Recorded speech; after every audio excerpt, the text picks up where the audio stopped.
everywhere I go. The people really wanna know who I is and who I be. They stop and stare when they see me. If I said it once, no need to repeat. Run up on me, watch you fall to your knees. Tip my hat when it's time for the kill. Ain't no beast when you're really real. I am the boss, I am the dawn. I am the one they call Lucky Charm. Got my own shit, I don't need your farm. Life was so hard, it made me weak. Built to last, this girl ain't weak. Sturdy and still when I plant my feet. Got it out the mud, now it's racks in my sleep. Look to God, he supplies my needs. Endless faith is what brought me next level prosperity. Silent power moves is what I'm giving. They love to hate the world they can't live in. Always present for the high roads. Go swim within the deep lows. Low. What tells the future? Who knows? I don't do it for the likes, I do it for the love. Do it for the ones who really need a hug, cause they had it tough, never had enough. Feared, loved, and respected. Using words as a weapon. Test and she. Hurry up quick, El Jefe's coming soon. Sit up straight when she enters the room. Be enthused, but don't look too amused. This is her queendom, please respect her rule. Hurry up quick, El Jefe's coming soon.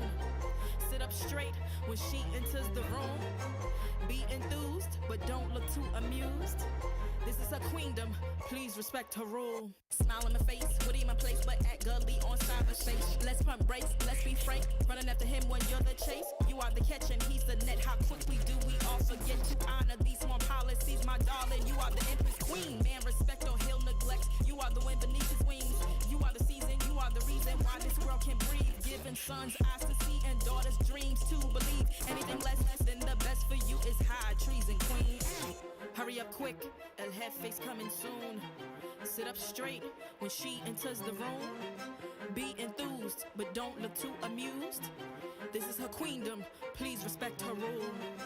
Hurry up quick, El Jefe's coming soon. Sit up straight when she enters the room. Be enthused, but don't look too amused. This is her queendom.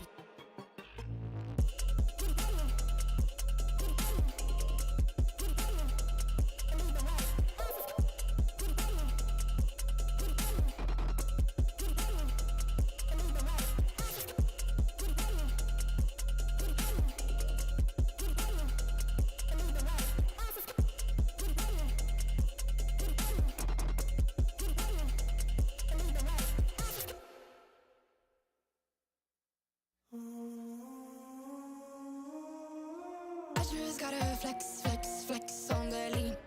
I just wanna rap to the beat. I just wanna back, cause I'm mean. I just gotta go back, I'm a freak.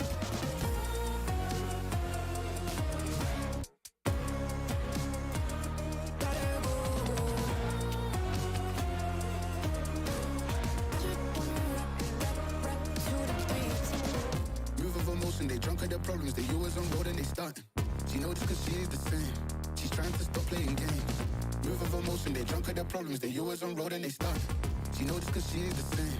She's trying to stop playing games. Where the people at, what they really wanna know? Who's your lovers and who are your bros? Who are the enemies you do keep close? Who are the people that you shouldn't know? Where the people at, what they really wanna know? Who's your lovers and who are your bros? Who are the enemies you do keep close? Who are the people that you shouldn't know? I just gotta flex on the lean. I just wanna rap to the beat. I just wanna back, cause I'm mean.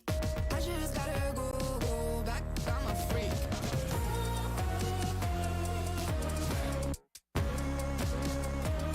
Gotta go.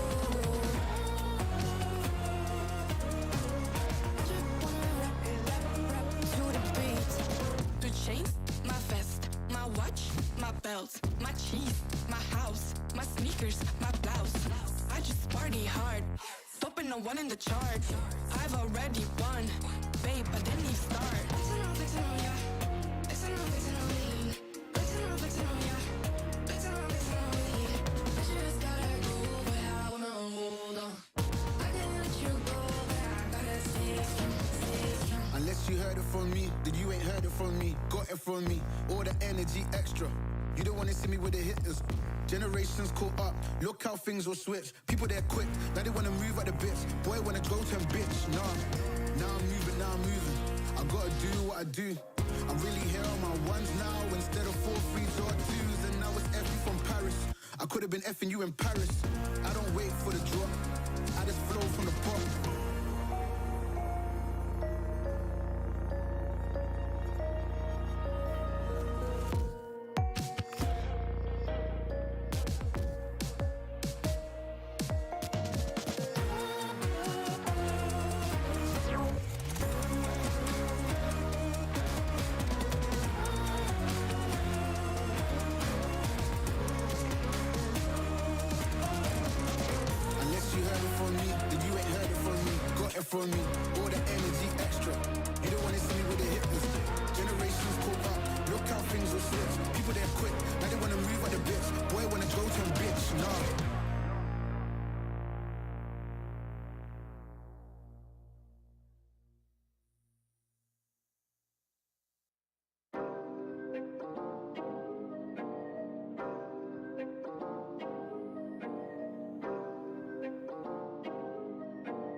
Benji. Working a 9 to 5, I had to go and feed the guys. Nobody did it right, I had to show them how to grind. I had to beat the odds, this is the life I live for God. Taking a step at a time, we going up, we headed to Mars. Taking them chances, making decisions, you know I'm never gonna lie. Till you let go, I'm copying all them, who you gon' be inside. I cannot fake it, I gotta face it, I gotta do the time. You gotta wait, make for a great pay, make sure you're doing your job. Gotta deal with the patience, 200 every occasion. Going to different locations, how they got when I need some direction. Me and Vinci go up every session. Cook it up, yeah, you know it's no pressure. Yeah, you know how we do what we all in. We can slow up and you never catch us. Working a 9 to 5, I had to go and feed the guys. Nobody did it right, I had to show them how to grind. I had to beat the odds, this is the life I live for God. Taking a step at a time, we going up, we headed to Mars. You know my signs, I came from the bottom to top. They can define us, they tryna find us, boy, I know you with the ops. We're not the same, no, you can't compare me, I don't belong in the box. Don't try to play me, no, I'm not friendly, this is everything I got.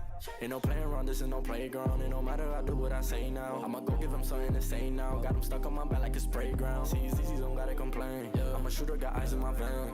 They said that I would never make it, they thought I was crazy, they said I'm insane. Working a 9 to 5, I had to go and feed the guys. Nobody did it right, I had to show them how to grind. I had to beat the odds, this is the life I live for God. Taking a step at a time, we going up, we headed to Mars.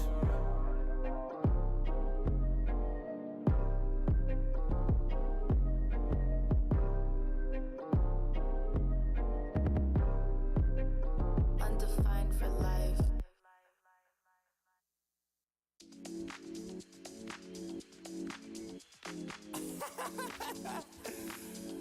Oh man, what you talking about, man? What? You're so crazy, bruh. Wasn't too long before I realized a whole lot of truth just realized. Two groups faking the real guys, and both of them plotting on your meal size. Gotta be more, is this real life? Got a bad hand, but I still try. Try and knock me down and I still climb. I can see the promised land right over the hill line. And when I get there, yeah, we all gon' party. Learn how to surf cause the waves is gnarly. Gotta make the bread, gotta bake the barley. But it take a little time, be patient, darling. Working for the people, gotta rake them all in. But sometimes people make you hate your calling. Some people panic when the brakes is stalling. Me, I go to God when my faith is falling. Put it on the tattoos. A righteous man don't know bad news.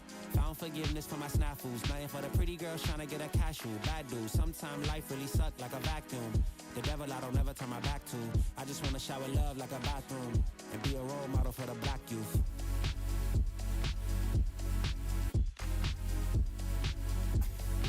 Oh, here you go. Here you go again. Talking all that. What? What are you talking about, man? Wasn't too long before I realized a whole lot of truth just realized. Two groups faking the real guys, and both of them plotting on your meal size. Gotta be more, is this real life? Got a bad hand, but I still try. Trying on me down and I still climb. I can see the promised land right over the hill line. And I broke a lot of hearts in my lifetime, thinking that their heart wasn't like mine. Finally got through a lifeline, and I stumbled upon a right mind. Love showed up at the right time. Put her in a white dress, get the white wine. Some people do it for the nighttime, but I'm thinking more, make your life mine. Yeah. Is it possible we could last forever and ever and ever?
I think I let my guard down. Certain things ain't the same now. Hard to navigate these problems. I'm by myself, you're not around. I tried to open up, it wasn't good enough. Put in my all and got nothing back. Now I'm stuck in the rain, dealing with all this pain. Why you gotta do me like that? Don't say you love me, then go and leave me. It can't get ugly, trust and believe me. Saying to myself, looks so deceiving. Trying to fight back, this far from easy. I've seen your hands. Delilah, don't you know I've seen your hands. Delilah, don't you know heart turned cold, lost control. Looking at this beautiful distraction. Fell in love with a fatal attraction. I really let my guard down, now relaxing. Why did I open up? She taking way too much. Put in my all and got nothing back. I'm feeling so ashamed, I fell into your game. Why you gotta do me like that? Don't say you love me, then go and leave me. It can't get ugly, trust and believe me. Saying to myself, looks so deceiving. Trying to fight back, this far from easy. I've seen your hands. Delilah, don't you know I've seen your hands. Delilah, don't you know gave you all of me, had me so deceived. You chose to leave my life, so I'm on my own in the cycle. I can't believe. Don't say you love me, then go and leave me. It can't get ugly, trust and believe me. Saying to myself, looks so deceiving. Trying to fight back, just far from easy. I've seen your hands. Delilah, don't you know I've seen your hands. Delilah, don't you know don't you know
You think that I'm running in place? Y'all really testing my patience. Right before I blow up the spot, I had to get back to the basics. What if my talent is wasted? You see what I'm lacking the placement. Thought since I rap in the basement, but my come up is legend, is greatness. I don't care now, it's pedal to the metal. I can never quit now, I will never settle. Puppet to the game, I'm pulling strings like Geppetto. We in the same game, but I'm on a different level. I passed it. Gotta keep grinding till I'm laid up in the casket. No fake round, but you feeling too plastic. Yeah, y'all feeling too plastic. They say my style crazy, but then it's straight jacket. Wow. Why you still testing my patience? Trying to turn me into something I ain't trying to be. All the hate is a heavy rotation. You gon' lose yourself, quit testing me. Don't make me lose my mind. Don't make me lose my mind. Don't make me lose my mind, cause I'm looking like Wesley, test me. Don't make me lose my mind. Don't make me lose my mind. Don't make me lose my mind, cause I'm looking like Wesley, test me.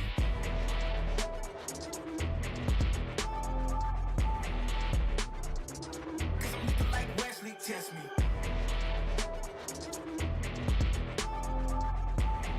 Don't make me lose my mind, cause I'm looking like Wesley, test me. Yeah, guess I know no better. I ain't got no chill, so they call me a devil, I know. Look, I am just a man on a mission. If I want it, then I get it, I go. And if you're trying to test me a beast, you gon' need Liam Neeson. The chance that you're taking is flagrant. You're testing your luck. If you think you'll make it out, then you're sadly mistaken. Careful what you putting your stake in, cause I ain't got no patience and no limitations. You trying to figure me out, and I know I don't make sense. But no one's there when you call like you're trapped in the Matrix. You need to take a break from it. I think you should take 6. Cause yes, I hold a throne and no one else can replace this. The pain will only go deeper the harder you chase it. I'm the greatest that you ever met. It's time that you face it. So tell me, why you still testing my patience? Trying to turn me into something I ain't trying to be. All the hate is a heavy rotation. You gon' lose yourself, quit testing me. Don't make me lose my mind. Don't make me lose my mind. Don't make me lose my mind, cause I'm looking like Wesley, test me. Don't make me lose my mind. Don't make me lose my mind. Don't make me lose my mind, cause I'm looking like Wesley, test me.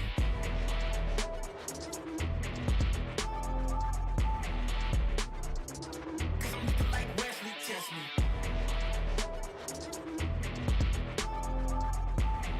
Don't make me lose my mind, cause I'm looking like Wesley, test me.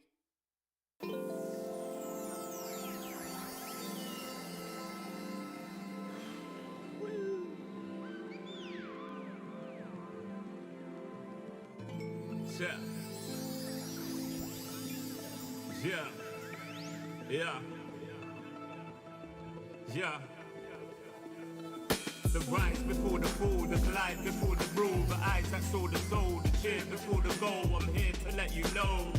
Yeah, I'm here to let you know.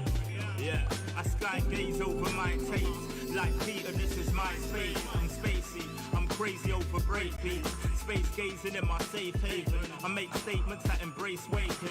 Awaken, I'm woke. Taking the road to fool you ashore. A celestial scope. The stars explore in your inner. The starts at the core. Inner space and more. Your body's a planet for sure. Nurture it with the words I've writ. Scribe like highlights. Flying saucer. Fly the order, it's the author. Walking on air, walking on water, blending between borders to let you know this is here to support you. The blend, the blend, the blend, the blend, the blend, the blend,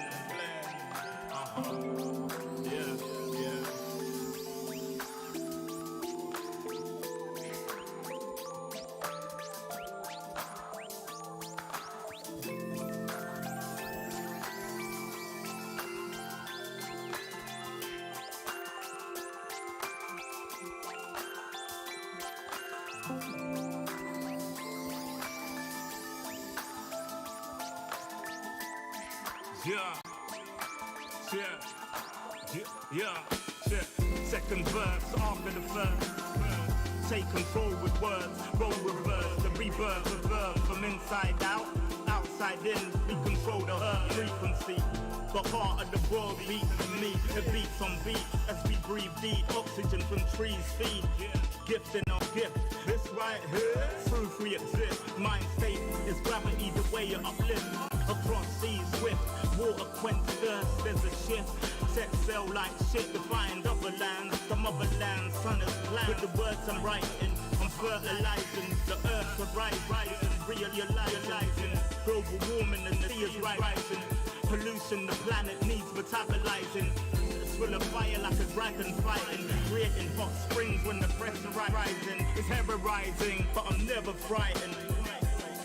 Cause the days will brighten. Yeah, the blend.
Everywhere I go, the people really wanna know who I is and who I be. They stop and stare when they see me.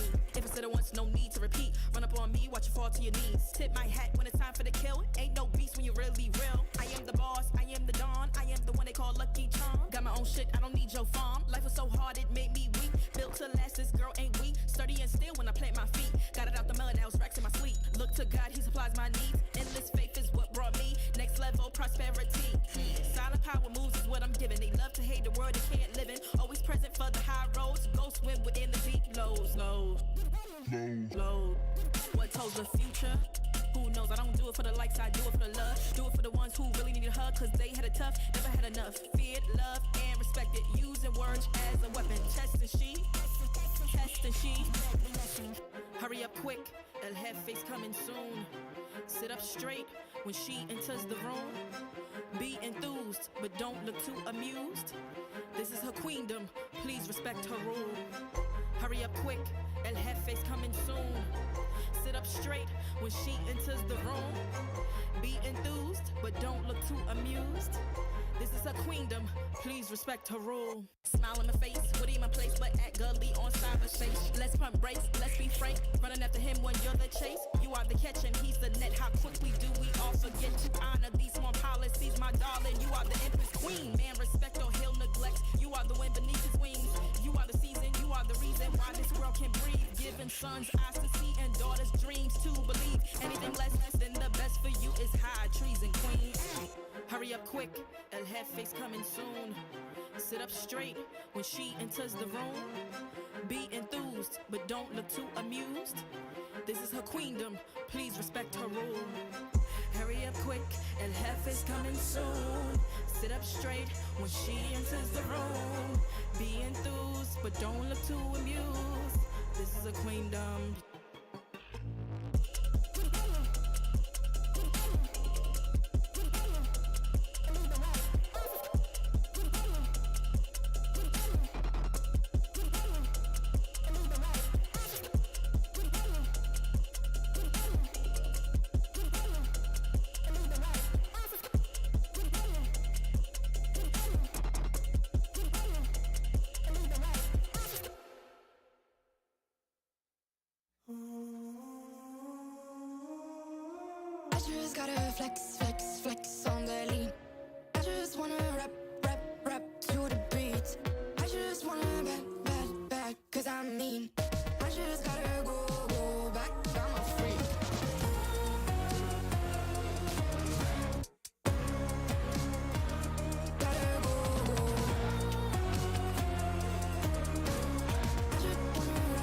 drunk at their problems. They always on road and they start. She knows this cause she is the same. She's trying to stop playing games. Where the people at, what they really want to know. Who's your lovers and who are your bros? Who are the enemies you do keep close? Who are the people that you shouldn't know? Where the people at, what they really want to know. Who's your lovers and who are your bros? Who are the enemies you do keep close? Who are the people that you shouldn't know? I just gotta flex, flex, flex on the lean. I just wanna rap, rap, rap to the beat.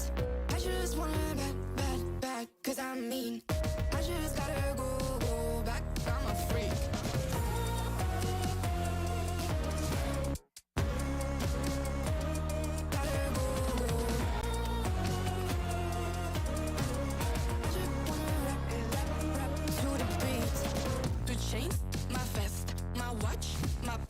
My cheese, my house, my sneakers, my blouse. I just party hard, bumping the one in the chart. I've already won, babe, I didn't even start. Flexing on ya, flexing on me. Flexing on ya, flexing on me. I just gotta go, but I wanna hold on. I can't let you go, but I gotta stay strong. Unless you heard it from me, then you ain't heard it from me. Got it from me, all the energy extra. You don't wanna see me with the hitters. Generations caught up, look how things will switch. People they're quick, now they wanna move at the bits. Boy wanna go to bitch, nah. Now I'm moving. I gotta do what I do. I'm really here on my ones now instead of 4 3s or 2s. And now it's effing from Paris. I could have been effing you in Paris. I don't wait for the drop, I just flow from the pop.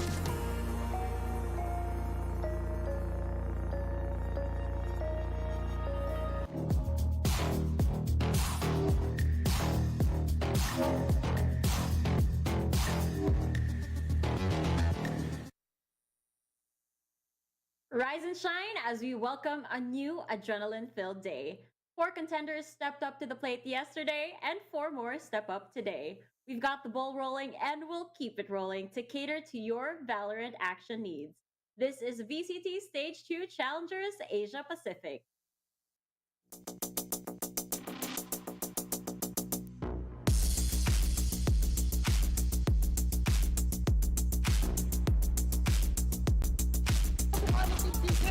Ngayon, ito si Jack ng magarang pag-isa at seorang diri saja Bang. Dengan sini dodging Avenger Ezra Koma gerai Etalam. Use the drone information. Patience. On the board! And it's gonna fall. Win is not done. The Oma. Om your Loma. They'll gamble and we go clear the team. 后续 BBR 的配合上就是做一个击杀之后。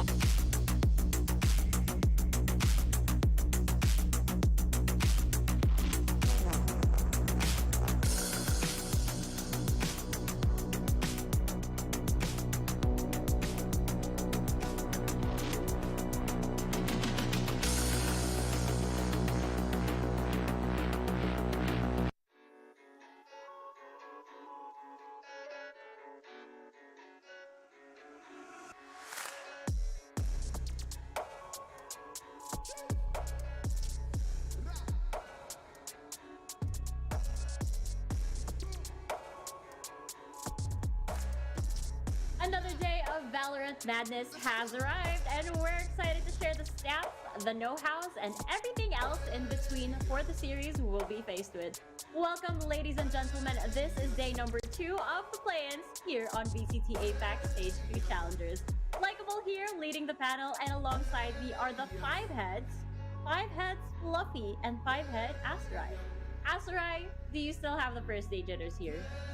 Not so much. I think I got well integrated during the first day, and honestly, I'm just more excited than nervous to see what the other regions have in store for us coming in for day 2 for the play-ins. You know, I'm feeling exactly the same. And since we're already on the topic of the first stage jitters, the teams most definitely did not let that get to them yesterday. To visualize that point, let's look at the highlights from yesterday, and let's go. Right off the bat, it was BAAM Esports versus Cerberus Esports. And in this first series, a sort of irony was in motion, Asterai, because both of these teams' map picks went in the favor of their opponents. Oh yeah, we kind of saw, I think, Cerberus have an incredible start to the series. Honestly, we were kind of thinking that Boom might have some difficulties here, which they did, pertaining to maybe outside issues that they are experiencing. As if you follow them on social media, you probably know what's happened. But you can't take that away from Cerberus. Cerberus also did a really good job on the first and second maps. I think Daikid and Suka just really showed why they're one of the pivotal players for the Cerberus roster. They still kind of fell short, especially when Boom started figuring out the routines, I think, for Cerberus. Because that's the only real problem that I saw from this Vietnamese team, is that even though they're incredibly skilled and knowledgeable about the game, the big problem to them was, feels like they're a little bit easily read, especially like a team like Boom who has so much experience, and that kind of showed throughout the entire series. Oh, definitely. I mean, I gotta agree with you. We did see a lot of that amazing Suka defense over there, but I also saw a lot of these amazing cheekiness, especially on the side of Blaze King to Ishi. But now let's take a look at the second series, which was Bleed Esports versus Ghetto Artist. Fluffy, as we can see here, it's best to avoid Darion, especially once you've had a taste of his ability to blast a shotgun in your face. Yeah, but I mean, more than that also, I feel like Bleed just really utilized a lot of their composition here on the split map, able to give him so many opportunities, especially with that double controller setup, to play really close angles. But overall, Bleed started out super strong on split, but when they got the fracture, unfortunately for them, it went kind of the other way for Ghetto Artist, because 8 Lua was so good on that chamber, almost getting 30 kills before the half even swap. But we ended up here on the highlights on Haven, where everything ended for Ghetto Artist and Bleed Esports. Did take it 13-7. A big drop for the team play in general. But on GA side, 8 Lua again on the chamber, just playing so big. But the combo of 5th, Darion, and especially Maxi on this map was just so apparent, and you could really taste that the teamwork was really on point that game. Well, the coordination when it comes to Bleed Esports was nothing short of top notch. And again, we cannot sleep on 8 Lua. Either, he's the guy with that stellar performance yesterday, whether it's fragging or clutching, he's got it down to a science. But again, at the end of the day, it was Maxi who was the series MVP, and it goes to show how much utility, how much space he was able to make for his team, and it's just an amazing player overall. Now, we may have our first stage jitters away, but for the teams that are going to be competing today, they'll probably still feel it. Before I get too carried away and reveal the matches that are going to be happening today, here's Mika Fabs reminding us how the tournament format will be held and how we can advance to the next leg.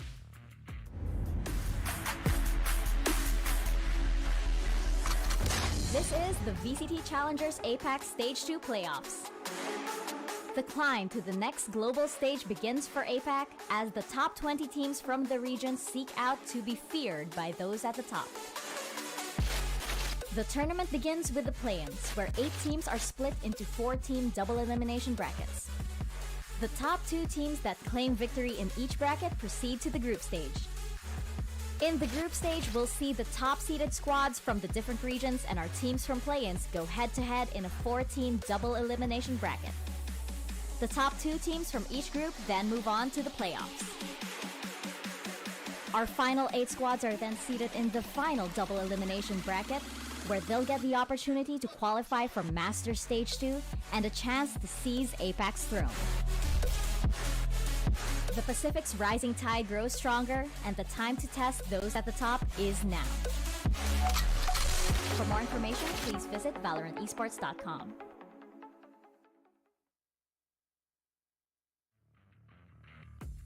Thank you very much, Mika Fabs. So now that the tournament format is out of the way, we're all very familiar with it. I think it's only fitting that we take a look at the brackets and we find out what's happening on Group A and Group B.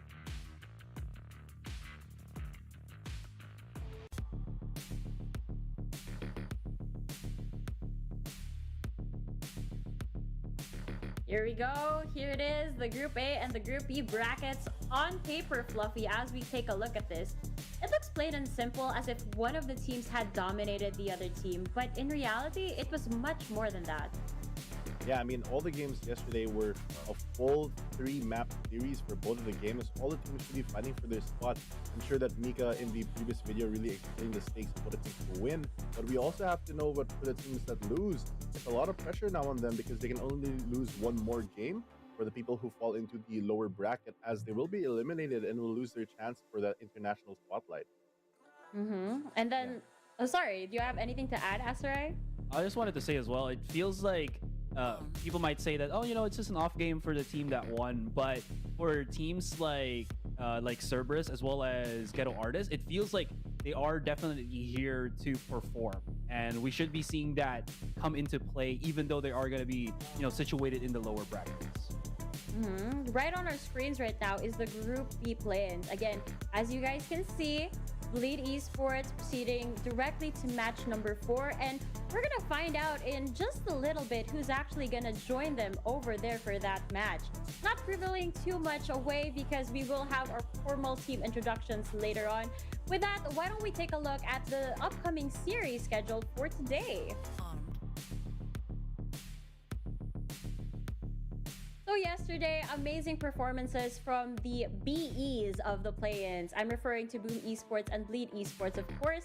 Today is another story of Boy meets World, because we do have returning teams like Made in Thailand and Team Big BAAM on one corner, and on the other corner are the newcomers, Enigma Gaming and Regum Qeon. Regum Qeon, if as we get to know them later on, maybe we'll see a little bit of familiar faces on the Southeast Asian region, but we'll have to wait and see for that. Now, I do know that you guys probably have a lot to share about these teams, so why don't we divert our attention on the first series in the schedule? It's a match that's pretty close to our hearts, our very own homegrown talents from the Philippines versus a formidable foe from Vietnam. For the first team, we have the so-called King of Kings, which is actually the literal translation of their Latin name. Their PH run was extraordinary, defeating the likes of Southfield Esports and Naos Esports, whom we saw here at the last stage. They're setting foot on APAC in hopes to bring home the glory as a team that we never saw coming. Let's welcome Regum Qeon.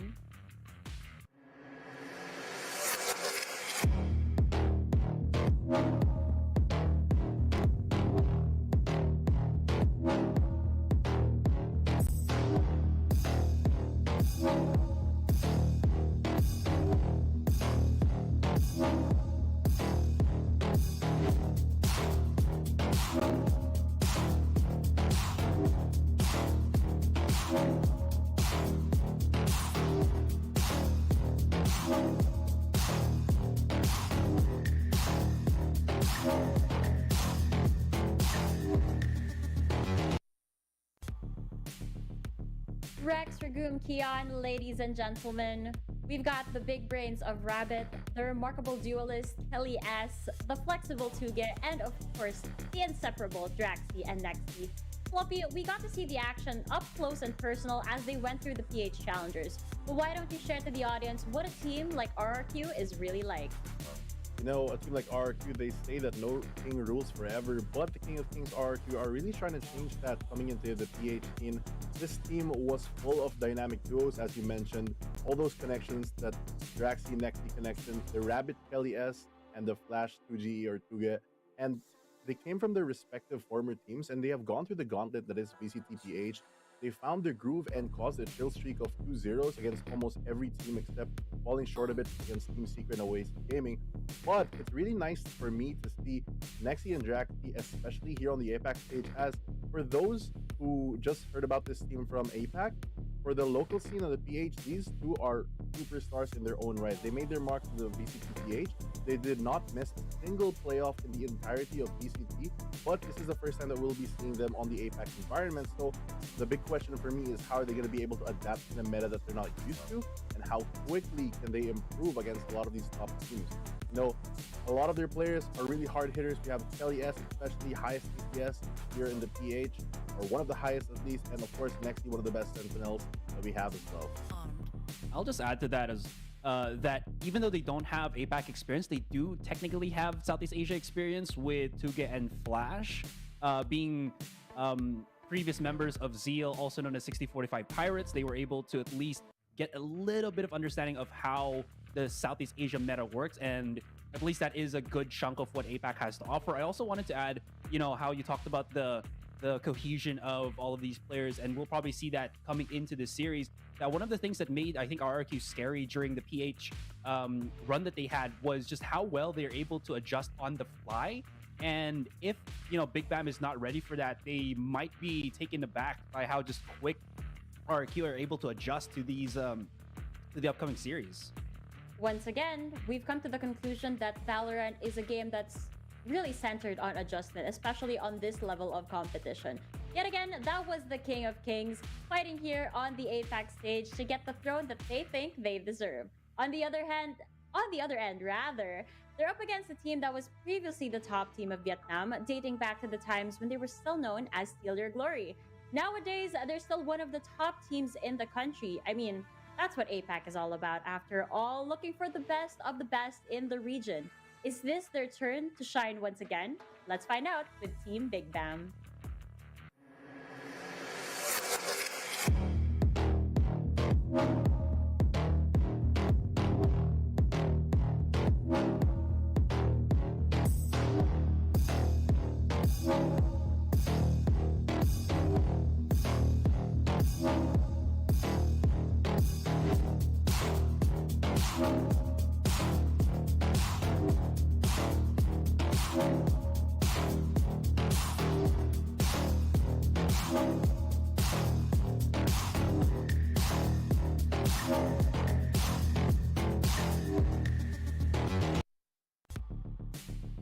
This is Team Big BAM. I'm looking at this roster and I immediately remember how much of a flex player these guys can be. So I'm really curious to see how much flexibility these guys have to offer. Asarai, I'm sure that your curiosity is just the same as mine. Oh yeah, for sure. This is a team that I think, for the most part, Vietnam as an entire region likes to, especially with their top teams, just stick together for as long as they possibly can. That's been apparent with Cerberus, and even now looking at Big BAM, it's also about the same thing. This is entirely almost the same roster, if not the roster that we saw way back in Sea Challengers 2021. And that was the first time I think, that we saw Vietnam come into the scene.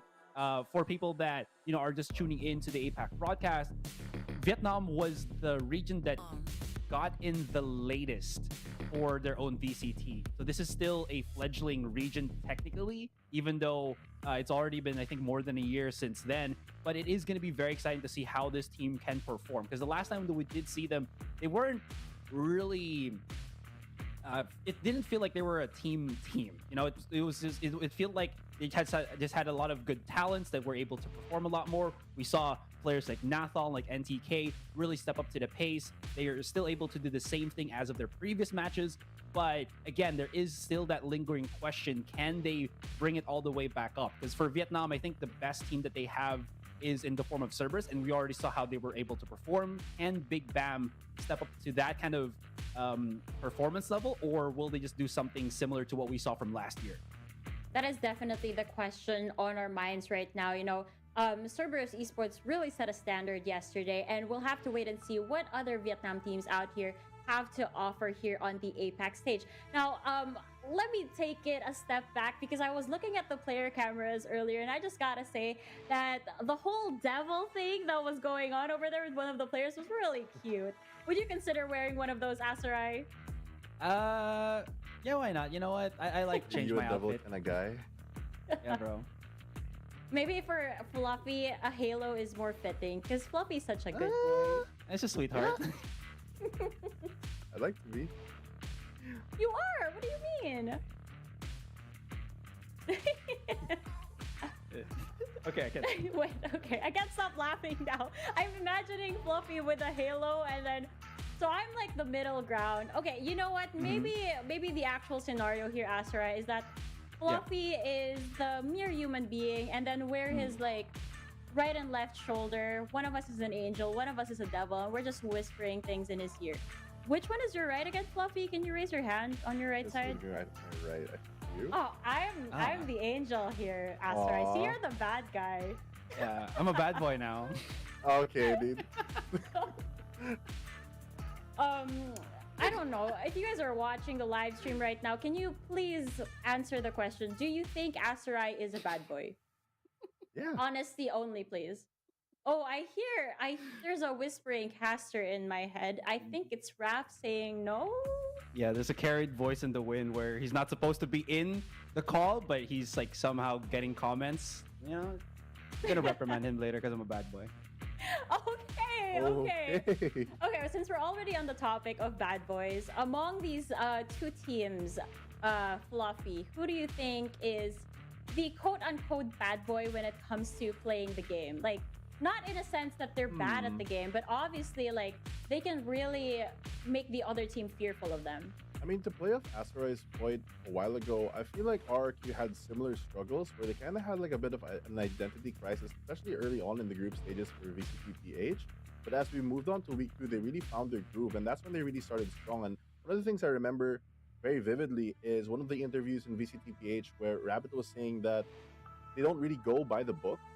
They kind of take that book and throw it away. One of the strengths of their team is that because they come from so many different former teams and they've played so many different roles, they come with a roster that's so flexible and is willing to adapt not just in composition, but they're used to adapting in playstyle. So when they're put in a literal position on the map where they're not used to playing, they can really adapt. So I feel like in a bad boy aspect, that's kind of good because they don't really play by the book. They don't really go by the rules. And it's one of their strengths as a team because it makes them very hard to read. And it also makes you play on your toes as you're not sure if they're going to do the default answer when they're presented the question or if they're going to come up with something else. Very interesting point. You phrased that in a way. Asteroid, would you actually agree that RRQ are the bad boys from PH?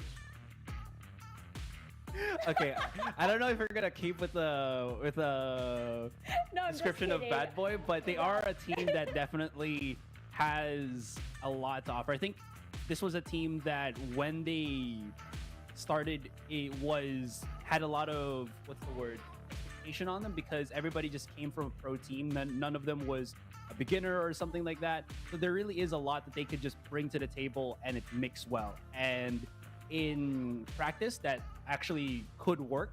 And we saw them actually be able to do that once they started, as Fluffy mentioned, getting into the groove of things. What I really like about this team in particular is I feel like it's just a complete package overall, right? They have an extremely strong front line, they have an extremely strong back line, and then they have somebody in the middle that's just commanding the entire team, which I think really works well for how RRQ wants to bring everything into the fold.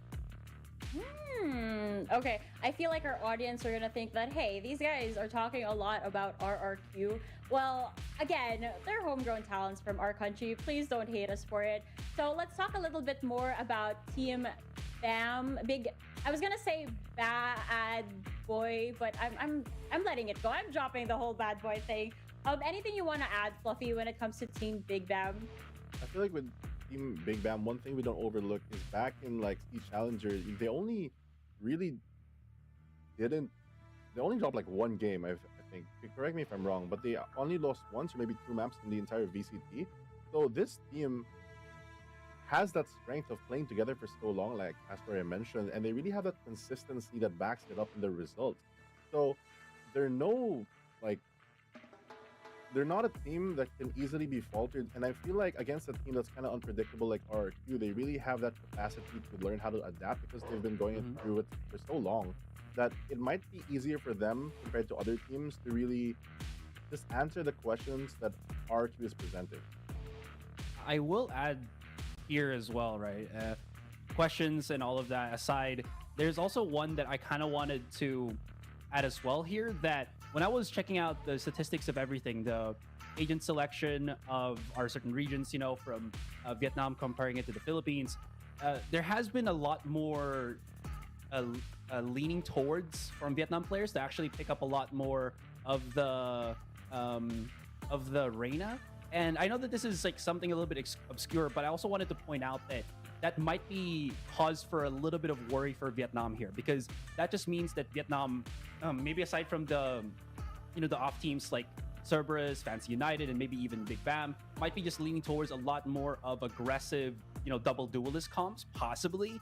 And up against like Philippine teams, again, since, we come from the region, we've seen kind of what happens here. We've seen MYSG do it as well, that, there might be just the one duelist comps that have a lot more focus towards the use of utility, that could be a case for worry for Vietnam if they're not used to like set strategies. You know, being able to use possibly if we see like a fade, the haunt setups, the fault lines from really good breaches, which we also do see from RRQ from time to time. This could be really something of a hindrance for Big BAM if they're not very much prepared for it. So that's something just to kind of watch out for us and the viewers. It only gets more curious and curious from here. Luckily though, as we keep progressing, we get to answer some of the questions that linger on our minds. For example, what map are we gonna be fighting at? I don't know, I have my guesses, but we're about to see what the answers are. So we're here at our map vetoes, and one thing I noticed upon looking at the stats is that both RRQ and Team Big BAM have an Insta-BAM map, and it's none other than Fracture. So right off the bat, Asarai, I'm not expecting to see Fracture in this series, but surprisingly, it's not the first ban here. Oh, do you want to go Fluffy, or should I go? I can, but you know, as mentioned, they did ban out the Fracture. Big BAM, of course, doing the research, as we know that RRQ, even though it's not their most comfortable map, as mentioned in one of their interviews, Split is a map that they've had so much success with, taking out a lot of the top teams here in the PH. So I'm not surprised that they go for that ban. My question a bit, you know, before the bans came in was thinking because they're gonna both ban Fracture, which one was actually gonna ban Fracture, but as it turns out, it will be RRQ instead, and we will have Haven as well as Ascent locked in for a 2 first map. I was gonna say that, yeah, this is as good of an outcome that I was probably expecting from Big BAM as they try to traverse the very risky waters of this ban picks that we do have. I think them selecting Haven at the very start is a risk that they're definitely willing to take. They know it's a very strong map for RRQ, so why not just take it away from the board? One map that I am expecting them to actually want to play as the decider map is one of their stronger maps in the Vietnam region, which is Bind. But RRQ have taken that away, so we are going to be looking at Icebox. Ooh, that is the map that I fondly remember Big BAM, at least back in Sea Challengers 2021, doing okay individually, but not well as a team. So again, with the months that have passed, is this enough, or can we even go to a map number 3? Just like you, I love me a good Icebox game, and obviously Team Big BAM seems to love it too. They did have a well-balanced defense and attack statistic on this map before. They have, however, been beaten by another Filipino in the past, which was Action PH. If RRQ has anywhere the same level of play that Action brought to the table back in APAC 1, then Fluffy, it could cause Team Big BAM a world of trouble.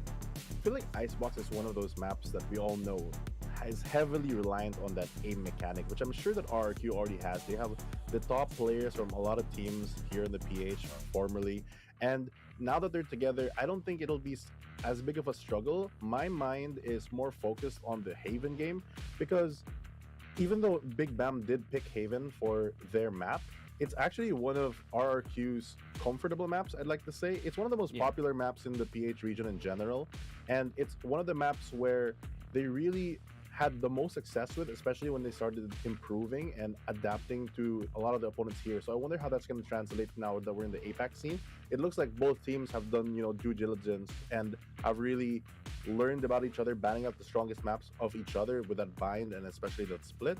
So coming into this, I feel like it's fairly fair. I'm more surprised, if anything, that Big BAM did decide to ban out Breeze, as I assumed that they were going to leave it open, if I'm going to be honest, because RRQ has never won a game on that map.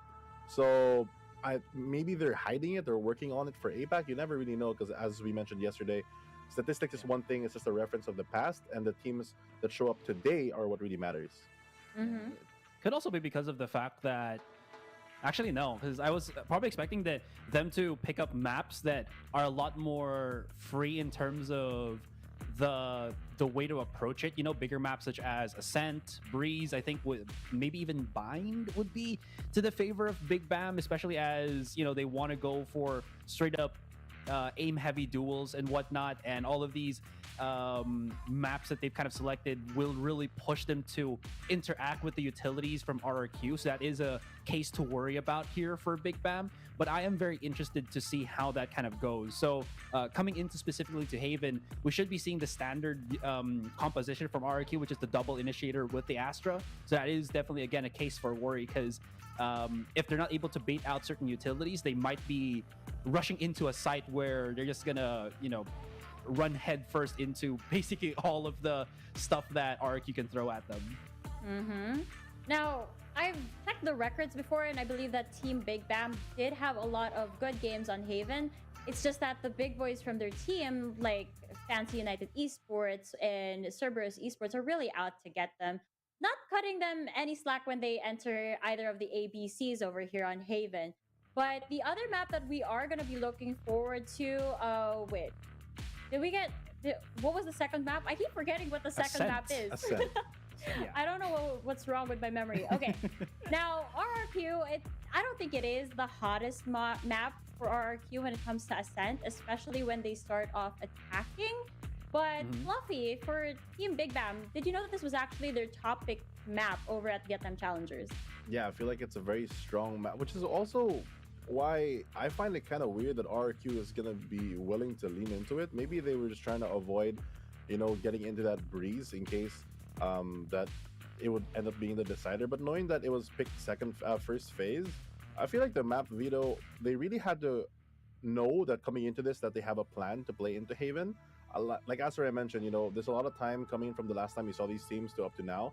So there's a lot more adaptability that can pop out from these teams. And if they can really improve on their current setups, it can really be that detrimental. And the one, I think, like low-key kind of underestimated part about map bans and time is when you haven't seen a team for a while and they never really played it before, you also don't really know what to expect when you come into a game like APAC. So it could be a big surprise for a Big BAAM.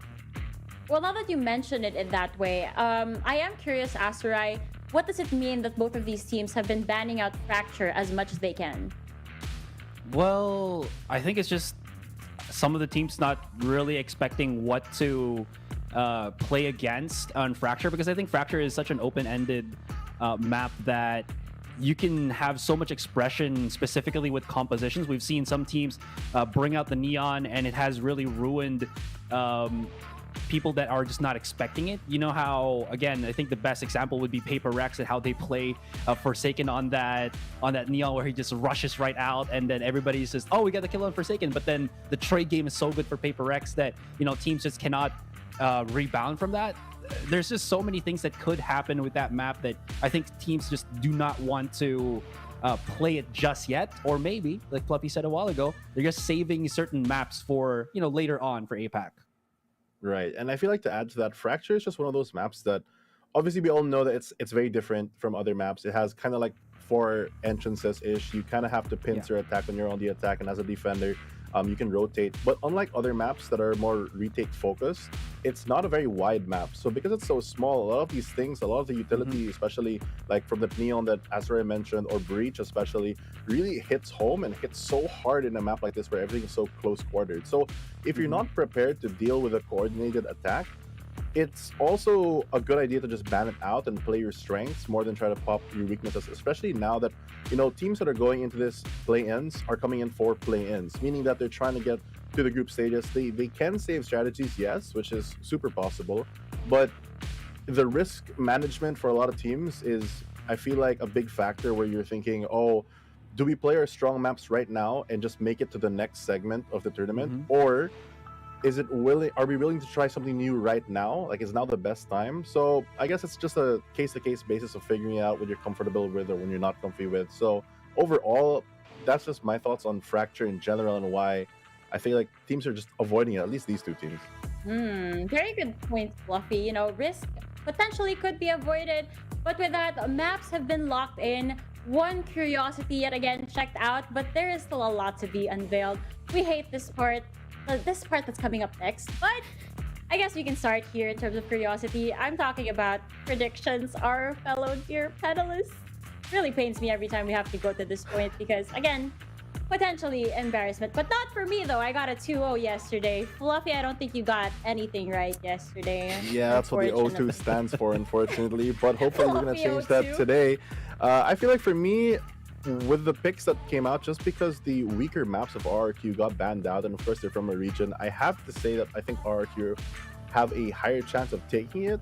But like we mentioned, because some of the maps like Ascent are not their strongest maps, I might be upset again, but I'm still going to go with RRQ overall.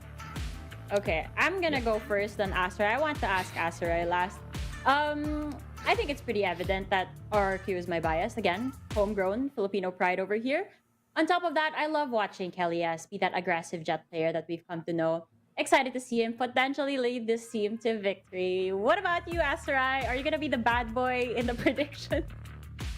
Well, I have to be now, don't I? Because, like, you guys already picked RRQ. I'm going to go for Big BAAM here. And I will point out that I feel like this region still has things to offer. They might be a little bit late on how to adapt to the situation, but I still do see a lot of potential with this particular region, especially with Cerberus and right now competing with Big BAAM. You know, I've actually talked with my friend before who also is very integrated in the Vietnamese scene, and he's mentioned like certain players in Big BAAM to be incredibly talented. So maybe that talent can jettison this team to getting a map, maybe even the series against RRQ, but that's just me. I mean, Asterai being the bad guy over here, but he does have valid points. I'll give him that. Predictions all secured now, but at the end of the day, at least one of us is gonna be right. Maybe two of us. We'll see. We'll see. Asterai really looking forward to getting his prediction right. Maybe. I'm not sure what that smile is all about. But there you have it, guys. Predictions locked right beneath your panelists. We've got Likeable for RRQ, Fluffy RRQ, and Asterai for Team Big BAAM. With that, we're going to be heading over to our agent selections for the anticipated compositions.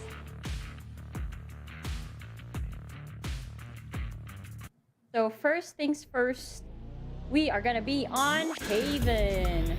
I'm kind of looking forward to seeing Rabbit on the Sova over here. I've seen his Sova plays here. Really shows how comfortable he is on Haven when he builds out that Sova. But what about you, Fluffy? What do you think are the compositions we'll be seeing on Haven?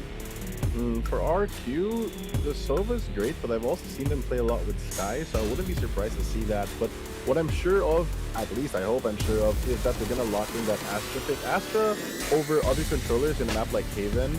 You know, after the patch that we're playing on, Astra is kind of nerfed in the sense that you can't really use a lot of the utility that are CC abilities, like the stun or the gravity well, but she does provide still that global presence. You know, she's not limited to range, and especially on the defensive side, just having a lot of these ready stars active to help your team immediately, especially against a lot of these explosive pushes, buys so much time instantly for your team to come back. And as I say that, I feel like Suji or Tuga is locking in that. But surprisingly, to my pleasure, we have Rabbit on the Fade this time. I think this is the first time that they brought this out.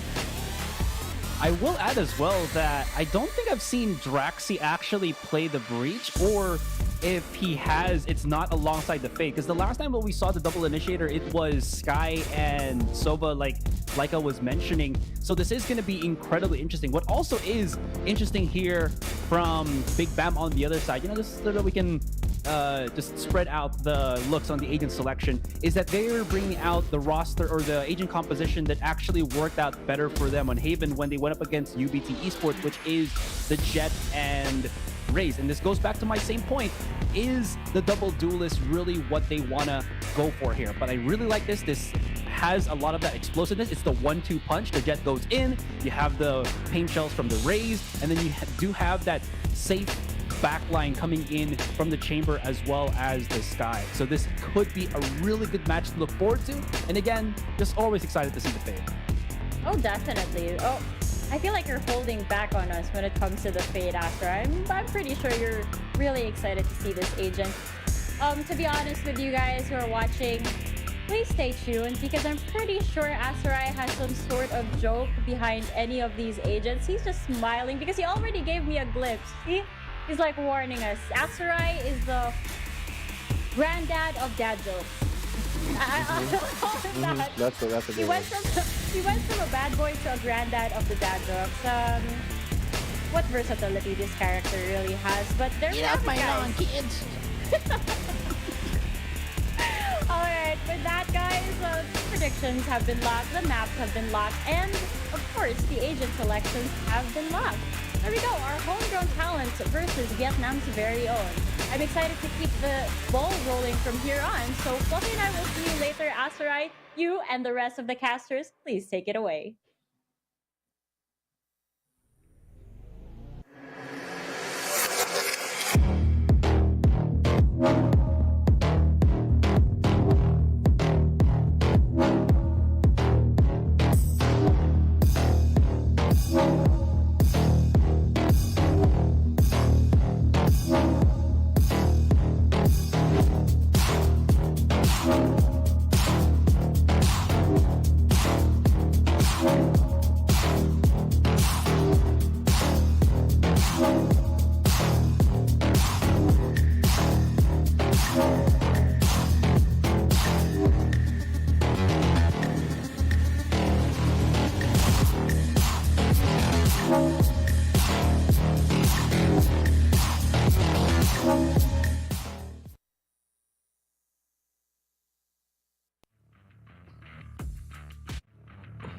Ladies and gentlemen, it's time for the game number 1 of the VCT APAC Stage 2, ladies and gentlemen. It's gonna be RRQ from the Philippines and Big BAAM. Ladies and gentlemen, kami nga pala magiging kaso ngayon. My name is Phil in possession. Together with me is my partner right here, Eliza Taylor. At kami The mods.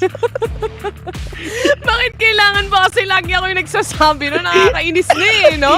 Welcome nga pala sa Filipino Watch Party natin, ladies and gents. Dahil RRQ nga ang unang Filipino team na sasabak dito sa Asia Pacific. Bill, naku, mainit to. Mainit talaga. Kitang-kita mo sa may-ari ng barong na to. RIP sa'yo. Maraming salamat nga pala sa kupahiram sa akin, boss. Kung nasang ka man, sana wag mo kong dadalawin ngayon. Pero syempre, nakita naman natin ngayon na mananalo naman talaga ang Team RRQ. True. If ever you guys are... 2-0 nga. Replay nga itong ikakas namin, guys. Kasi guys, if ever you guys are wondering, unbiased ang gagawin. Tama, napaka-unbiased namin dito. Kasi syempre, pero wala naman kayong pakialam kasi nasa watch party tayo ngayon ng match ng RRQ, of course, di ba? Hindi naman ito tatawaging Philippine Pro Gaming League. Tama. Paro G League nga meron tayo dito. Tsaka on the other hand, syempre tayo lang naman din nagkakaintindihan dito. Di tayo na lang din yung sumuporta dito sa mga teams natin, lalo na dito sa Asia Pacific. Sa English hindi pwede yan eh. Kaya dito tayo susuporta, men. Ito, makikita naman natin kung paano dudurugin ng RRQ ang BAAM. Itong sila Nexi, itong sila Draxi. Parang pwede natin sabihin na first timer to sa APAC, pero sila Tuge, yan, sila Rabbit. Matagal na rin yan. Talaga nakakasama na rin yan dito sa APAC, mga kaibigan. So talaga maglalaban-laban tayo. Makikita natin kung paano mo mananalo ang mga Pinas. Dito sa Vietnam, kala mo naman talaga lumalaban pa! Isiyan mo lang, hindi pa nagsisimula. Wala pa nga nagpaparilan. Nagagalit na agad si Phil. Nadala lang ng emosyon. Pasensya na guys ha. Sorry, ako na humihingi ng pasensya para sa inyo. Big BAAM, 3 sila dito pumupush papuntang A-site. Kala mo naman talaga. Alam mo kung bakit? Kasi hindi nila kaya pag mag-isa. Kaya dapat 3 sila. May takes 3. Takes 3 to get 1 eh. Ito, si Rabbit ka, nagbabato na lang dito ng Prowler. Baka sakaling merong makita. Pero mukhang it is still an A push right now dahil the Boombot nilabas na rin ng Big BAAM dito. Pero tunay na nagpapanggap lang dito na pader si Rabbit muna eh. Oo nga, pero ito nalabas ang ni-switch sa dito mga kami. Pero ito rin yung room ba nilalabas ngayon ni Kelly S. Waiting for the perfect information na pwede nilang pasukan niya. Pero ito rin talaga, NTK1 pushing it. Pero Draxi with a first kill. Kelly S with another one right now. Look at your corners mga kaibigan. Bawas kahit armor lang. Ang tagal-tagal nyo nasa A. Pero kahit hindi nyo man lang binawasan yung 4 ng RRQ. 1-0. Diyos ko! Next map na tayo! Next map na! 1-0 na! Di ba best of 3 lang naman to? Di pag nag-2-0, panalo na. Oo, panalo na! Di na mo, hindi tumitingin sa likod, Hindi tumingin eh. Nalalason sila dito ni Kelly S. Nag-aantay lang dito sa may sulok and every smoke counted para sa side ng RRQ. Lahat na gamit nila and ito nga yung first step towards success. Diba? Kunin ang pistol round lalo na dito at makakapag-set to ng momentum. Kasi itong Big BAAM, matagal-tagal na rin to sa Asia Pacific, Southeast Asia playoffs pa lang, nakikita na natin yan. Andito sila Lavender, andito sila Crazy Guy na nasa Enigma Galaxy na. Ng Vietnam, kumbaga. Right now, top 3. But this is already Draxi getting that first kill. Itong mga players ngayon ng Big BAAM makakapag-plant na nga ng spike. But that is another kill mula naman kay Kelly S. Talagang shutdown lang din mula sa RRQ side dahil kayang-kaya naman. Dahil sa mga baril. Napakabilis. Napakabilis pumasok ng Big BAAM pero napakabilis silang inuubos ng RRQ. Talagang dito natin makikita, lalong-lalo na si Nexy. Isa yan sa pinaka-favorite ko na Sentinel. Siyempre dito sa Pilipinas. Well, initiator yung ano niya ngayon, yung role niya ngayon. Pero talagang nagsi-sentinel talaga siya. Pero apparently, it is just, of course, 100% talagang mananalo dito ang RRQ because of the firepower that they have. They have all the Spectres, they have all the Bulldogs on hand as well. So talagang baka mana ang Big BAAM. Pero ngayon, Vandal na ang gamit nila. Tapos iisipin ng RRQ, hala naka-Vandal na sila. Pero kayang-kaya. Lalo na they are on the defense right now. Ang gagawin lang naman nila syempre, antayin pumasok. So, kaya pa rin nila makapaglaban dito ng close range using the Spectres as well. Nexy, gamit lang ang Headhunter. Susubukan niya kung meron siyang masisilip at mapipick off dito. Kung kanina, nabawasan man lang sana ng Big BAAM itong mga players ng RRQ na mas marami. Kahit pa paano na naging mahal, no? Kaso, mabagal sila gumalaw ngayon, lalo na buy round nila. Buy round sila. Pero talaga Nexy with a big headhunter onto the head of NTK. Pero medyo mahirap na talaga dito pwedeng gawin ngayon ng Big BAAM though. I mean, sobrang solid yung hold na ginagawa talaga ng RRQ dito, best. I mean, some are actually flanking like what Tuge is doing right now. Pero is that gonna be successful na pwedeng ginagawa niya? Merong anti-flanks na meron dito ang Big BAAM. So if ever nagparinig dito si Tuge, ang gagawin na ng Big BAAM is syempre they need to check what's happening dun sa likod nila. True lang. Tamang ano lang din, bantay lang din pagdating sa mga flanks din dito for the side of Big BAAM as well. As the Prowler sets out, si Nexy nakapatay na nga ng isa, kaso nahuli, nasalisihan yung mga players na nasa loob ng smoke. The flash connects and definitely the concuss as well towards Sky. Pero masyadong late na yan. As the 2v2 situation, lahat na ng smokes dito, pati yung gravity well, nagamit na rin. Hindi pa rin napaplant yung spike so makakapag-rotate pa rin sila at makakapwesto pa rin sila dito kahit pa paano na maayos. Tuge, in a perfect position right now, getting a kill onto Dorf. Susubukan na rin patayin yung nagpa-plant ng spike and exactly like that, the bonus round goes to the side of RRQ. Yeah, ano exactly, di ba? Partida, naka-specter lang yan, hoy!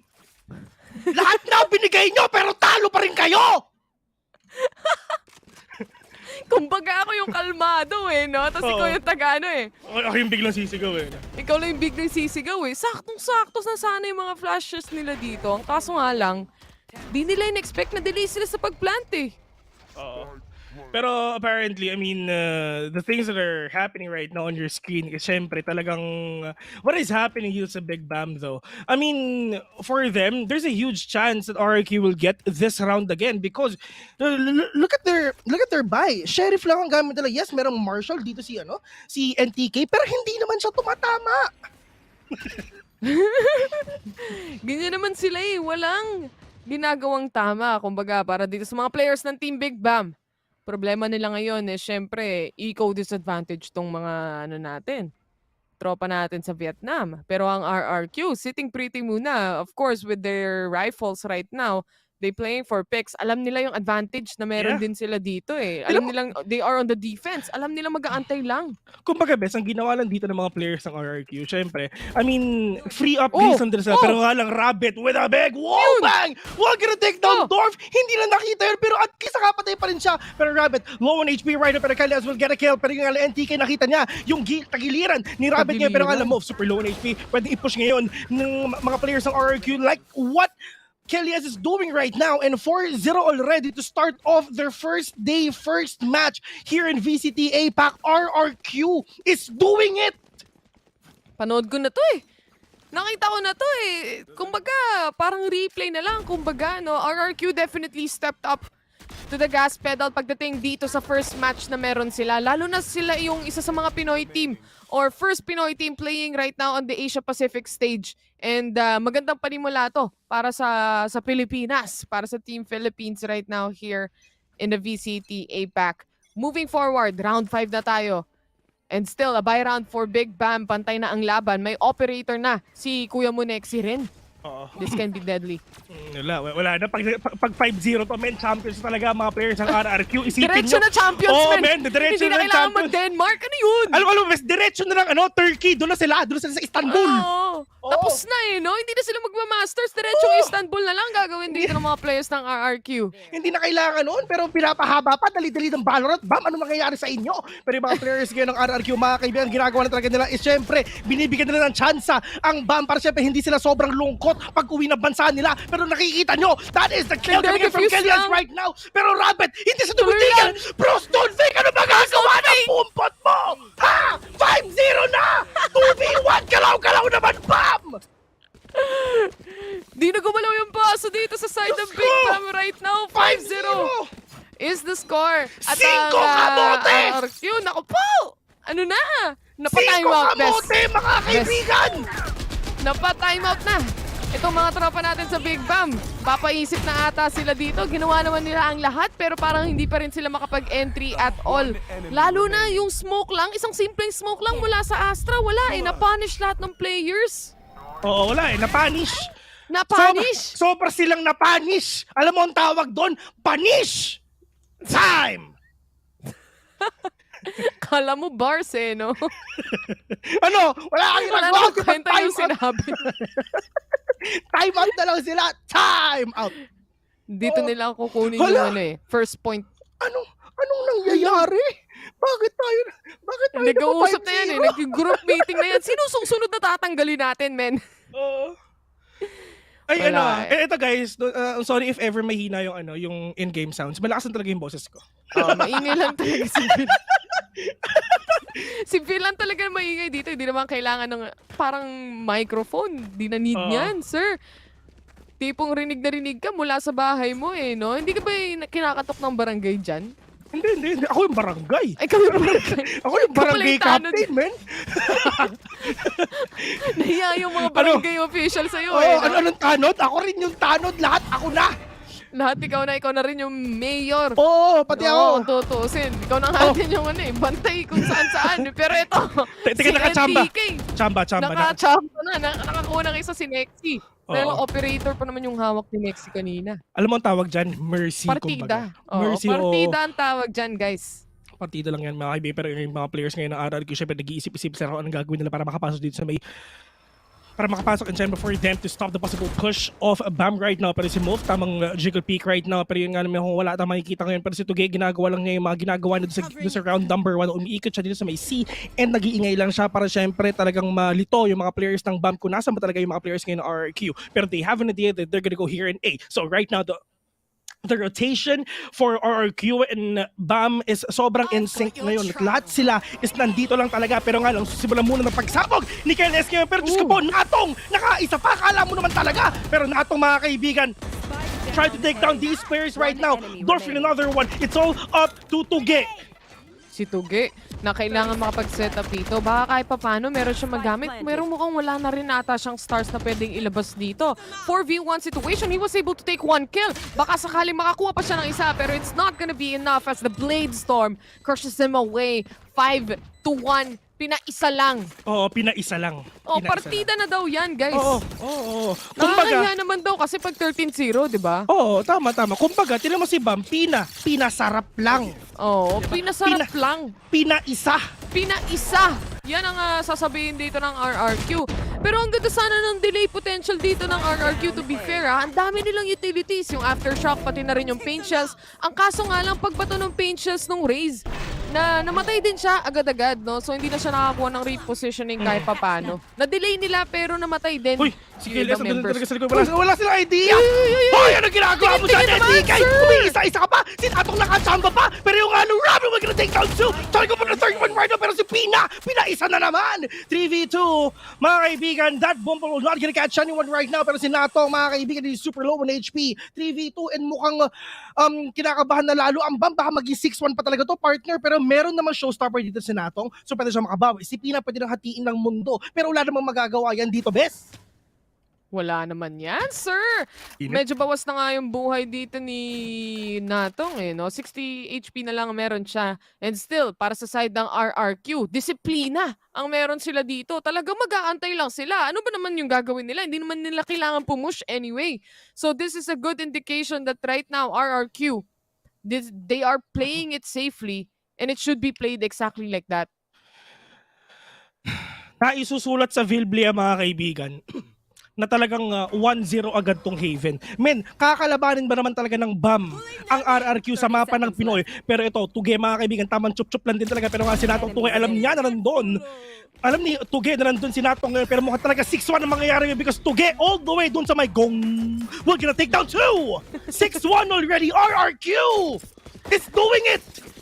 Maganda rin naman yung positioning dito ng ibang players din ng RRQ. Nakapag-rotate din na mabilis to actually make a refrag happen. Dahil nakita na nga at alam na rin nila kung saan yung position dito ni Tuge. Kaya maiipit at maiipit din. 6-1 nga ang score natin. Dito nag-grumble lahat eh, no? Hindi nila chinek na nakagapang na pala si Kelly S. Eh, sino ba yung nag-smoke ng A-main? Siyempre yung jet ng kalaban. Nagamit pa nila yung smoke ng kalaban. Salamat, BAAM. Thanks. Salamat, thanks. Oo. Kumbaga, parang sinasabi ni Fade, mga kaibigan, Teshekula, thank you. Sorry, parang Fade. iba naman yung sinasabi mo kahapon. Showstopper para kay Natong, pero wala siyang mahahanap dito. Kahit na may saki-saki, wala rin naman siyang makikita. As he settles in, magagamit niya pa ata. And the showstopper connects definitely towards Rabbit. Tamang chamba lang din. Tuge.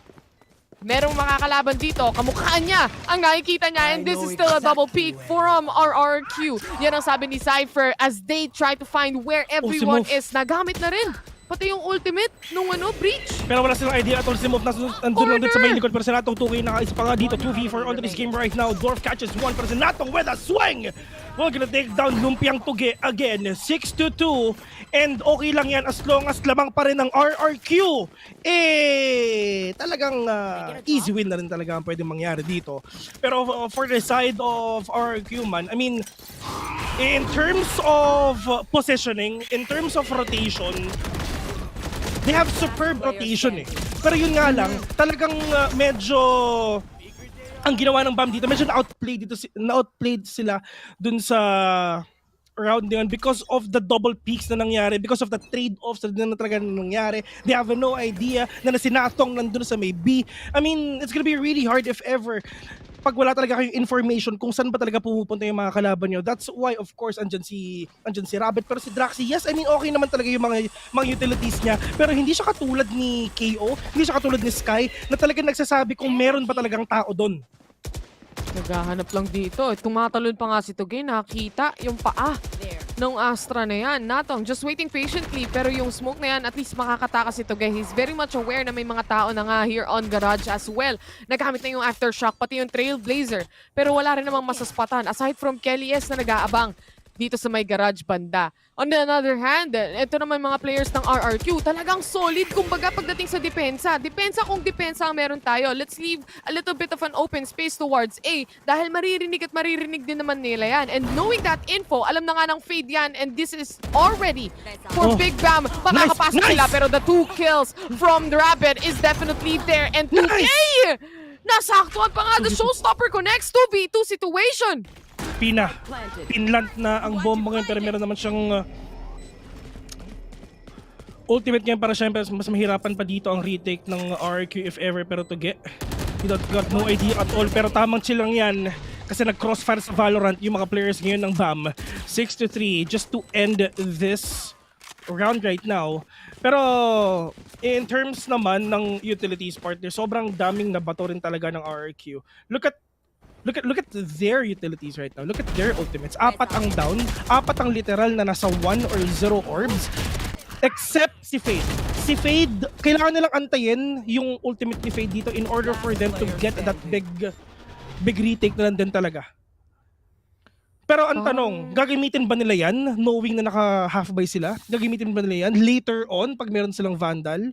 Nasa kanila yan, man. I mean, if ever maging 6-4 to, it's fine. Kasi at least meron pa namang ultimate si Fade dito, pero in terms of ultimates naman ng mga kalaban natin, at wala sila. I mean, kay NTK, it's just the Blade Storm though. Kay Natong, at least wala pa siyang area of effect damage dito because of that showstopper. So all they're gonna do is wait. Wait for that ultimate na pwedeng gamitin ni Rabbit. Aside from that, pagdating naman sa round na to, kahit magiging half buy or eco ang RRQ, if ever maka-play for picks sila kahit papaano, they can be quite aggressive for this round if they're saving up. Hindi i-expect yon ng Big BAAM. Kasi all throughout the entire round 1 hanggang round 10, RRQ has been really careful in playing the defense. Wala pang so yung talagang pumupush, kumbaga yung nag-over-push para sa mga players ng RRQ. And this is something that is maybe not expected by Big BAAM. So tignan natin, depende pa rin naman sa mga players yan kung ano yung gusto nila at trip nilang gawin dito na strat. And it seems like it's just a normal play for picks and just a normal angle they're holding. Yeah.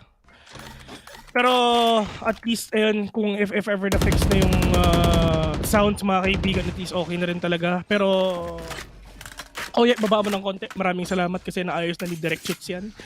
Pero going back here, napalakas ata yung yung in-game sound. Pero yun nga, going back here mga kaibigan, like what I've said, it's just the waiting game lang din talaga na pwedeng gamitin dito ng RRQ because of the ultimate that Rabbit has.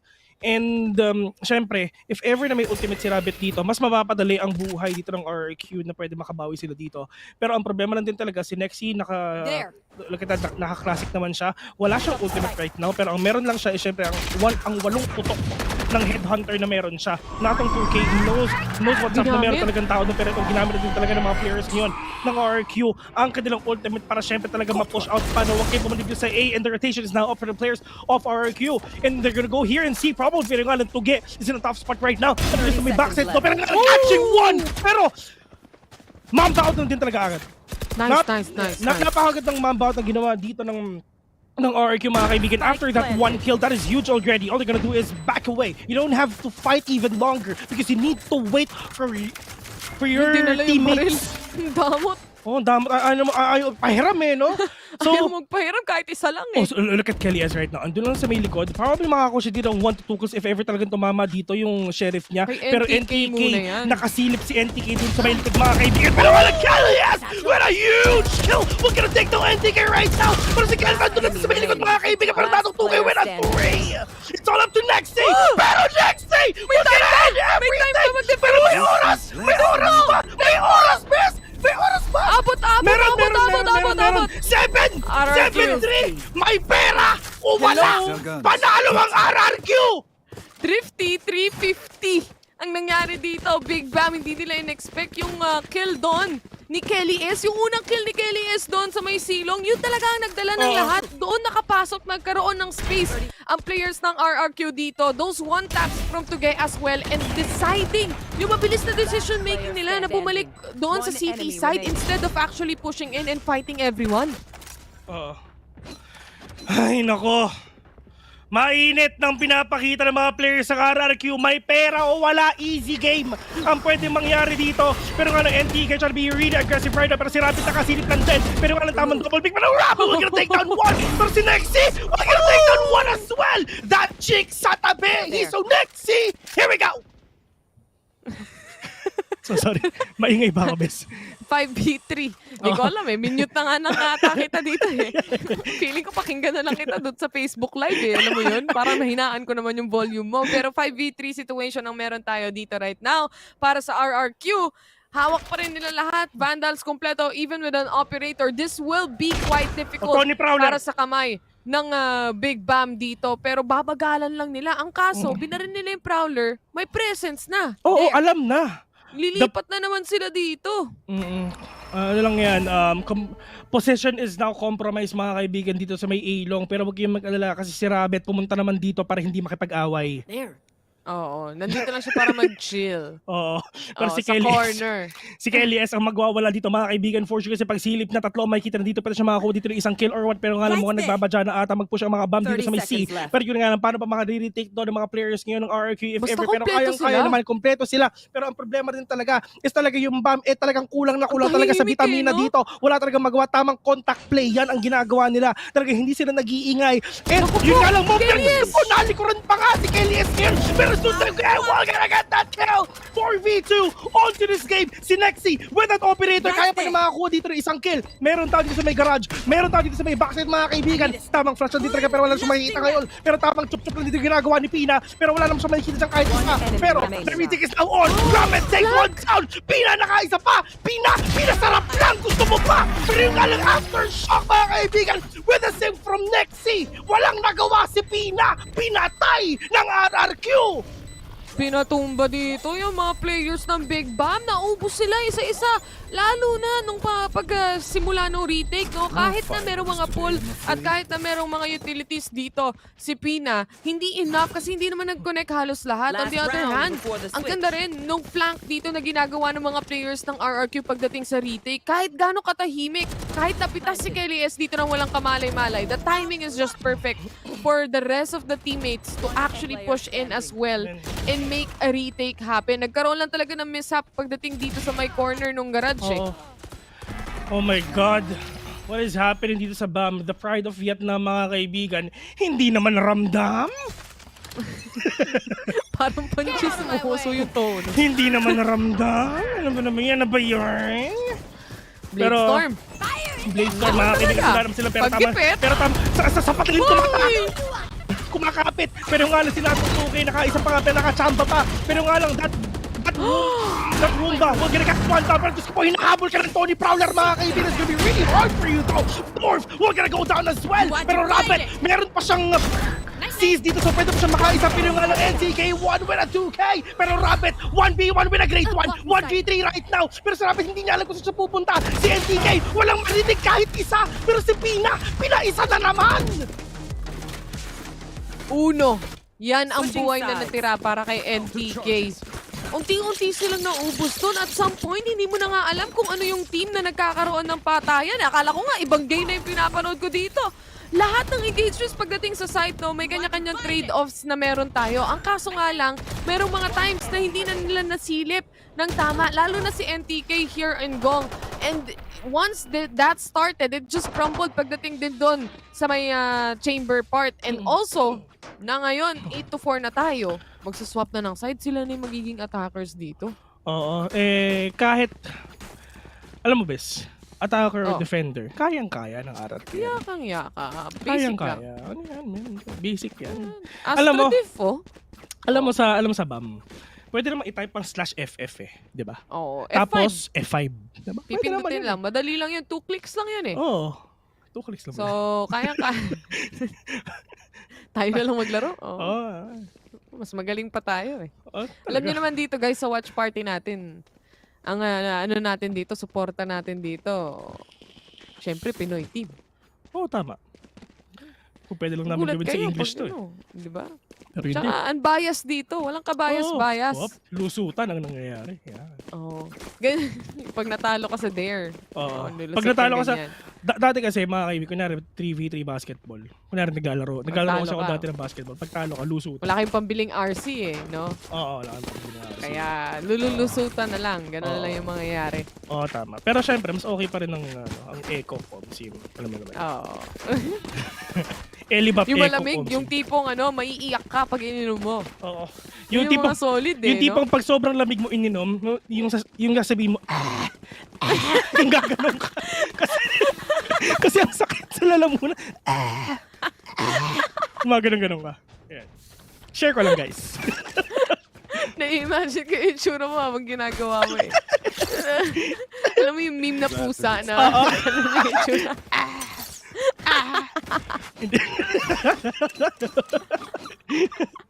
Ay nako bes, magkasama na naman tayo. Marami ang nag-antay sa tambalang ito. At alam naman namin pag gumugusto, binibigyan. Nexi, Headhunter ang puhunan. Headhunter. Mukhang merong nagpupush. Dalawa pa nga! Ay! Isang bala kaya ang sabi! Men! Diyos ko po! Isipin mo, 2 putok! 2 ulo ang sumabog, mga kaibigan! RRQ! Men, ginawang barbecue! Ang BAAM! ROI, hashtag Viva RRQ. Nagpaplanta si Draxi dito at habang gumagapang naman ang ibang players ng Big BAAM right now, aware na aware si KLS sa corner na dapat niyang bantayan. And this is of course a link. Ngayon, sinisilip ang gong, but the double peak right now. Too much players on site right now na hindi na makapalag ang players dito ng Big BAAM. Umapat lang, gusto pang ipanalo eh. Let's go, Nexi! Let's go! Go! Nexi! R! Yeah, R! R! R! Q! Muntik na tayo Muntik na tayo magsabay, bes. Okay. Muntikan lang.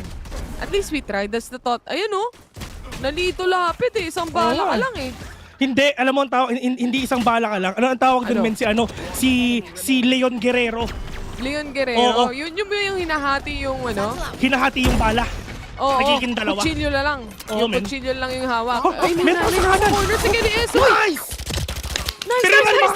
Hindi na din. Oy, sayang nakachamba na. Turo mo na lang kung nasan eh. Natang 2K will also go down here as Draxi settles in. Nexi on the other hand, nakapasok na rin here on short. 2 players na lang na ngayon ang natitira para sa side ng Big BAAM. That is Pina and Mo na naghahanap pa nga ng makakalaban. Isa na lang ang natitira and the Headhunter secures the kill for the rest of the team of RRQ. 10-4, double digits na.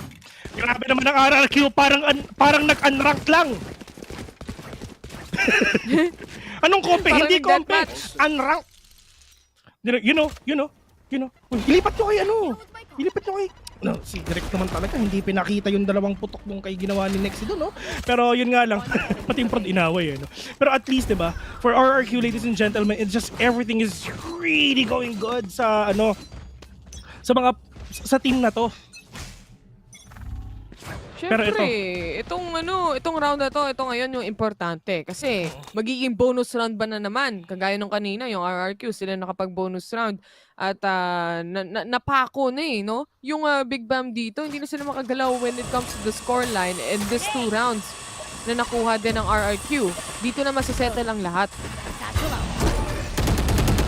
Pero ito, may isa pa nga ata pero mga kaibigan. Qeon will gonna take that one. Napakaganda ginagawa ngayon pero ang Alcipina nakachamba na naman. Pero kung anong RRQ, Headhunter lang ang gamit ko. 100 kada putok ang ginagawa ni Nexi dito. Pero 4v3 right now mga kaibigan. Gold! Ang ginang gold found into the hands of Rabbit with a 3K! May, Diyos ko, kailan kayo nanalo sa buy round nyo? Wala! Kahit nung kanina, kahit nung first half hindi kayo nanalo! Muwi na kayo! Men! Nasa bahay naman sila. Nasa bahay ba sila? Oo. Tayo nyo na yung PC nyo! Yan ang yan ang tunay at totoo. Pero ito, munti ka na nga din sila dito magkasabay-sabay lahat eh. Ang dami masyadong magkakadikit na players pero hindi pa rin nila na-spray transfer despite the disadvantage na ang daming na blind. Si Rabbit na nag-aantay sa corner. Siya pa nga yung makakakuha dito for the side of Big BAAM right now. Pako na talaga. 11-4 ang ating score. Pagdating sa buy, pilit na lang to eh. Isipin mo, Ben? Oh, Diyos ko po, pero nga si Move nakachop naman isa, pero nga may God, Rabbit, sinuchup-chup dito mga kaibigan. Pero, that is a kill coming in from Pina with a big wall bang. Pero ngayon, ang ginagawa talaga ng BAAM ngayon mga kaibigan, it's just all the force buy na pwede nilang gamitin kasi hindi na sila pwedeng matalo ngayon. 3v4 on this game, Vandal versus the force buy of a BAAM. Pero the problema din talaga is the spike has been dropped to get with a swing and he knows it already na meron talo sa may Genji ngayon. 3v2, winnable for the side of RRQ. Pero just ko po, partida pa to! Partida mga kaibigan! Na ano siya, meron siyang dart! Diyos ko po, may dart ka na nga, nakakapatay ka pa, ganyang kalakas mo, ladies and gentlemen! Dorful gonna fall down! Ito ba ang ace na pwedeng gawin ni NTK, pre? Give me the ace, give me the ace, give me the ace, pare! Sangit tong ace na to, pang hashtag boot challenge to, mga kaibigan! Para may bagong cover photo ako! It's just gonna be the big match point of RRQ, ladies and gentlemen! Dito sa game number 1, NTK, nag-charge pa ng flash, pero to get with an ace! Ubos! Pati man ubos! there you have it. Ang ganda ng pang-finisher nila dito para sa match point nila. RRQ, isa na lang ang kailangan nila dito to actually win game number 1. Kumbaga, pinas game nila tong Big BAAM. Kung kanina sila sabi natin nakakatakot tong Big BAAM dahil isa nga sila sa top 3 players or teams rather ng Vietnam region. And this time around, it seems like RRQ is the stronger team here as we are looking at this first map. Pero kung tutusin pagdating sa VCT PH, RRQ is actually really strong on Haven. Oo. Lahat naman, best. I mean, lahat naman ang map. Pati si The Dust, malakas itong mga to eh. Aba, pati sa Land of Dawn, malakas ang mga players ng RRQ. Alam naman natin yan. Pero, wala na nagagawa ang BAAM dito mga kaibigan. Ano pa ba ang gagawin nila para makabay? Pero si NTK, nakachamba na naman ng isa. Pwede siyang kumuha dito ng Vandal or Phantom para syempre pag-upgrade naman sa Guardian niya. Pero that is to get with a swing. Pero hindi ka tumitigit sa likod mo. Jerry sa likod tuloy. Pero NTK with a big headshot. Pero Rabbit will gonna end your life. Fourth mga kaibigan.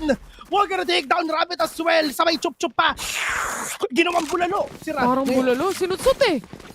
Mga tipong gusto mo may beef. Palong-palo na naman ako sorry Oo. Malaki yata TF ni Vil eh. Sa akin, tank lang eh. Sa'yo, thank you. Oh, may U sa akin. May tagtag eh, no? May U eh. Sa dulo sa akin, tank lang eh.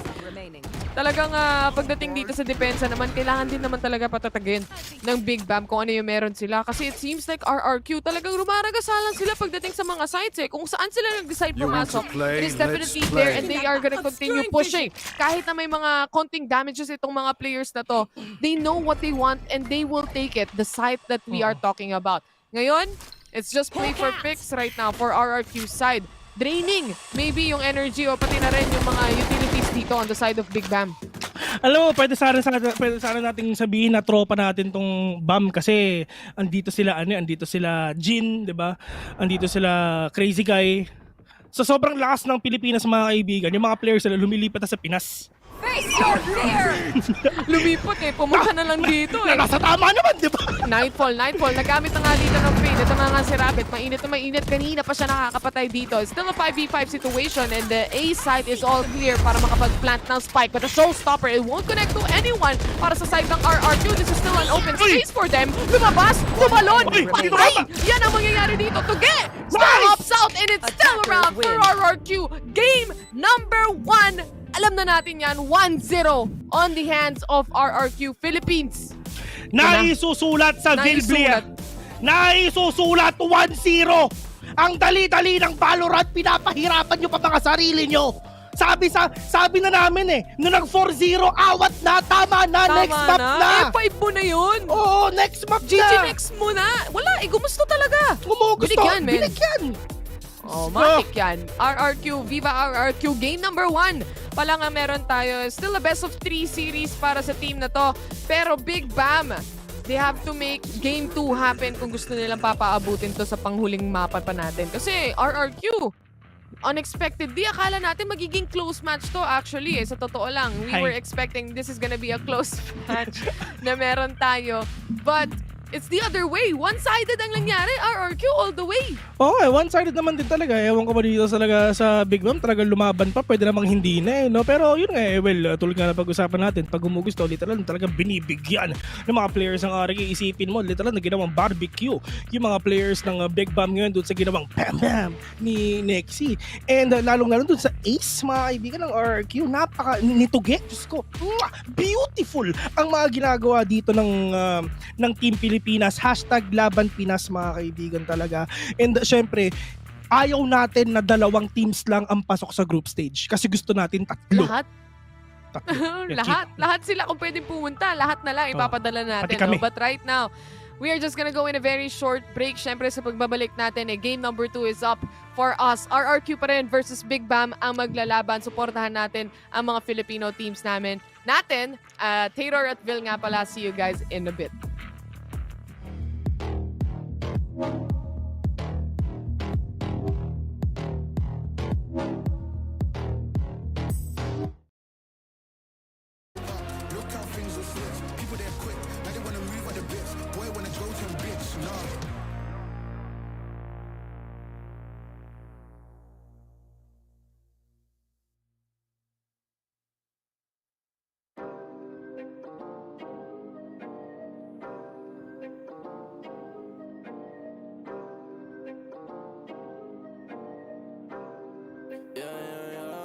Vinci. Working a 9 to 5, I had to go and feed the gods. Nobody did it right, I had to show them how to grind. I had to beat the odds, this is the life I live for God. Taking a step at a time, we going up, we headed to Mars. Taking them chances, making decisions, you know I'm never gonna lie. Till you let go, I'm copying all of them, who you gonna be inside. I cannot fake it, I gotta face it, I gotta do the time. You gotta wait, mate, for a great pay, make sure you're doing your job. Gotta deal with the patience, 200 at every occasion. Going to different locations, how they got when I need some direction. Me and Vinci go up every session. Cook it up, yeah, you know it's no pressure. Yeah, you know how we do what we all in. We can slow up and you never catch us. Working a 9 to 5, I had to go and feed the gods. Nobody did it right, I had to show them how to grind. I had to beat the odds, this is the life I live for God. Taking a step at a time, we going up, we headed to Mars. You know my slimes, they came from the bottom to top. They can define us, they tryna find us, boy, I know you with the ops. We're not the same, no, you can't compare me, I don't belong in the box. Don't try to play me, no, I'm not friendly, this is everything I got. Ain't no playing around, this is no playground. And no matter I do what I say now, I'ma go give them something to say now. Got them stuck on my back like a spray ground. See, don't gotta complain. I'm a shooter, got eyes in my vein. They said that I would never make it, they thought I was crazy, they said I'm insane. Working a 9 to 5, I had to go and feed the gods. Nobody did it right, I had to show them how to grind. I had to beat the odds, this is the life I live for God. Taking a step at a time, we going up, we headed to Mars.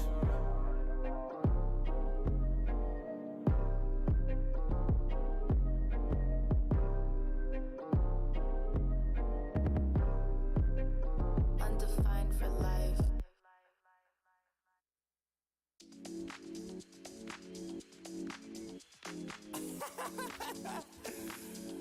Oh man, what you talking about, man? What? You're so crazy, bruh. Wasn't too long before I realized a whole lot of truth just realized. Two groups faking the real guys, and both of them plotting on your meal size. Gotta be more, is this real life? Got a bad hand, but I still try. Try and knock me down and I still climb. I can see the promised land right over the hill line. And when I get there, yeah, we all gon' party. Learn how to surf cause the waves is gnarly. Gotta make the bread, gotta bake the barley, but it take a little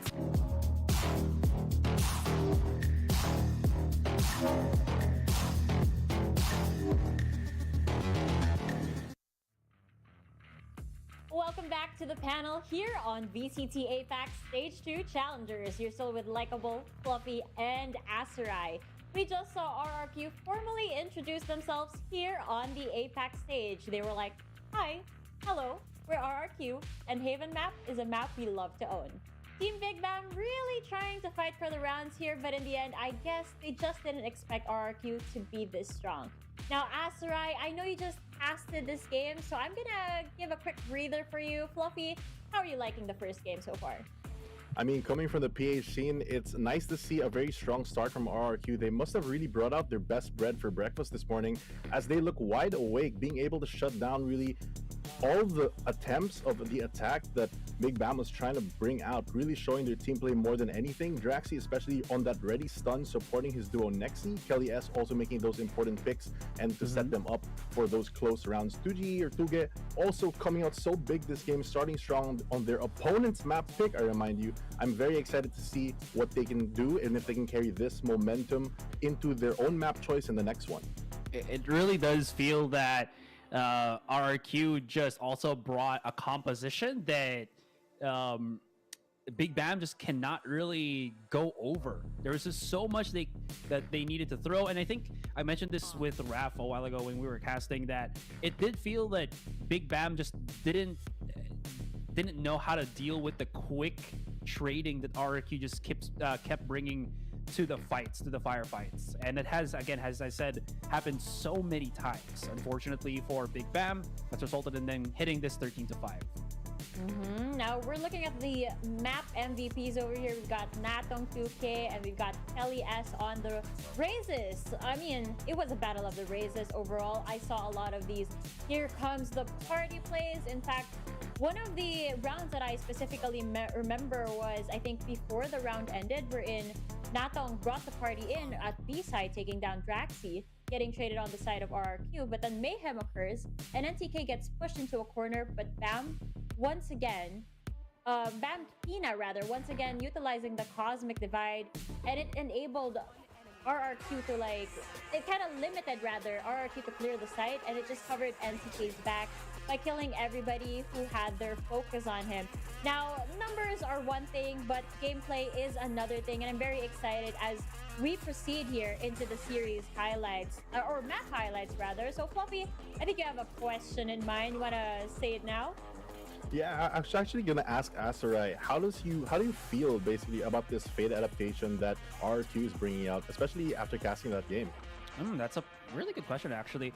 I really do like it because, again, I kind of go back to my point where Double Initiator, supposedly with the Sky and Sofa, is very good at being able to give you so much information while also netting utility to get clearly into the site. But with the Fade and the Breach, it, I think, just makes it even more aggressive of a Double Initiator comp. And it works swimmingly well for RRQ because Kelly S can play off of that so well. And you kind of see that happen so many times. Also, what's kind of good about this is compared to the Sky, you basically have two Prowlers compared to that Trailblazer, right? And you don't really need to get a stun, just the information. And the Prowler has done that so many times throughout one specific round for RRQ, which gives them, I think, so much info as well to kind of just figure out where they want to move around the map, especially when they were playing on the attacking side. RRQ was definitely something else. And as you mentioned earlier, Fluffy, you believe that they brought out their best bread for breakfast. So I want to ask you, who do you think among these players brought out the best bread? And what do you think is the best bread out there, Fluffy? I don't know what the best bread out there might be, but for this game, I think that a lot of the credit does come to Kelly S and Tuga's ability to just play along with their team. I feel like the adaptation that they brought in this game, if they can carry this through for the rest of the series, is nice to see because it's not something that historically we've seen them do in the past. So all of these small changes really throws off a team, and I'm not sure if Big BAAM was prepared to play into this Fade, but it really helped, especially going to the opponent's composition. A lot of interesting plays that happened, that occurred throughout the Haven map. Really interesting. I mean, if we're gonna take a step back, it was an RRQ sweep from the get-go. It was a 5-0, and then that's when Team Big BAAM decided to get that timeout, right, Asarai? And then that's when they got their first point with NTK on the Jet Blade. Yeah, it felt like it does work almost well for Big BAAM, but they have to kind of set it up with some sort of big utility. I think that one round that they got when they were 5-0'd by RRQ, that was the round where they were having access to Nathong's Showstopper, and that was the start of something from Big BAAM here. But again, it kind of just did show that Big BAAM were relying a lot more on certain big utilities to help them out clear sites, because I think that's when they're the most confident, and that's when they know that they can really force RRQ out of their own portion of the map. And it's only happened very few times, and that's why I feel like they only got up until that 5. Now, you were mentioning the utility that was used. Again, like I mentioned earlier, I saw Pina utilize the Cosmic Divide, but that was the second time around that he really used it, and that it really worked in their favor. The first time was, I think it was a standard setup when it comes to the Cosmic Divide, wherein on A site, you kind of cover the ground from the entrance as well as the Heaven of Haven, or A site rather, and then you have a crossfire happening between Pina and Dwarf. Would you say that this is always the way to go when it comes to Haven? Not the best, I would say, at least for Big BAAM, but it's good enough. I think the one big problem is not looking at the setup themselves, but the duelist and how they're able to at least help them get the site in. I think that was the big problem for them, because the setups, I think, were good for Big BAAM, but the timing was definitely off. I think that also showed during the pistol, where they threw so much utility on the A site, and that was already good, but there was like 1, maybe 3 seconds late on NTK and Nathong being on the side itself, and that was when we saw RRQ just be able to recuperate and then just set them, position themselves up to win firefights, which they did. So I think the timing is the issue specifically for Big BAAM and not the utility usage. 3 seconds can definitely matter a lot, especially in this kind of competition and against a formidable foe like RRQ. Now, you did mention the pistols, so Fluffy, to connect with that, what can you say about Nexi on the whole chamber and the headhunters? How well does this guy use this ability? I mean, obviously at this caliber, it's amazing to see a chamber land their shots and everything, but as much as I would love to give him full credit, I really believe that this game really showed more of the team play, if not anything. I feel like his dynamic duo with Draxi, especially on that breach, being able to support him from anywhere in the map when needed with that ready stun is just such a big factor that you can play in, because it gives your team such a big advantage going into a lot of gunfights. The coordination for RRQ is definitely something else. Another round that did kind of catch my eye as we were going into the game was Rabbit and Nexi holding down A side. So Rabbit would take a peek at Sewer, Nexi would be taking out Long, and they would just get two right off the bat, and which eventually just forces Team Big Bam to rotate and go to C side. But at the end of that round, it was, you know, it was still RRQ. They were able to pressure the post-plant scenario and just get the win on that round. Would you say, though, Aserai, that they're better off, or like RRQ would be better off as defenders or attackers on the side of Haven? I think it just works well regardless of what they need, especially with what we saw again with the agent selection that they have.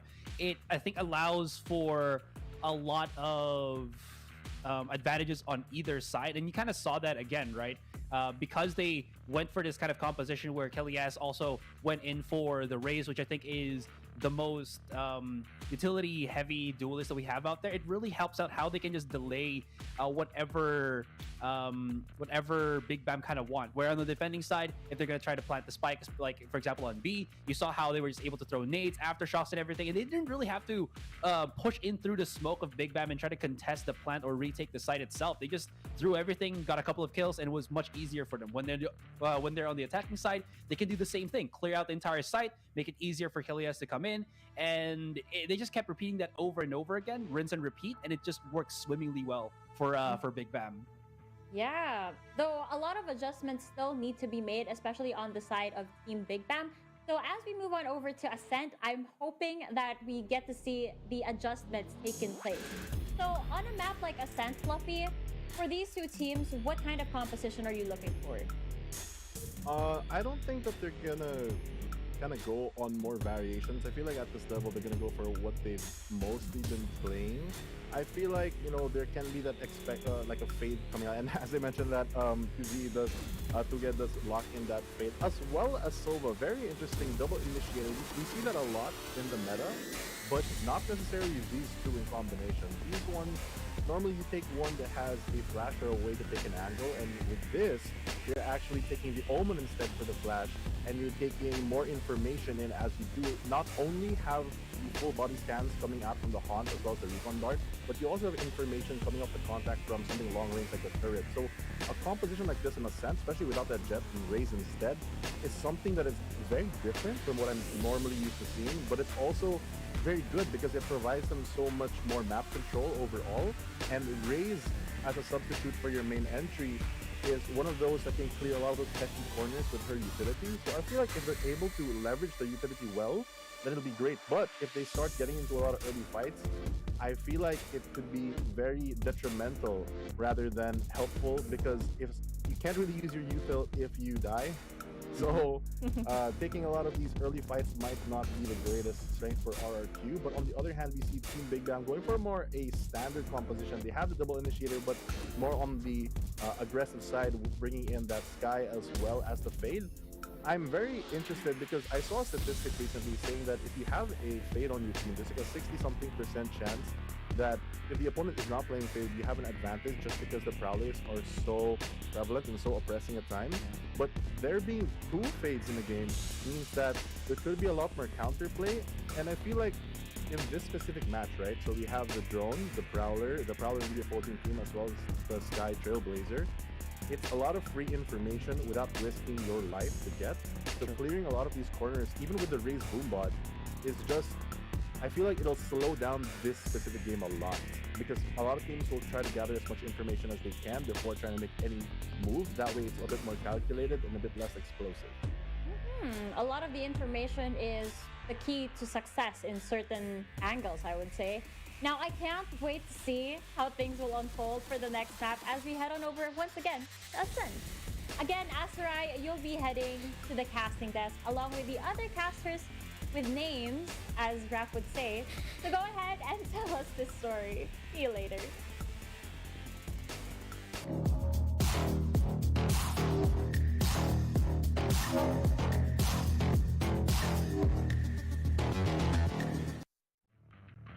Wrecked sa unang mapa na pinili. Bakit ka tumatawa ng Big BAAM? Ladies and gents, welcome sa VCT Asia Pacific. Siyempre, kami nga pala ang inyong mga casters. My name is Taylor. Ako nga pala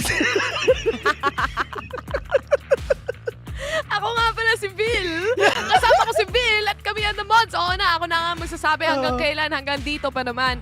Ito pa rin, no? Pero game number 2 na tayo, best. 1-0 ang score natin. It is on the side of RRQ. At to take note, sa unang mapa na yun na Haven, Big BAAM ang pumili nun, men. Yun nga eh. Nanalo ang RRQ dun sa mapang pinili ng kalaban nila. So, what more? Dun sa mapang pinili nila. Diba? Actually, sabi nga nila nakabarong ka na daw kasi susunduin mo na. Yung Big BAAM. Yung mga nagpapatayo sa akin dyan, guys. Oo. Pakita mo naman yung Ben 10 shorts mo. Sino nagsabing naka-shorts ako? Yung SpongeBob. Ay, ako ba? Sa SpongeBob. Sino nagsabing naka-ano ako, ha? Wala. Sige nga, proof. Kung ano. Ayaw. Hiya ako. Shy type naman pala. Shy type naman pala si Kuya nyo, Bill, no? Pero andito na nga tayo. Pagdating sa ating game number 2, Ascent ang mapa. Mapa rin ng Pinoy to eh. Mapa ng Pinoy to, men. Sa may BGC lang to eh. Oo, yung Venice. Diba? Oh. Pare-parehas lang yan. Ano yan sa Venice Grand Canal? Oo. Big BAAM, taga Vietnam to. Tapos, siyempre, itong mga tropa natin sa RRQ, taga Pinas, magkakapit bahay lang yan. Pero, dito, walang kapit-bahay muna, guys. Dahil, ito na, ang RRQ for their second game. Immediately, attacking away. Pagdating doon sa turret, nawala.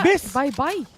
Ang ganda ng recon. Sakto-sakto eh, no? Nakuha yung 4, pero ngayon wala muna si Rabbit. Kaya si Flash ang papalit dito. Pero yung nga si Natutuki, muntik ng tumama dito sa mga players ngayon ng RRQ, mga kaibigan. Natutuki, will take down. Tumasok pero nga Natutuki, nakachamba pa ng isa dito. Hindi pala chamba yun kasi sure kill yun. Sure kill yun. Sorry. Nagkamali lang. Masyado kasi mabilis ang ganap dito eh. Mga pangyayari dito eh. Pero nakapag-plant na nga ng spike ang RRQ right now. They're holding the post-plant positions. 4v3 situation. As of the moment, si Nexi, may hawak din naman silang mga ghosts dito. Prowler out para sa kanila. Even with the dash, Nexi still gets a kill here. At nasa default lang na nagtatago si Tuge. Namatay pa rin as NTK is being shot down. Si Flash pa, buhay na buhay. Full on HP as both fighting for his life. Nagde-defuse ng Spike Best. Hoy, tumingin ka sa likod mo, baby boy! Flash! Mas mabilis pa sa fast! 1-0 already. And the players of RRQ, once again, this map that they picked. Siyempre, talagang if ever ikaw pumili ng mapa na yan, malamang dapat may advantage ka. Naku po, itong mga pistol rounds, laging nakukuha ng RRQ eh, against Team Big BAAM rather. Even on game number 1, ganun din yung nangyari, no? Kung paulit-ulit nangyayari yan, lalo na pagdating dun sa mga second half, mahirapan talaga sila dito. Ito, defense nila, pag may butas yan, naku po. Alam mo ba, Besiwap? Na si Azuray, ang pinili niyang manalo, Big BAAM. Big BAAM? Oo. Bahayas. #taksil sa bayan, mga kaibigan. #taksil sa bayan si Azuray. Bakit kaya? Prowler. Being sent out here, pero wala rin namang makaharap, no? Habang itong mga players ng RRQ, gusto atang bumuelo, umaamba dito sa may B main. Pero yun nga lang, itong ambahan na nangyayari ngayon, mga kaibigan, na syempre, talagang hindi rin talaga nila magagawa yun because of the boombot na meron dito si Kelly. As kitang-kita man natin talagang covered ang buong B main if ever. So kung if ever na merong tao na magbabantay dun sa may gilid ng B main is you're gonna be dead for sure.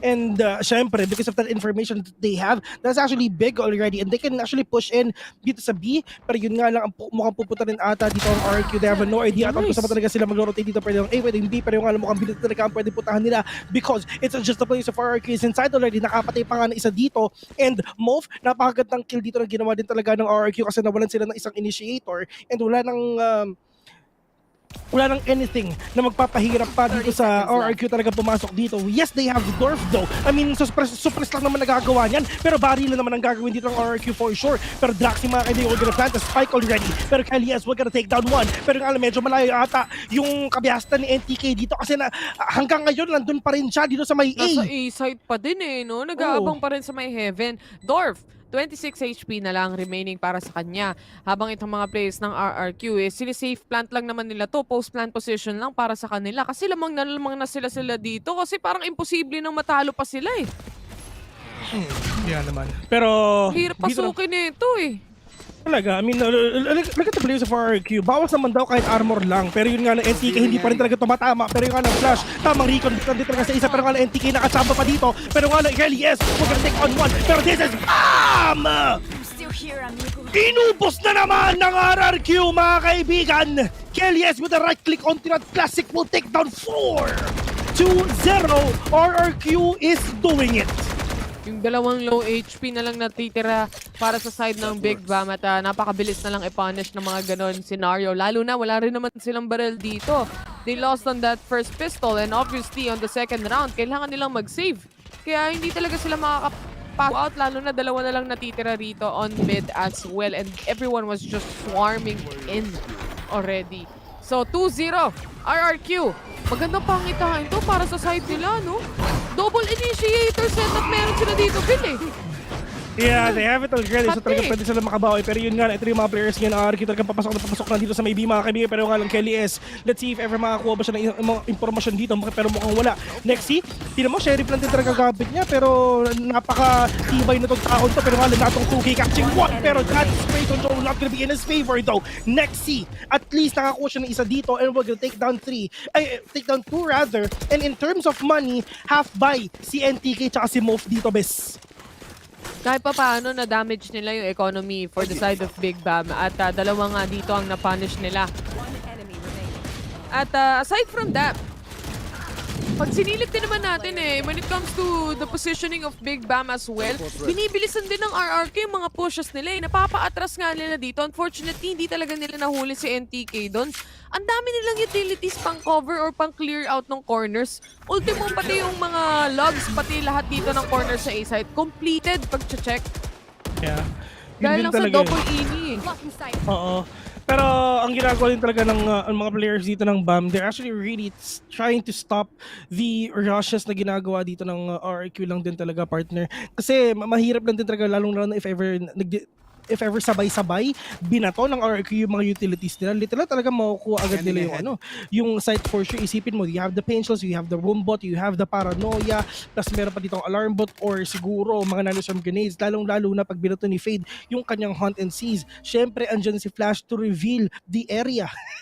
Kung nasan pa talaga yung mga players dito ng RRQ. Literal yun na sinisigaw dito ni Flash kapag binato niya na yung recon niya revealing area. Ultimo sa reveal, nandun ka pa din. Sipin mo yun? Guys, kahit saan mo makita. Ito si Bill, nakikita mo pa din Sorry akin. Pero yung mga players ngayon ng RRQ, ito na rin talaga yung hunt na meron dito. Pero yung alam mo tamang walang chup-chup na nangyayari. Just ko hindi talaga nakita si Pin kayo. Pero napakaganda ng smoke. Hindi nakita ang RRQ dito. Pero nga ng tugi mga kaibigan, mukhang tatamaan ata siya ng Tony Prowler. Pero mukhang hindi. Draxi pushing in. Catching 2 already. This is huge. Na ginawa ng RRQ. This is a 2v5 ladies and gentlemen. Or 2v4. Basta yun na yun. Pero natong 2K. Headhunter lang ang gamit niya. Yes, pero sa shorty dito. Pero ang kalaban niya talaga nakabanda lang din talaga. Pero 1v1 with a great one right now. Tuge with the Phantom. Natong 2K pero wala silang idea at all kung nasa ba talaga yung mga kalaban nila. Pero natong 2K dito talaga sa rafters. Pero Tuge, inaantay lang niya na bumaba. Dito si natong 2K, alam niya kung nasan siya. Pero yun nga lang, eto na yung pick. Parindig na talaga. Pero meron siyang hunt at mukhang hindi pa ata natamaan. Pero yun nga lang ayun yung swing. Just the point, Tuge! We're gonna end your life! 3-1 already! Muntik na si Lumpiang Tuge! Diyos ko! Ang daming moments na parang lahat ng hinga ko papasok namin. Hindi na lumalabas. Ang ganda sana nung punish dito ng Big BAAM. Ang kaso nga lang, hindi na nila nakapitalize. After nilang magulo dito, lalo na with Draxi swing. My God, isa-isa na ubos. Pati si Tuge, yung final kill niya na yun bago sila nakapasok on site was everything that they needed to actually make the round happen. Muntikan pa sila doon, men. Bumaril na nakatago pa. Nga I mean, talagang tinatry talaga nila, pero Diyos ko po, ito nga talaga ang Great Wall of Nexi, mga kaibigan. Diyos ko, isipin nyo 2021 pa lang, 2021 pa lang, mga kaibigan. Talagang sinasabi na natin na talaga ito ang Great Wall of Nexi. Pero yun nga lang, Diyos ko po, nasambal ata si Dorf dito ng Tony Prowler. Pero dalawa na ngayon ang wala dito sa side ng RRQ, make that 3. Pero Draxi, let's see if makakapatulong sa kasi, pero alam mo tamang G-Clan, pero alam next day, we're gonna take down 1 NTK, 1v1 sa 3 ang gagawin ni Jet dito. Pero Flash will plant the spike already, pero hindi na alam na dalawa nakatingin sa'yo. Pero Diyos ko po, Blade Storm, muntik nang tumama. Muntik nang mamatay yung sahig, men. 4-1 is the score. RRQ still on the lead right now. So far, so good para sa side nila dito, lalo na on the attacker side, na talagang ang hirap tapatan eh. Pag nilabanan mo kasi yung RRQ ng aim duels, malulugi at malulugi ka, lalo na pag umi-entry sila. Because they have Prowler, they have the utilities exactly what they need and where they want it. They also have shock darts, recons, they have boom bots. Lahat ng pwedeng corners na taguan mo at siksikan mo, parang kayang-kayang i-check dito ng players ng RRQ.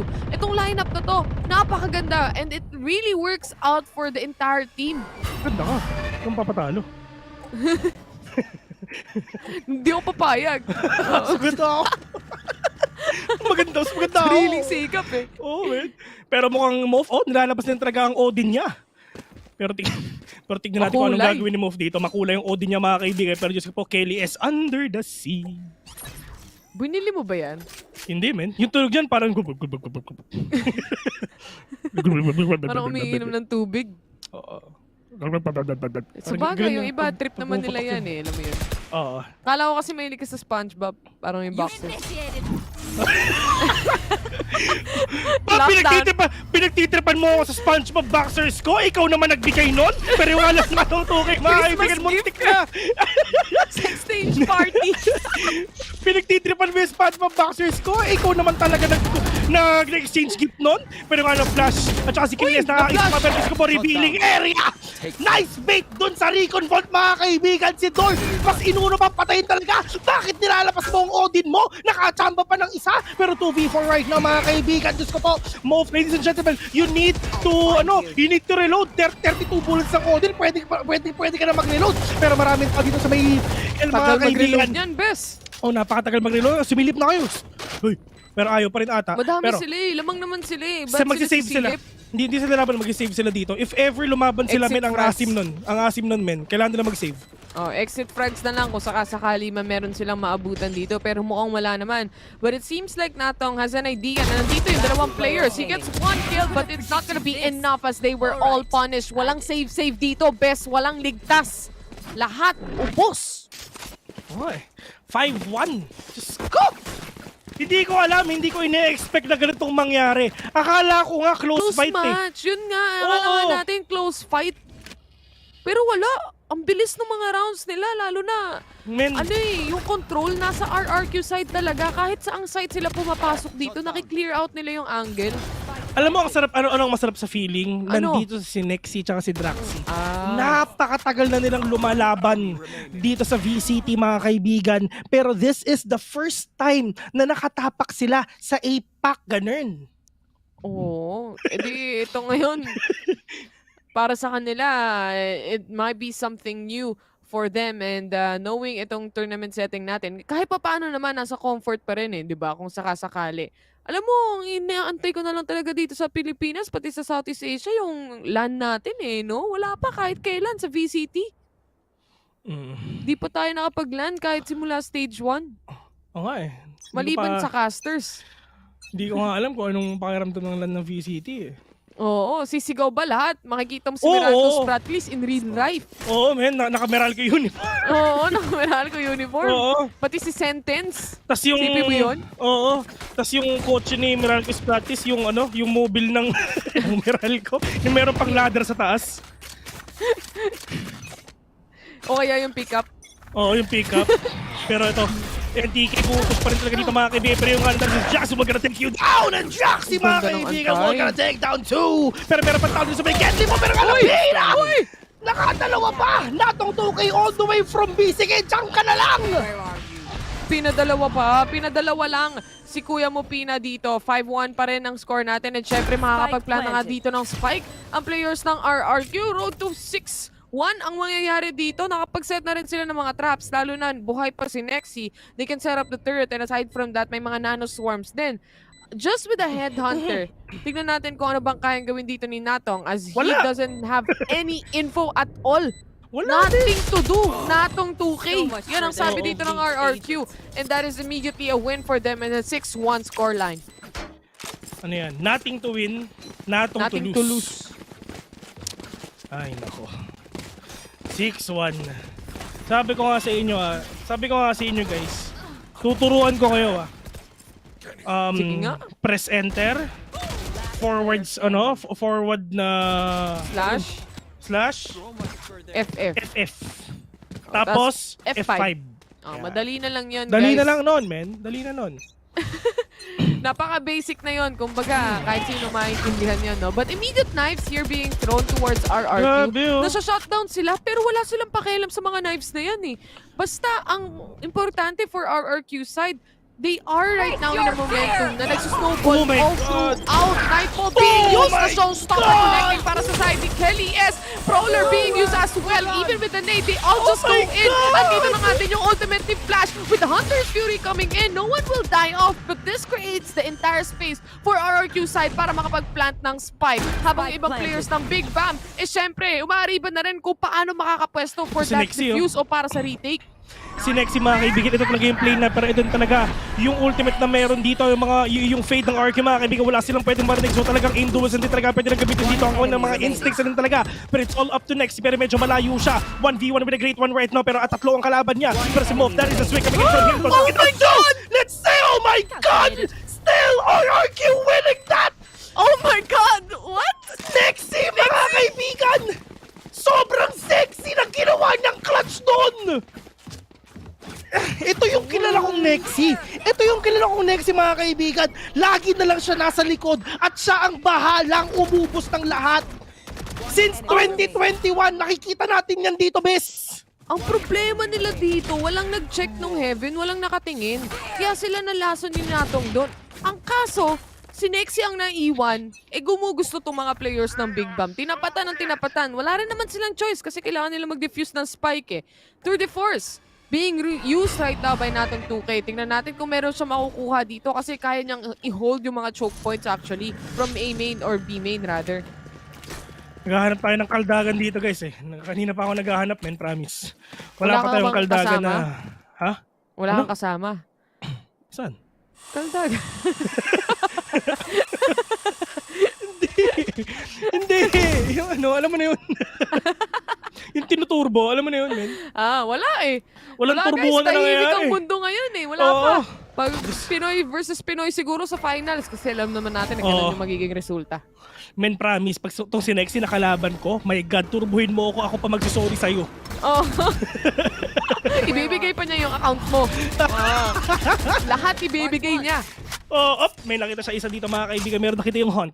Pero kailangan ba ipupush ba nila yan o hindi? So nagpaparinig na sila dito sa A para syempre mag-force na mag-rotate yung mga players sa B papuntang A. Pero ang sinasabi dito na natong 2K at saka syempre ni Move, parang hindi ata nila gagawin yun. Kasi medyo meron silang naririnig din kahit papano na pumapasok dito sa may B main. Kung slow play yan, pero hindi, maganda yung position ni Kelly S ngayon mga kaibigan, pero nga lang puto lang talaga hindi namatay. Pero that is the recall ball, kita yung tatlong players ngayon, pero yun nga lang sa mata kasi sila pupunta. Pero that is the ultimate coming in from that Omen though, pero not gonna catch anyone right now. 12 seconds and they need to go in already. Sa may B-side mga kaibigan, to catch just 1, 8 seconds. They need to put the spike already. Natong 2K mga kaibigan, nakaisa pa 5 seconds. Pero yung alam Nexi, inuubos na rin talaga. 2v1 right now mga kaibigan. All they're gonna do is wait and BAAM will get this round. Pero yun nga lang, Dwarf mga kaibigan, nakachamba pa. Naubusan sila ng ng oras. Kung tutuusin, kaya nilang i-take yung site, pero yung pressure na binibigay ng time limit para ma-plant yung spike na yan, lalo na yung chamber na sinatang 2K, nag-aabang on backside. Kapag napatay ka talaga nun, slow ka talaga. Hindi ka makakapuelo kahit na makuha mo yung kill na nasa tapat mo. Hindi ka pa rin makakakilos, and this gave opportunity for the side of Big BAAM to actually make a retake happen. Sayang! yung round na yun, but very much doable. And on to the next one, 7-2 yung magiging score natin. Pero ito na. Isipin nyo guys, baka malay nyo magkaroon ng ng Masters, VCT Masters Manila. Oo, baka naman. Diba? Lahat ng mga sikat na pro pupunta dito. Oo, man. Bakit hindi imposible, bes? Oo. Tapos kami ni Taylor, nasa bahay pa rin. Oo, nasa bahay pa din. Sila nasa land na, kami nasa bahay pa din. Oo, man. Kasi nagka-cast kami, guys. Pero okay lang yan. Pero that's gonna be really interesting if ever talaga pupunta yung mga players dito sa Manila. Like, kunyari, dito sa Samoa Arena. Araneta, Diyos ko. Oh my God. Araneta, make some noise. Oo, yan. Alam mo ba, yun talaga yung pangarap ko eh. Araneta! Mag-host sa Araneta. Nakapag-host na ako sa iba't ibang big malls sa buong Pilipinas except Araneta. Grabe Legit. ka naman. Nakarating ka na ng Cebu. Oo, syempre. Tsaka Davao. Nakapag-host na ako sa buong Pilipinas except Araneta. Araneta lang ang dream ko no location na makapag-host. Kasi nakapag-host na kami ni Taylor sa Moa Arena eh. Back then, di ba? Share mo lang, no? Share ko lang, guys. Share badge ka kasi. Wala kasing nangyayari, guys eh. Flex ko lang. Pero nga lang, Nexi! Nakakuha ng isa dito, pero nga lang tamang chup-chup lang dito talaga parang bulalo. Ang ginagawa nila, pero nga lang nakaisa pa talaga, pero nga lang pinatay yung apat! Oh my God, the ace comes in. Hayaan natin siya. BAAM with a very big ace coming in from Pina. Pina ace, ladies and gents. Partida lang daw para makaramdam. Para gumalaw naman yung baso. Pero vulnerable kasi sila dun lahat eh. Vulnerable sila dun, men eh. Oo, Pina, chamba lang. Mga kaibigan. Pero ang ganda ng pwesto ni ano. Ang ganda ng pwesto. Wala na kami mahanap ng trash talk. Maganda talaga yung play, guys eh. Gusto na tayong magagawa. Gusto na sana namin siya i-bash, pero maganda yung pwesto niya. Pero wala eh. Ang galing talaga eh. Oo.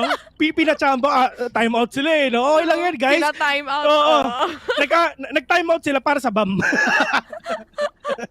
Para bigyan siya ng chance makapag-screen record. Oo, diba? Para ma-check yung clip. Okay yun Kasi pinapost na yan sa Valorant VN. Sinisend kasi nila yan eh. Nagpapapost sila sa page nila. Kaya kailangan isi-save muna dito ng Big BAAM yung clutch moment na yan. Insta easy. Natulog lahat, bes eh. Kamot-tulo ako dun Walang nagawa eh. Wala guys, magaling. Yun yung literal na RRQ, ginawang barbecue, bes. Ganun nangyari. Isang round lang. Best, yung mga pagkakamali nandyan para ayusin. Last na nila yan. Oo, kasi last na nila yan. Pinaramdam lang para gumalaw yung baso. Siyempre ayaw naman ng RRQ na masaktan masyado ang BAAM, diba? Kasi nga masakit yun. One-sided na kasi masyado. Oo, parang Spain mga kaibigan. Kasi masakit. Parang Spain, but the S is silent. Nagsasarado na ng pinto dito. Sarado na. At syempre, tamang traps lang naman din. Big BAAM. Itong pwestuhan ni Nato, medyo aggressive, no? Knowing na may rendezvous din naman siya. Pabilisan na lang pumindot. Pabilisan ng pindutan mga kaibigan. Wala naman tayong magagawa dyan kasi alam naman natin ng Pinoy na napakabilis ng mga daliri yan. Gut-gut ang nangyayari. Gigil na gigil pa. Pero tamang ingay na si Kelly. Nagbigay na siya ng present, so alam na nandito na. Pero kailangan niyang guluhin dahil ito na yung flash na pumasok natong 2K. Already getting 1 kill pero may trade-off na kasama agad. Chup-chup na nga mga players dito ng RR2 pero merong bumabaril on towards CT. They have to clear out the side completely but it is completely cleared out already. Apat pa na players ng Big BAAM ang buhay na buhay dito for the retake. Merong ultimate ngayon na nilalabas yung mga players ngayon ng both teams mga kaibigan, pero ito na din talaga yung lockdown na meron ang RRQ pero score pushing in already, pero nasa inyo ang numero tawag sa may likod, pero ang NCK catching one Nexi pushing in, oh my God, katabi lang niya, Diyos ko po, mahal siya, oh my God, pinatay na lockdown mga kaibigan. Kasi ang Vietnam hindi naman sanay sa lockdown yan. Mas matagal ang lockdown ng Pinas, best. Oo! Hindi nila ina-expect yan. Sanay na kami dyan. Lockdown V2O. Ewan ko, 300 version na lahat na. Men, pinakita nila sa Vietnam. Ito nga pala ang alert level 4. Diyos ko. Kitang-kita, walang nagawa yung nag-ace kanina, nanigas na lang talaga. Hindi nakagalaw eh. Tamang picture na lang ang nangyari dito para dun sa Astra na natitira, no? Di nila mabasag-basag yung lockdown, bes. Nag-ace ka pala, ha? Buti nga, hindi kita pinalo ng batuta Naging ako eh. statwa, bes eh. Walang nagawa eh, literal eh. Kung dito yan sa Pilipinas eh, sure. Na chop-chop na yan ni Kuya mo Jesse Bash. Pero ito, yung Aldro natin, NTK, nahihirapan siya makita yung mga kalaban dito. Pina as well getting 1 kill already. Dalawa na pala ang napipitas on the side of RR. Yung isama mo pa si Tuge. Ay, nako. Init ah. Tagal mo matapos na ito. 2-0 na dapat eh. Pero, ito rin talaga yung mga ginagawa ng mga players ngayon talaga. They really want to push in everyone para syempre makakuha pa sila ng enough advantage. Pero malaking problema ngayon sa RRQ kasi baka mag 8-4 to. Ito lang din talaga yung nangyari kanina mga kaibigan. So inuulit lang nila din yung nangyari sa map number 1. Pero at the end of the day, RRQ lang din naman talaga ang mananalo dito. Pero 2v4, yes, si Nexi, low on HP, flash as well. Pero paano ba nila pupuntahan to? And Door catches one already. Meron ako sa may likod. Alam na meron market ngayon. 1v1 sa 4 na pwedeng gawin ng flash. Pero nga lang wala siyang HP mga kaibigan. Pero that nice is go. NTK. Nag-whiff ang kuya mo. Pero it's fine kasi last round naman din talaga ng first half yun. And for the side of RRQ, hindi nila pina-9-3 to kasi curse yun. Kaya ginawa nilang 8-4. Sinadya nila yan guys para hindi na kayo maglabas ng mga haka-haka pagdating sa mga curse na yan. Kaya tigil-tigilan na natin yan. Pero na-caught off guard talaga ng tuluyan yung mga players ng RRQ dito. Yung BAAM kasi, nag-change up sila ng pacing eh. Medyo nagiging hyper-aggressive yung mga pwestuhan nila. Tapos kumukuha lang sila ng pick-offs and then going back. Lalo na si Natong, especially with the rendezvous na meron siyang pwedeng gamitin. Para naman sa kamay ng RRQ, Nexi is actually performing really quite well. 17 kills and 6 deaths in total. Parang unrated lang eh. Parang ako lang, man. Parang ako lang, man. Parang ako lang mag-killjoy. Hindi kasi ako nag-killjoy. Si Taylor ang nag-killjoy sa amin. Ako yung taga-lagay ng mga traps. Oo. Ano kami, nag-stream pala kami ni Taylor ng isang araw. Sa Mineski TV channel. Oo, nag-Valorant kami dun eh. Oo. Tapos pining yung spike. Lahat ng buong mapa pining eh. Oo. Sabi kasi nung kakampi namin, iping lang. Ping, paping. Yung pining spike. ni Vil lahat eh. Para daw tinubuan ng pimple yung buong mapa. Ang daming Sabi din eh. Ginawa lang naman. Diba? Halftime pause tayo, ladies and gents. Siyempre, magpapalit at magsaswap na ng sides ang mga players natin. At kahit naman mag-swap yan, alam naman natin yung magiging ano dyan. Hindi na. Hindi na. Parang ano lang, clutch lang ng ano. Clutch ng truck eh. Pero, to be honest, no, para sa team ngayon ng Big BAAM, nahihirapan din sila manalo pagdating dun sa aim duel eh. Nakita mo yung kills kanina ni Natong kanina, kahit bulag na bulag yung dalawang members dito ng RRQ. Nakuhanan pa rin ng trade ng RRQ. So, medyo matagal, may ilang millisecond more compared to the usual na nakikita natin pag minsan may lumalabas patay agad. Pero pagdating dito sa mga spray ng both sides natin para sa Big BAAM, nahihirapan pa sila so far. But maybe, itong swap ng sides natin, magbago yung momentum nila. At hindi pa sila nananalo sa pistol against RRQ so far. Pero apparently, itong mga players ngayon ng RRQ, syempre kahit nasa defending naman sila, kayang-kaya pa rin naman talaga yan. Kaya nga meron tayong tinatawag na Great Wall of Nexi, which is apparently, nakikita natin yan. With a big kill right now, we're gonna take down 2. Nexi, inuubos lahat. One-man team ang ginagawa nila. Isipin mo, defender sila, pero sila yung nagpupush ngayon. NTK! Ano na? Tukay, nakatatlo pa! Diyos ko, tignan mo kung nasan yung RRQ, literal na nasa base ng kalaban nila! Wala silang nagawa doon. Ang daming utilities na binato. Nasa corner na sila. Ano pa bang gagawin nila aside from doon sa tumalon?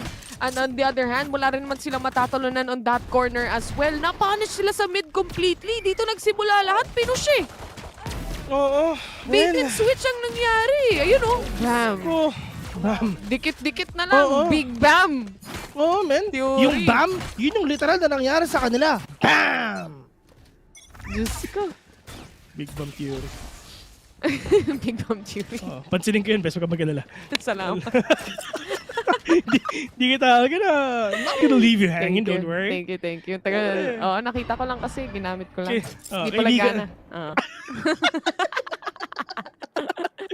Pero I'm not gonna leave you hanging, don't worry, Bessie Wap. Pero syempre, ito yung talagang ginagawa nila. Pero yung halang tamang KO, utility lang din talaga mga kaibigan. Pero saan pa talaga sila pupuntahan dito mga kaibigan? Pero ito din talaga nila Tony Prowler onto your face! Pero si Dorf nakachampa naman ng isa. Pero si Dorf is gonna fall down in 3 hands of Kelly S na rin talaga. Pero nga lang Pinasarap lang ang laban kung mo gusto pa. 3v2 on this game right now. Pina waiting in that corner. Kelly S as well. Pero where is the push na pwedeng gawin ng mga players ngayon? They actually trying to play safe right now. Nga ng Kelly S. We're gonna catch 1! And we're gonna catch 3 right now for 2-10!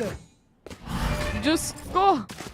Naipit mo pa, nasama mo pa dito yung 2-10. Pero ito, 4-10 is the score right now. Double digits na nga tayo when it comes to RRQ. And hindi pa rin talaga bumibitaw ang players ng RRQ dito. Kahit yung hyper-aggressiveness, alam nilang madaming utilities na pwede din gamitin ang Big BAAM. Pero wala. Alam nilang sila yung may lamang. Sila yung may complete control sa mga mapa na nakikita natin. Ang matindi din kasi pagdating dun sa map picks na meron tayo, Vil, lahat ng mapa na pinili, malalakas yung RRQ. Malakas talaga sa lahat partner. Ganun naman talaga yun. Pero, mapa ng Pinoy eh. Natamaan ata dito ng Tony Prowler, sino ba to? Si Flash. Pero wala naman siyang Odin dito so hindi siya makakapag-spray and pray if ever dito sa may B main. Pero hunt all the way dito lang sa may mid zone. Not gonna catch anyone too. Walang tao dito sa may gated. So, in terms of information, walang-wala sila. Zero, kumbaga. And syempre, inaantay lang dito yung cooldown ng hunt. And syempre, dito ng 0 point ni Dorf as well. Para syempre, makakuha sila ng konting bawa. Pero ito talaga yung bait and switch. Pwede nang gawin. Pwedeng silip mo, tutok ko. Ganun ang pwedeng gawin dito ni Draxi. At saka dito ni Tuge. Pero yun nga lang, Flash. We're gonna take down 1. Kahit sheriff lang din talaga. Pero we're gonna drag them in a push! We're gonna take down 2 right now! 2v4 onto this game. Tuge! Pushing hard! Pina with a battle right now! Can he catch everyone? Maybe not! Pero wala siyang idea at all na meron tao din sa may likod niya. Pero tamang turret lang din talaga. 1v1 sa turret mga kaibigan. And now Nexi, all you gotta do is wait. Pina pushing in. Pero Nexi mga kaibigan, nag-aantay lang siya kasi meron nagpupush sa kanya! Pina with a kill right now! Pero boss na lang natitira sa kanya ngayon at Kalias! We're gonna end your life! 4-11, last point para dito sa match point ng RRQ mga kaibigan. Kitang-kita natin, walang pera ang BAAM! Wala silang arep dito, men. Wala silang mabibiling barrel for the next round that we are looking at. Na bonus round ng mga players ng RRQ dito. Walang katakot-takot eh pagdating dito sa pagpupush. Aside from that, ipit na ipit talaga. They have complete control of the entire map even with the flanks itself. Hindi mapalaga ng Big BAAM itong mga rotations na pinapakita ngayon ng RRQ. Ngayon, makakakuha sila ng mga barrel na kailangan nila. Aside from that, libre lang yung iba dahil nga din sa pulot na yan. At Big BAAM, knowing na double digit na to, naku, lalo silang mahihirapan. Napakahirap ito. Napakahirap nito, Kuya Eddie. Pero ito rin talaga si Nexi, nakaisa pa ngayon. Pero nga Tuge, talagang ginagamit ngayon si Tony Prowler para makita lang din talaga kung nasa yung mga kalaban nila. Pero hindi rin ginagawa ngayon ng mga players ngayon ng BAAM mga kaibigan. Pero ito lang gusto kong ilang.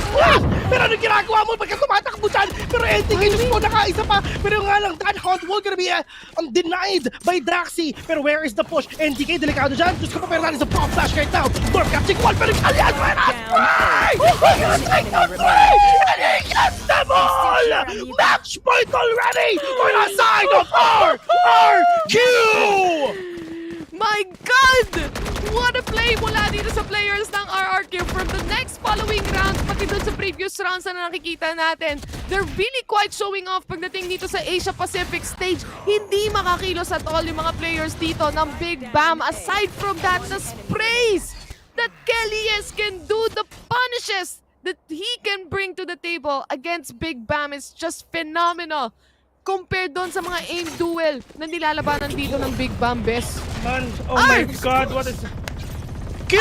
R pala! Q! Let's go! Let's go! Pero eto na, hindi pa tapos to kasi talagang uubusan na ng lahi ng RRQ to! 2-0, bes. Wala ka ng problema. Ayos ba? Wala na akong problema, guys. Ayos pa yun? Oo. Pinipsan ng RRQ ang poproblemahin ko mamaya kung game 3 tayo.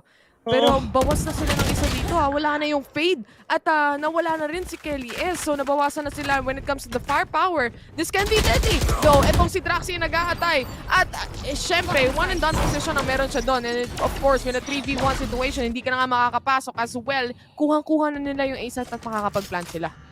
Makakapag-plant na rin talaga sila indeed. Pero let's see if ever makakayanan pa ba ito ng mga players ngayon ng BAAM, mga kaibigan. Pero probably hindi na rin talaga. Yes, pero pwede. Pero iisipin mo, ito lang din talaga yung nangyari kanina. Diyos ko po, hindi sila nakakascore dito sa second half. Ito na ba yun? Flash, mga kaibigan. Ito din talaga yung lockdown alert level 5. Diyos ko po, level 5 na. Pero paano gagawin ngayon ng BAAM ngayon, knowing na dalawa na lang ang kalaban nila? Pero Diyos ko po, 3 nakasilip. Men! Okay lang. Isa lang. Alam ko, may pera pa itong mga players ng RRQ. Yayamanin yan ngayon dahil sunod-sunod na rounds ang nakuha nila dito. Pati yung mga bonus round, napitas nila. Ito mga players ng Big BAAM, no? So they're not gonna have any problems when it comes to the economy. Ang kaso yung mga naging positioning nila dito is more of the one and done position. Especially dun sa pwesto rin ni Draxi kung saan pinupush na siya ng 3 players. Di talaga siya makakatakas doon unless kaya niyang patayin yung isa o dalawa at least para sa kanila. Still, a match point for the side of RRQ. They just need 1 more point. Yun na lang. 1 point na lang indeed. But it's not yet over till it's over because the journey of RRQ is not yet over. But next, si mga katay, we're gonna take out yung flag ng pero dito, nakaisa pa dito. Meron tao dito sa may switch. Pero kailan sila pasok ay naubo na rin ako. Excuse me po! Pero ito si Tugay po siya kayo already nandun lang sa may likod mo. Pero si NDK nakachamba pa. Pero Tugay mga kaibigan, buhay na buhay pa. Number 1v1 with a great one. Tignan natin ngayon, Fade versus RoboCop. Fade versus Optimum Pride, mga kaibigan, hanapin mo. Pero Dorf, huwag ka na plant the spike already. Sige lang, i-plant mo lang yan. Ang problema din talaga is slow na sa HP. Pero 2K, tapos na ang buhay mo. Kasi 2-0 already. Sige, tatantarin mo, kaltagin mo, turbuhin mo. Panalo na kayo. 2-0. RRQ, salamat sa lahat. Salamat, thanks. Yan ang sabi dito ni Neon as they win game 1, Series 1 para sa run nila dito sa Asia Pacific. Ang gandang performance mula sa RRQ. Ang gandang panimula nito. Grabe yung in-improve ng RRQ from the times that we've seen them. To be honest, hindi natin ina-expect to, man. Kala talaga natin close fight. Yeah, it's just literally, that is the thing na nangyari kanina, mga kaibigan. Kung ano yung nangyari na, like kunyari, 8-4, tapos nanalo ang RRQ dun sa first half and second half, parang nung game number 1 lang, di ba? So, ganun na nangyari. So, it's just the same thing all over again. Pero at least, di ba, nabawi ang kailangan gusto nila. And ladies and gentlemen, panalo ang RRQ dito sa match na to. And next na makakalaban nila, partner, medyo mahirap. Pero kakayanin. Kasi as far as I know, ang next na kalaban nila, oh my God, it's Bleed. Bleed? Yes. Makati ang Bleed din as a team, no? Aside from that, dito muna tayo mag-focus sa unang panalo muna ng RRQ. Yung susunod, lalo lang pahirap ng pahirap yan. Wala namang magiging madali, lalo na pagpapunta na tayo sa dulo ng Asia Pacific stage natin. But it was just a very, very good play, strategy play na pinakita dito ng RRQ. Aside from that, pati yung aim duels, lalo na sina Kelly S, lalo na sina Nexi. Ang daming times na hindi na ata makukuha ng RRQ pero naka-clutch pa. Yeah. Nakakasya pa nila.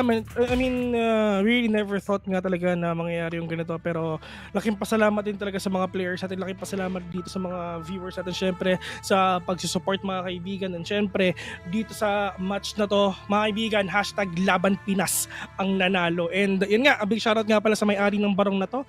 Once again, RIP sa'yo. And yeah, I guess we're just gonna have a very, very, very short break. And yeah, once again, we're cast for the day. My name is FIL, alongside me is Taylor. Makikita nyo ulit kami na ang tambalang ito probably matagal pa. Siyempre, yung mga ganyan, pinapatagal yan, di ba? Automatic na yan, bes. Pero yeah, I mean, once again, you're watching VCT Asia Pacific Play-ins for the Stage 2. See you later.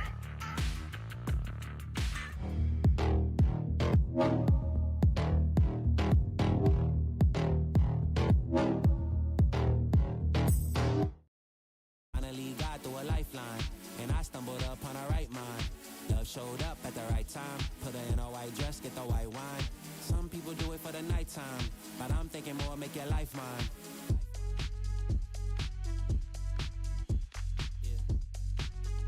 Is it possible we could last forever and ever and ever?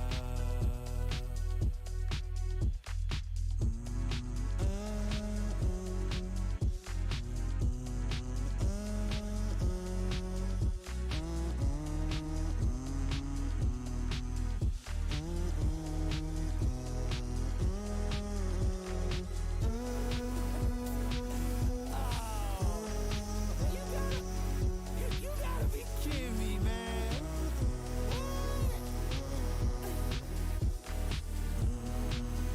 Ah, this is crazy.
Hello once more here on the panel, still with likable and fluffy, but not the notorious bad boy of the PH Asarai, because this time we're being joined by Black and Blue. So BNB, you want to tell us whether you're a good boy or a bad boy like Asarai? I prefer to dodge that question. I think that is it kind of insinuates things I'd rather not talk about here. Okay. Interesting. Okay, to the people that are watching, do your digging and find out some dirt on BNB over here. Now, going back to the game, though, we just saw absolute dominance on the side of RRQ as they conquered not just Haven, but Ascent. So one step closer, perhaps, to elevate themselves to the throne that these kings seek. As we look at the numbers, Fluffy, talk us through your thoughts on the entirety of this series. I mean, overall, RRQ again just starting very strong on both maps, and the overall theme is they just play together so well. It looks like the RRQ that we saw in week 2 of VCT PH, the more coordinated, more flexible team, bringing in even both Duke and Flash, I believe, on the last map, bringing in that double initiator composition for information, not just for the flashes, as well as the rays for more protection. The King of Kings are looking to really usurp the throne for APAC this time, and Nexi again proving that he's one of the best sentinels out there. Multiple 3Ks, especially on Tree, really showing how much hold and how much presence he has overall on the map. And RRQ also presenting a more patient attack, using their composition a lot better, using their utility, allowing the Prowlers and Boombots and everything else to pave the way for victory for them. Kelly S also with that massive multi-kill to lead them to match point towards the end of it. Just great team play overall coming out from RRQ. Definitely Fluffy. Just super evident at the dominance and the preparation that RRQ has, especially on a map like this one. Now, as we can see here, map MVP Nexi, no surprise over there, and then Tina on the other side. Now, BNB, I would say that you're a fresh pair of eyes for this series. Is there anything that you'd like to say or something that you noticed as the rounds were going on?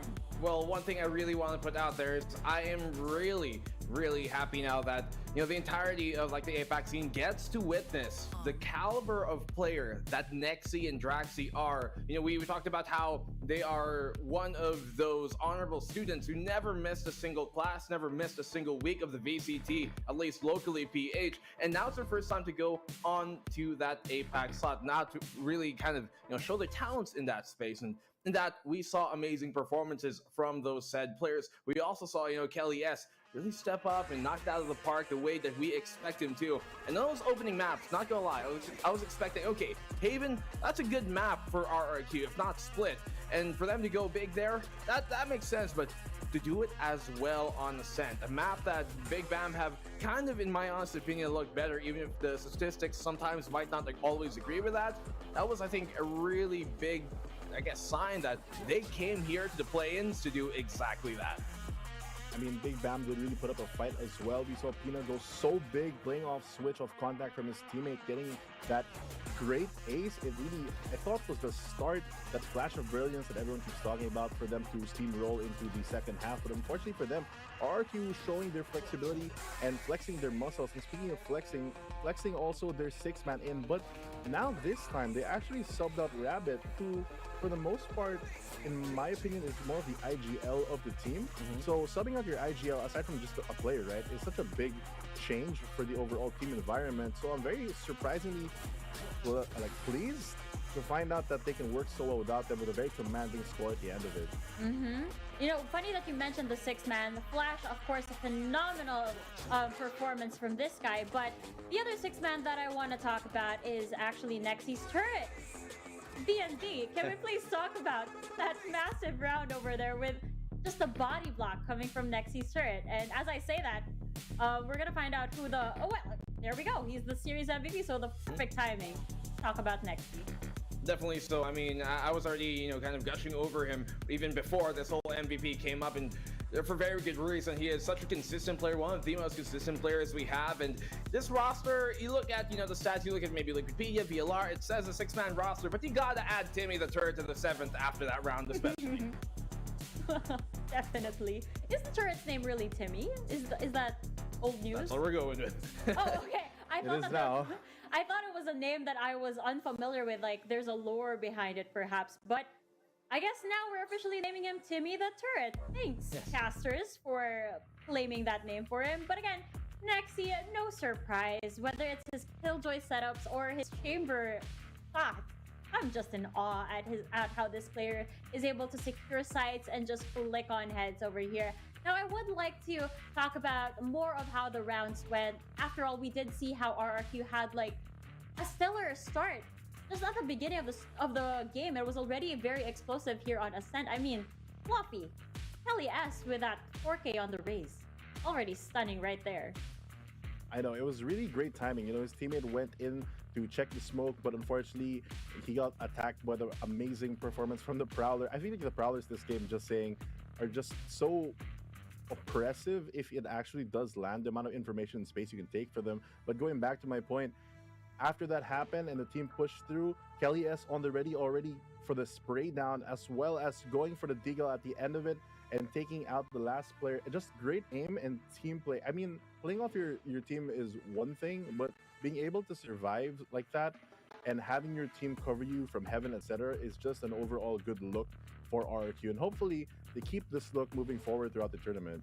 I remember the round that you mentioned very clearly. It was Kelly out in the open and the rest of Team Big BAAM just entering through the site, and he was, you know, you could just hear the sounds coming from the Gaia Vandal that he was holding. It was ching, ching, ching, and then he takes out the Sheriff and gets the kill to close the round.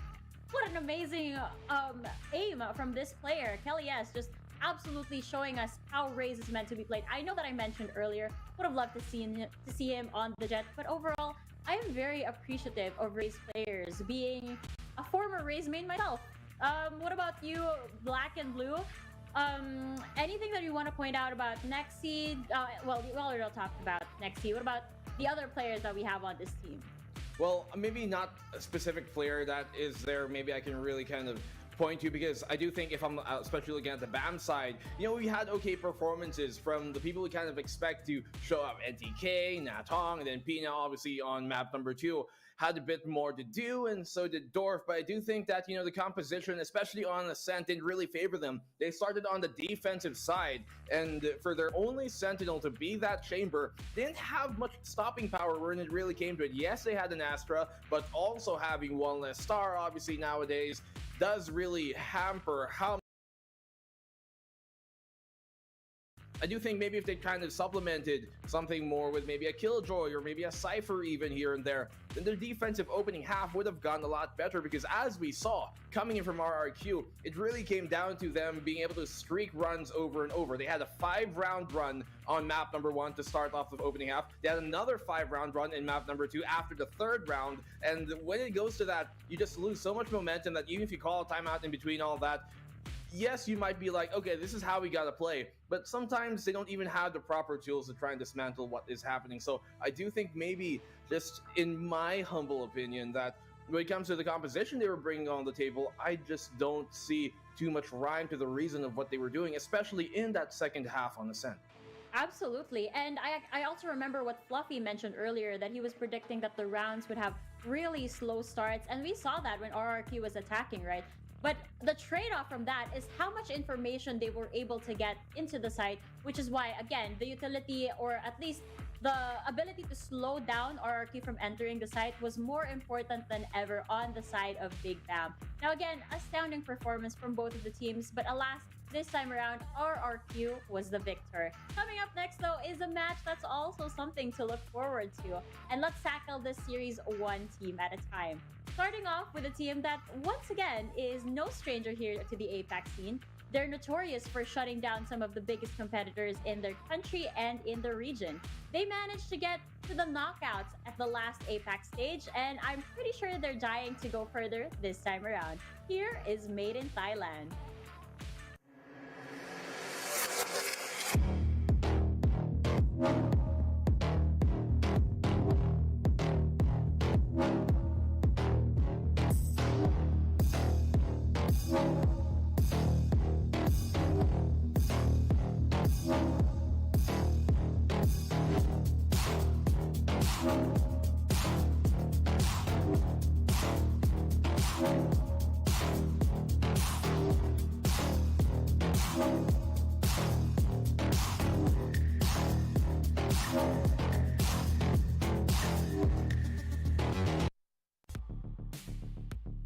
Made in Thailand, ladies and gentlemen. Congared, Onefly, Alone Fills, Kadum, and Delend.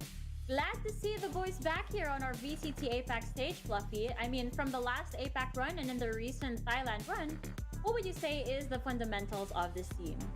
I mean, these boys were made in Thailand, made it out of Thailand, and made it here onto the APAC stage. Yet again, it's very nice to see them back here on the APAC stage.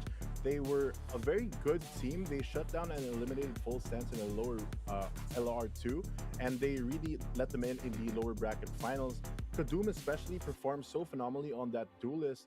Although this team has a bit of struggles playing against a bit more fast-paced and duelist-centric comps, I feel like overall, at least into this matchup where we know that Enigma kind of has a slowish start, it might actually be in their favor that their team identity kind of plays that way already. Gonna be very interesting.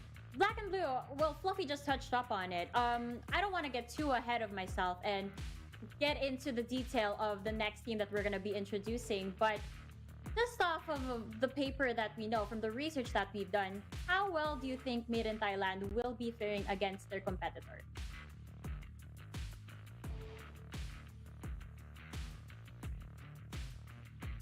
Apologies.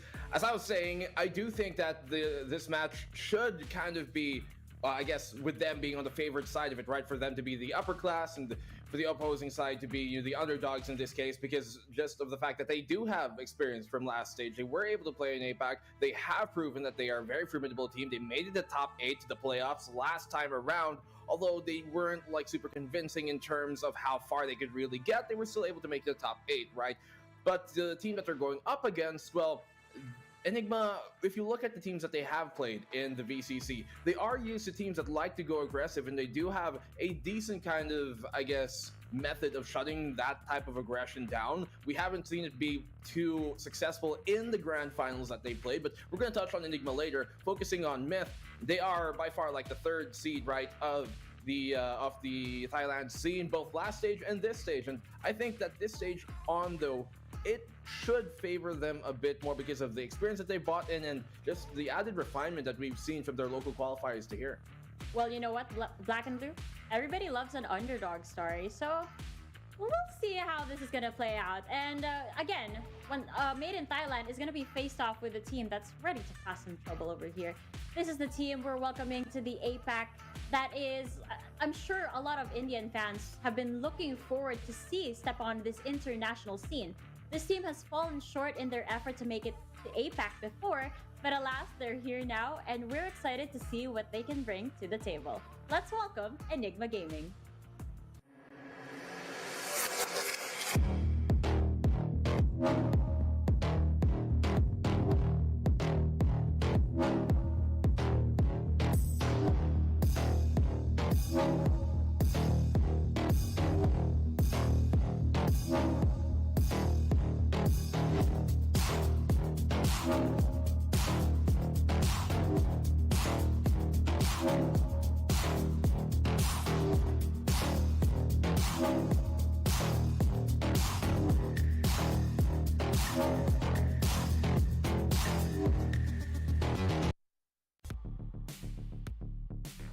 Hashtag fear the Enigma, as they'd like to say.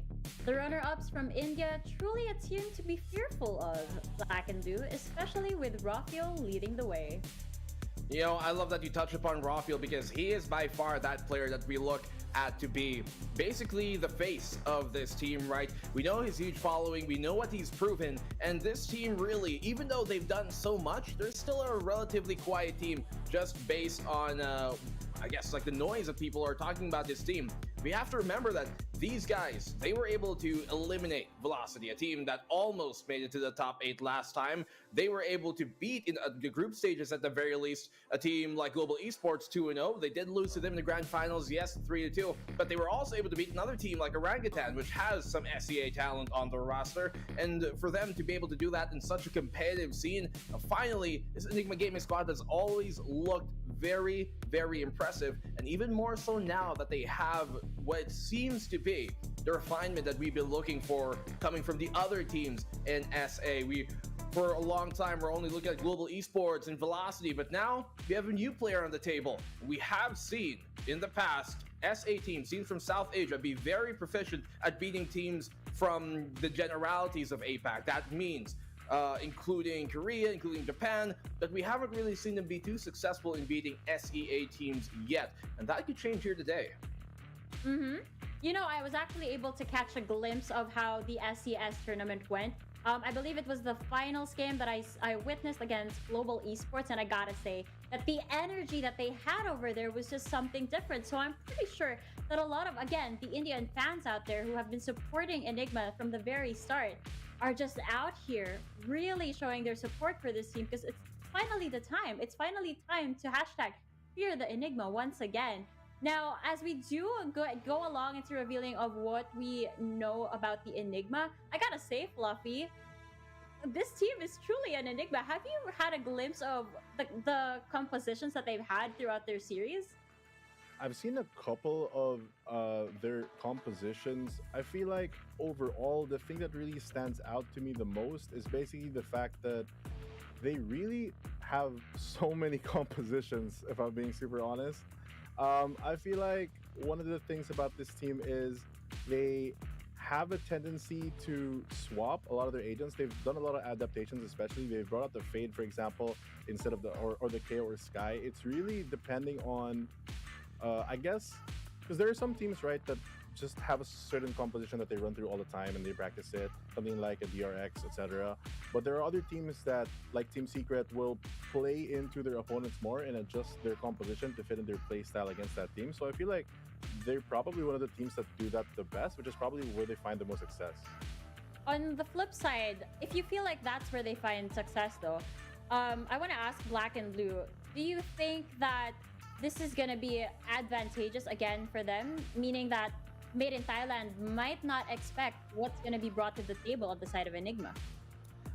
I do think that there is some factor to be considered wherein you're not necessarily going to know what exact composition is going to be brought to the table. But even with different compositions that teams might try to employ on the same exact map, there are still common tendencies and, just generalities that still apply for a team in general. Like, Fluffy talked about Team Secret, where they like to try different maybe compositions, and that's something that Enigma like to do as well. But even though they bring different agents to the table, there are still some tendencies you'll see from individual players and from the team as a whole that will still remain true. So if Myth have done their homework, it shouldn't matter as much, but it will definitely be a factor because they still don't know what exact type of plays could be brought out, what exact composition could be pulled out. Now, there is a caveat to this, I think, wherein it requires a lot more work for the team doing that in Enigma to be able to be proficient on those multiple different compositions. And so they might have a million punches in their belt, but you only need one good one to really make it work.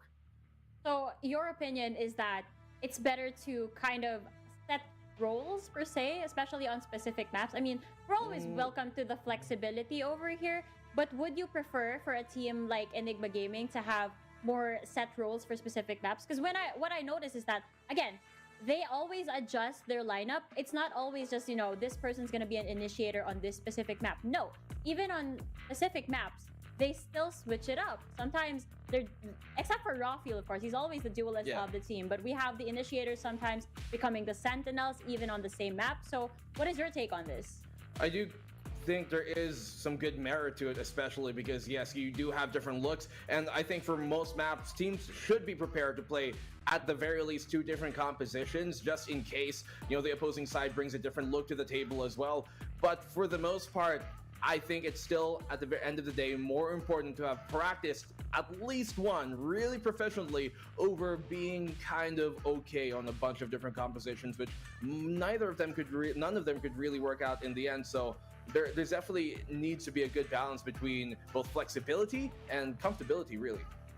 Yeah, I feel like to add on what BNB mentioned, it's for me more the core issue is more of the fact that it's good. It's generally an objectively good thing to have very flexible players and have a very flexible team.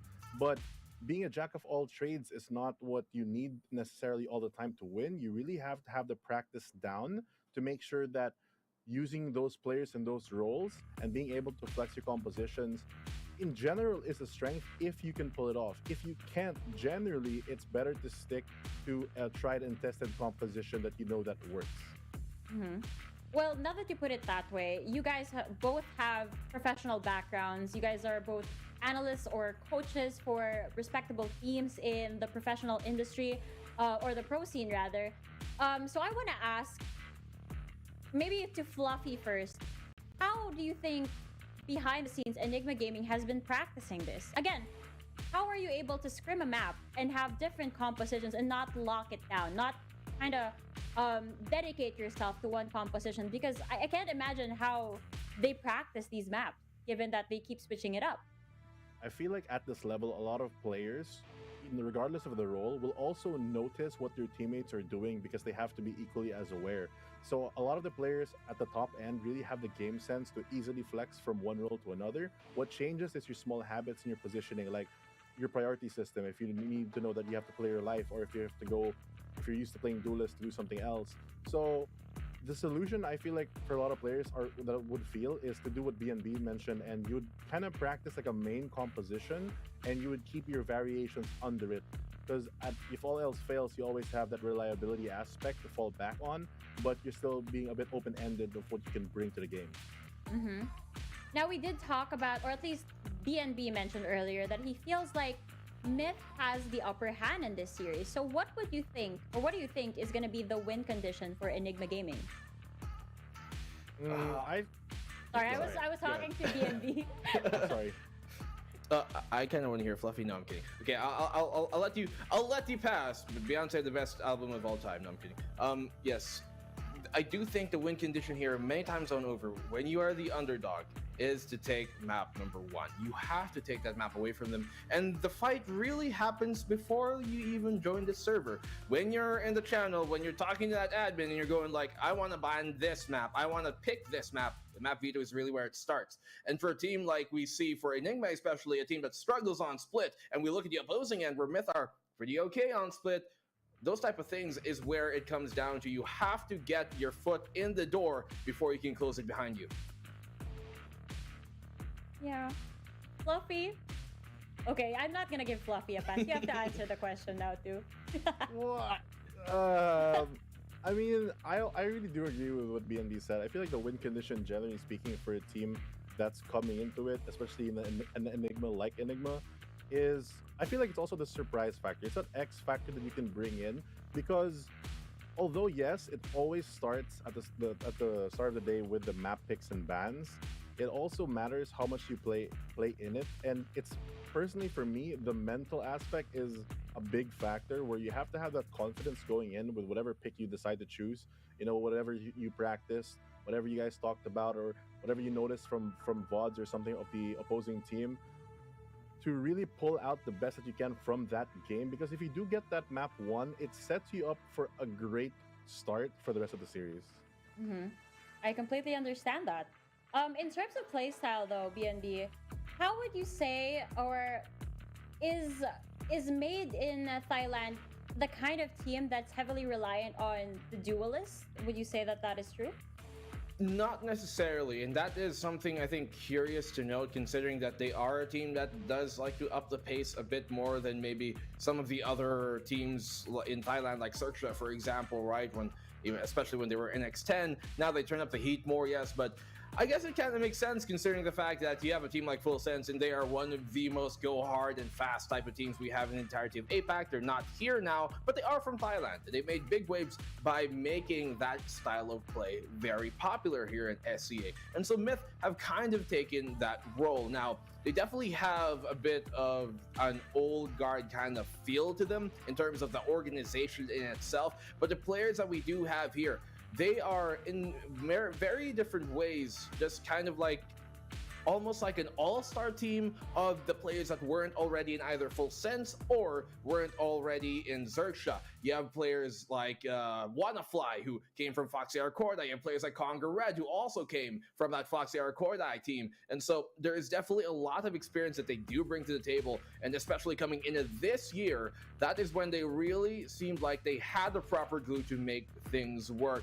In many ways, they remind me quite a lot of the third seed of Indonesia quite often, and that was especially last stage in Persija. Those two teams, very similar situations, third seed, very similar in terms of play style, and they really kind of brought a very different look that we weren't necessarily used to seeing from the regions that they came from. So I'm very excited to see how this next map video will go, because I kind of mixed my words a while ago. I meant like for the opposing side for Enigma, with them being really good on split and Myth not being good on split, if they can keep that here, if Myth don't ban that and they are allowed to play it, then that is the win condition that Enigma's got. Well, now that you mention it, why don't we go straight to our map veto so we can fully discuss and find out what maps we're going to be seeing.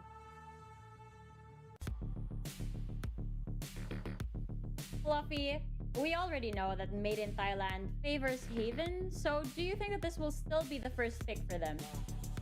I feel like it could be if it's not banned out, because if, you know, all due diligence does come out, it should be something well researched by their opposing team.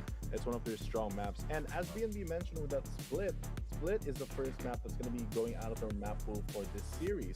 I'm expecting on my end that we will see something like the Icebox or Ascent coming out from Myth, as it is one of their strong picks, especially Icebox, where I don't think they've actually lost on that map. Okay, I'm seeing that Breeze has been banned out by Enigma, and I was actually expecting this. Enigma Gaming has been adamant in banning Breeze all throughout this year. That is an observation that I've had as I was looking up their statistics prior to us starting APAC. But as I just said it, BNB, there we go. We're getting a Haven on the side of Enigma. This makes sense because, you know, Haven was that map that they did pick against X10 Crit when X10 are a decent Haven team, and they beat them on it to finish the series off 2-0. So for them to start off with this map, I think is a good sign for them. But Enigma going to Ascent, this is, I think, not a bad map for Enigma. It's actually, if you look at the statistics that they have on this map, one of their better ones. But the thing is, they just generally have a good statistic on almost all the teams that are playing. The real problem here is, I believe, is that Ascent is also a really good map for the side of Made in Thailand. There aren't too many deep things that they do, but the tried and true composition that really kind of started within the Thailand scene itself is the same composition that Myth run, and it could be a good answer to the comp that we see coming from Enigma typically here when they do play on Ascent, at least the last time around when they had the Chamber and Arrays. Looking from an APAC perspective, though, Myth didn't do too well last time. I mean, again, they did lose to Cercia in the past, but I think they overcame that. They were able to make the adjustments there, and they won the recent match against Cercia. Again, it only means that their adjustments or like the studying that they've been doing is starting to really pay off. Interesting also in Ascent is that it's one of the maps wherein Excali really turns into a flex player, and we see Rexy usually run the Sentinel, but he can also show us his Sova from time to time, so I'm expecting those agents to pop off in Ascent later on. But Fluffy, we're gonna go to a bind for a decider over here. I feel like bind is such a great place to lead it if you are an Enigma fan, because Myth does not have the best track record on that map, and they also do have a lot of games recently that they've played on in their Champions Tour back in their own country.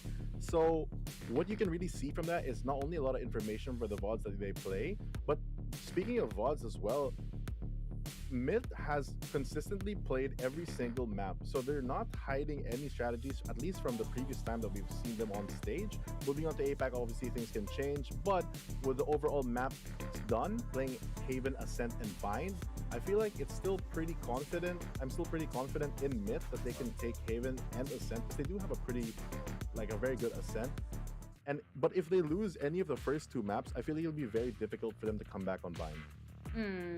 I mean, yeah, back in APAC 1, they weren't in much of a bind on bind. I gotta stop hanging around Aserai. My God, I have to stop hanging around Aserai. I keep in general, having these dad jokes. I agree. Okay. But again, I used to see them pull out a lot of these double controller setups, and they would have so much map control to a point that they'd have so much room to even really move in as attackers over here. I don't know if that's the same setup that we'll see here on Challengers 2 though, but I'm actually hoping that they pull this out. Yeah. But oh no, okay, I'm making this face again because it's predictions time once again. Black and Blue, we don't often see you here. Oh, I like that face you made. Can you make it one more time? Damn. Okay. He really doesn't like the predictions. He's throwing a fit over it. I hate throwing my opinions over things. But then again, you're here on the panel, so what are you doing with yourself? Okay. Well, I don't know. All right, so we're going into Haven, Ascent, and Bind potentially for the decider. I hope I got it right. I don't know why my memory is always fuzzy with these maps. But with them locked in BNB, which team do you think has the upper hand? AKA your locked in prediction. Well, I do think that the final map, when it comes to it, when it goes to Bind, is a map that is actually pretty decent for Enigma. They have a good statistic on that, but not only that, it's a map they typically leave open. The last time they played against Orangutan, they would have probably went to Bind if Haven was picked or banned earlier on, because the only reason why they banned Bind to leave Haven to be remaining was because, well, Haven's a pretty good map for them as well. So if it goes to that third map, Enigma have a real good chance of securing this, and that is really, I think, what the win condition is. And I hope it goes there because, like, you have been clamoring for a Bind map forever and you have yet to have it. So for your sake, I'm hoping we do get to Bind. So 2-1, yes. In whose favor? I still have to go Myth. I kind of want Enigma to go big here. I want Enigma to prove that SA have what it takes to, beat SCA teams. But I think Myth have that advantage in terms of the experience, but I'd be happy to be proven wrong. Okay, we'll wait and see. Well, you did mention Bind. Well, yeah, back in the PH Challengers, I was really looking forward to a Bind map, but I'll be honest with you, this time around, I'm kind of hoping for more fractures. I guess in a sense, you'd say that I've also kept up with the times. We've had so many patches. We've had so many new agents, so many new maps that I want to see more variety this time around. I love Bind as much as the next person, maybe even more, but it's time for a change. Let's grow together and see more strats be pulled out in the newer maps of the game. Now, Fluffy, I gotta know, do you agree or disagree to what BNB just said? I really do agree with VNB here. I think that my locked-in prediction is going to be mid. And the reason why is I feel like overall, 2 out of 3 maps are their maps, and you only need 2. So if they can start out very strong, I feel like they can finish. If they don't, I feel like unfortunately for mid, Bind might be their Achilles heel, and it might be over for them if it gets to that 3rd map. But I will also be pretty pleasantly surprised if Enigma does take it. But overall, I'm pretty confident in saying that mid is going to be the winners for this one. And, I had 1 correct prediction so far, so maybe this will be the 2nd. Wait, what was my prediction earlier? I got a correct prediction too. I'm 3-0 so far. Okay. Okay, which means I'm probably gonna get this prediction right as well. Now, you guys brought up the statistics of it all. You're pretty confident that Myth, on paper, or again, at least against their country representatives, they're pretty good on 2 out of the 3 maps that we have over here. But you know what? I think that Enigma is also one of the next best things when it comes to the Indian Valorant or the South Asian Valorant scene. So I'm gonna go for them. Maybe this is my 4-0 or maybe this is my first loss, but I'm pretty confident that Enigma has what it takes. After all, they are enigmatic, Wow. Asarai, please get out of my head. I'm not okay with this. I kind of hate what is going out of my mouth every time I say things like these. But all good fun and games over here on the panel so far. I'm really excited to see how we'll be moving forward throughout this competition, especially, again, with Enigma just truly being enigmatic as always. And again, I wanna use the hashtag here, the Enigma over here. I like it. I think it's pretty catchy. Would you guys happen to know if Myth has any of their own tagline? No, I don't know. I'm assuming it goes with Made in Thailand. We are Myth. Oh, well, yeah, mythical team, maybe. Perhaps. Okay. I don't know. Have you guys actually been to Thailand? No, unfortunately not. I feel like many years ago, I went for like a weekend with my family. But other than that, not recently. Oh, it's been forever since I was also in Thailand. And also with my family. We did a lot of traveling back in the day. And now I feel left out. really good food, by Let's the way. Let's all go, guys. How about that? Really good food over there. I also want to go to India one day. I want to travel the world, see everything. Hopefully, with Riot Games backing us up in the journey, we never know. One can dream. One can dream. If you could go anywhere, Black and Blue, where'd you go? To Valorant Champions. Yes, that's a good answer. Same. Same. Hopefully we all hold hands and go together one day, maybe. Okay. Oh my god, I'm really stoked for this matchup. A lot is on my mind, but why don't we try to declutter these thoughts by asking more questions and getting to know these teams a little bit. Fluffy, any player from Myth that you're really looking forward to see performing? I feel like for me, the player that I really want to see is Kadum. He does so well, especially on entry and that duelist. He's super great in that role. The ability to take space for your team confidently and having a reliable duelist that isn't just basically a recon dart that jumps into smoke, takes space, and then the entire site looks at him like, oh, and your team swings off him. Just having that additional manpower and firepower in your team is such a big and confident thing. And I feel like overall, Myth's playstyle, especially going into a team like Enigma that does start slow, because their difficulties on the side of Myth generally lie on the fact that they have trouble dealing with a lot of these explosive starts, because knowing that Enigma doesn't necessarily have that, at least from their prior showings, it feels pretty confident in the side of Myth that they can hold a lot of Enigma off. Well, now that you mentioned Kadum, I want to ask BNB, How do you think the contrast is between these two duelists? Rafiel on the other end, of course. Rafiel, he is a very aggressive player that we have seen just really decimate any time that you give him a small opening. So I do think that, especially when it goes on over to the defensive side, that is when we're going to see Myth be tested here, because Myth, they do have some tendency sometimes to try and push forward on the attacking side, but with that, if they try and meet an immovable object with just their own pure brute force, then they might be in for a rough time. So a player like Rafiel, we see him all over. We know that this guy is such a, wow, really one of the biggest players you are going to see in the entire APAC scene. And I mean, when I really look at the grand finals, especially performance from him, he had like 103 kills in the best of 5. The only player that was similar to that stat was on the opposing side in SK Rossi. So to be able to kind of compare yourself to one of the greatest players that we've ever seen from the entirety of South Asia, that says a lot for a team to have a player like him of his caliber on their side.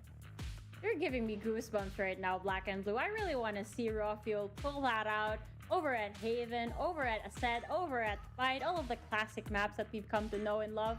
And I want to see that side to Kadum too. I'm stoked over here. Am I sharing this energy with you guys? Yeah. It's really hot. I mean, it's about to get hotter as the matches come to life over here. So much is happening behind the scenes. I'm actually wondering how these teams have prepared for this moment, especially with this being their first series on the APAC stage of this leg of the challenge. But in the meantime, before we answer all of the questions that's boggling our minds over here, we're off to a quick break.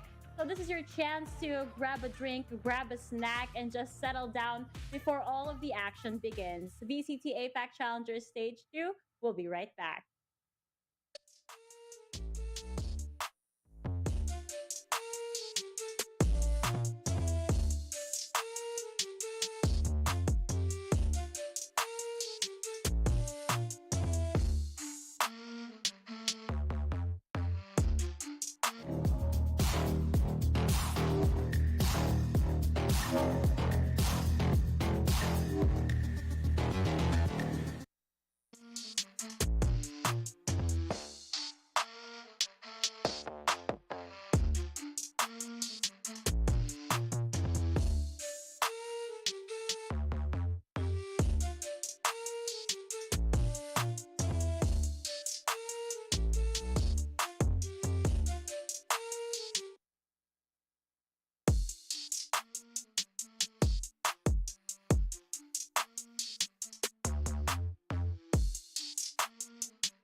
I think I let my guard down.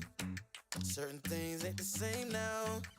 Hard to navigate these problems. I'm by myself, you're not around. I tried to open up, it wasn't good enough. Put in my all and got nothing back. Now I'm stuck in the rain, dealing with all this pain. Why you gotta do me like that? Don't say you love me, then go and leave me. It can't get ugly, trust and believe me. Say it to myself, looks so deceiving. Trying to fight back this far from easy. I've seen your hands. Delilah, don't you know I've seen your hands. Delilah, don't you know my heart turned cold, lost control. Looking at this beautiful distraction. Fell in love with a fatal attraction. I really let my guard down, now relaxing. Why did I open up? She taking way too much. Put in my all and got nothing back. I'm feeling so ashamed, I fell into your game. Why you gotta do me like that? Don't say you love me, then go and leave me. It can't get ugly, trust and believe me. Say it to myself, looks so deceiving. Trying to fight back this far from easy. I've seen your hands. Delilah, don't you know I've seen your hands. Delilah, don't you know so deceived. You chose to leave my life, so I'm on my own in the cycle. I can't believe you say you love me, then go and leave me. Kick it ugly, trust and believe me. Saying to myself, looks are deceiving. Trying to fight back, just far from easy. Life's in your hands. Delilah, don't you know my life's in your hands? Delilah, don't you know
Welcome back to VCT APAC Stage 2 Challengers. You're still with the panel. It's Likeable, Fluffy02, and Black and Blue. I mentioned earlier that Black and Blue would rather not discuss whether or not he is a bad boy or not. But before you got to the panel, Black and Blue, Asarai actually established his dominance as a bad boy. Can you give us a few references if that's actually true? Well, I'm very glad that he has finally claimed that title because it's about damn time. It took quite a while. For the most part, though, I have to agree. The man has made some changes in life, and I am looking to see if there's more character progression on the rest of this panel. Knock the guy beside me right here, or this way. Oh no, wait, this way. So, Fluffy, I want to ask you though, how are you doing, my man? And what is your favorite snack? What is my favorite snack currently? I don't know, man. I'm trying to be a bit healthier, so not really snacking as much. But how am I? I think I'm good. I'm very excited to be here on APAC. It's my first time being on the APAC stage. It's very different from the PH Challengers. You know, you're exposed to a lot more teams, which I'm used to from being a coach. But also, it's a lot more expectations that you have so that you can really round out your worldview about a lot of these SEA teams. Fluffy just changed the topic instantly. I'm trying my best not to laugh over here, but I can't prevent it. Okay, he avoided the question. I'll leave him be. Let's get back to the game and let's talk about what agents you guys think will be picked by these teams. Why don't we start off with, of course, the first map that we'll be seeing. Fluffy, since you avoided that question, don't avoid this one. We're going into Haven. What composition are you looking forward to see? I feel like generally speaking, this team, at least on the side of mid, is going to go for that Astra pick over Omen. Though they have played it in the past, it's not necessarily the one that's brought them the most success. I feel like just having a lot of the Astra utility on the ready, especially that global presence on the ABC map that is Haven, is such a big deal. They do often change up their setup. Sometimes they have the Breach, sometimes they have the Sky as their secondary initiator, but they always lock in that Sova pick. Great for all the information that you have in such a wide and large map like Haven. But aside from that, I'm very interested in the Sentinel role. You know, playing on the patch that we're currently in, you can run Chamber, which is great for the long angles from the C site for Haven, as well as having the ability to TP from one side to the other with a rendezvous. But he only does have one trademark, which can be kind of detrimental. As we saw in the previous series, if a team is able to slow down enough and block out information, you really need a lot more stopping power in the composition itself. At the end of the day, all these pro players are amazing riflers and, you know, agents with a gun, but team utility does play a big part of it. And aside from that, I wouldn't be too surprised if they ran a Jet as well. It's, you know, obviously we always spoke about how great their duelist is, how great Kadum is on entry, and just giving him the entry power that Jet provides in the team, as well as there's extra smokes to buy some more time for your team. I feel like it's a great start to have on Haven for them. You know, after the series that we just witnessed, I wouldn't be surprised, or I would be very pleased at the very end if Kadum also went for the Raze like Kelly asked. I'm surprised that Raze is just able to make so much space on a map like Haven. I'm really in awe of that. So maybe if we're not gonna see a Jet, maybe a Raze as a replacement. I'd find that really cool too. Now on the side of Enigma Gaming DNB, what do you think we'll be seeing on Haven?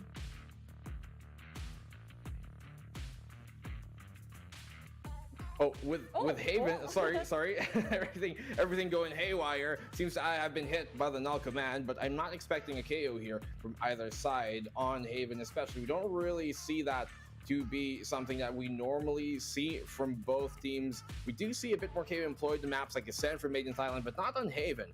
And what I am expecting from them is to potentially pull out the Fade comp that we have been seeing from this Enigma Gaming squad. They've won all 3 times. They played Haven with that Fade composition built around the Fade, the Sky, the Omen, and the Jet, and a Killjoy there to add on to things. So that is what they typically do play lately, and it's what's been pretty formidable for them. So I'm not going to expect anything to differentiate from that. I do, however, wonder if the Myth side will struggle when it comes on over to Ascent, especially in that attacking side. I didn't catch if they were starting on the attacking or on the defense, but especially if they're starting on the attack, they might struggle quite a bit because their win percentages and just the generality of how they play their Ascent attack seems to be a bit more lackluster, at least in comparison to the region that they're playing. When you look at Enigmas, who are quite formidable on their attacking side as well on Ascent, a map that can be quite defender-sided sometimes. It does seem that Myth really bank on their very impeccable defense on Ascent over their attack, so they have to get as many rounds as attack as they can on Ascent, because otherwise I'm not too sure if, you know, their attacking side will really be able to get them enough to be able to close it out in the second. Yeah, I feel like I'd have to agree with B&B there. Ascent is a map that they actually win a lot of the time on, especially back in their own VCT, but it's not something that they really win on the attacker side. They've done it in the past against Sersha and Full Sense. That's, I think, their best showings on the attack, and I feel like a big part of it is their choice in composition. They only run literally one composition, and their controller choice is always the Astra. I would be surprised if they kind of diverted from that route. Astra is great on defense because it can be like your pseudo Sentinel, especially if you combine it with something like a Killjoy to really fortify a site. But on the attacking side, having a Killjoy and an Astra is not the best thing all the time, especially knowing that the opposing team has a lot of ways to break the KJ utility as well as disrupt Astra. Because the problem with running Astra on attack, right, is when you're using your smokes, although you can do it pretty quickly, it does, at least for a certain timing, put your team at a man disadvantage as you're in astral form. But aside from that, very interesting for me is that they always run the KO, which I feel like is what can leverage their attacking side the most. If the KO knife really finds a lot of value in the series, if it can shut down a lot of the early Sentinel traps and plays that they have, if it can get the information that's valued aside from the solo that they bring, I feel like it can really leverage their attack. But generally speaking, at least looking back at the statistics, it's really a defensive-sided team comp. But, you know, if it does work for them, I feel like it's completely fine as well. They have a pretty good win percentage on it. They've won almost 70+% of their games on their previous VCT with this lineup. So I'm sure that not only do they have the merit to play it, but they also have enough practice since, again, this is like the only comp that they have been showing us. I mean, we'll have to see how Congred is going to be playing that KO later on. But on the other side, Enigma, again, being enigmatic as ever. Looking at their composition over here, we will either see Rockfield with the Jet or the Chamber, Excali with a KO, Raze, or a Sage. Just that alone can boggle one's mind and think about, wait, what kind of player is this person? What flexibility that he has to offer on a single map? RVK with either a Sova or a Cypher, Antidote with usually an Omen, and then Rexy with a KJ, Sage, or Sova. So Black and Blue, I'm just awestruck with the flexibility that this team can do. And again, we already touched up on this earlier, but do you think that this is... I'm out of words. I don't know what to expect from them for a sense. Yeah, there definitely isn't as much, at least, to expect from Enigma because, well, all I'm really going to be looking forward here for is the unexpected. As compared to Myth, which we did hear from Fluffy, the great Fluffy, by the way, point out that they only have one composition. Enigma are a bit more flexible in that case, and I'm not too sure which composition exactly you're going to pull out. They have one on various different compositions, one with a KO, one with a Chamber, but I believe we're finally here now in the Agent Select, so we're going to get our answers. We are. We're going to skip Bind for now. That's a story for later on if we ever get to that point. But now they're starting to lock in their agents, Fluffy. See anything out of the ordinary, especially on the side of Myth? I feel like on the side of Myth, it's pretty predictable. They instantly hovered over their agents and locked it in. On the other hand, I'm very pleased to see another Fade pick coming out. Like I think I mentioned earlier in the series, there is a statistic out there of overall VCTs in the whole entire world that if you have a Fade, there's like a 60% chance if you play against a team without a Fade that most teams do win just because of the pressure that she brings over bringing something like a Sova. And the difference also between controllers is what stands out for me, bringing that Omen instead of Astra. It seems like the team that Myth is playing is going to be more precise and more slower paced defender sided, while on the other hand with the Fade, Enigma can really bring an Enigma to the attacking side because they can cut out a lot of information with that Omen. A lot of TP plays are possible. They also can block out with a deafening from the Nightfall, from Fade as well, and also Sky having so much info. I think one thing that's kind of overlooked by bringing both Sky and Fade over having Sova is that you just have a lot more ways to take angles without sacrificing or at least risking a player's life. You can always use a Prowler, you can always use Trailblazer, and you can do it multiple times through the round while even cycling the, I guess, up to 4 flashes that Sky can have for info. It's just a lot of, although it's not always precise information, it's a lot of information that you can have through a round. And it's very good on a map like Haven, where you're not necessarily sure where people are just because the map is so big. Speaking of the precision of information, Fluffy, we were talking about how enigmatic this team really is. I mean, Enigma Gaming always surprises us with the composition that they have. But when it comes to Haven, this is actually something that's kind of set in stone for them.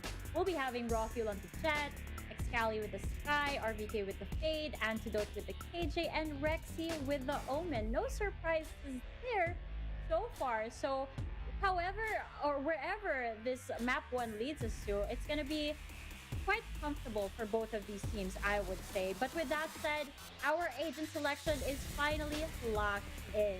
And we'll either see what it's like to be made in Thailand or to hear the Enigma. I'm passing you guys to our casters so that the psychological warfare can begin. Take it away, you guys!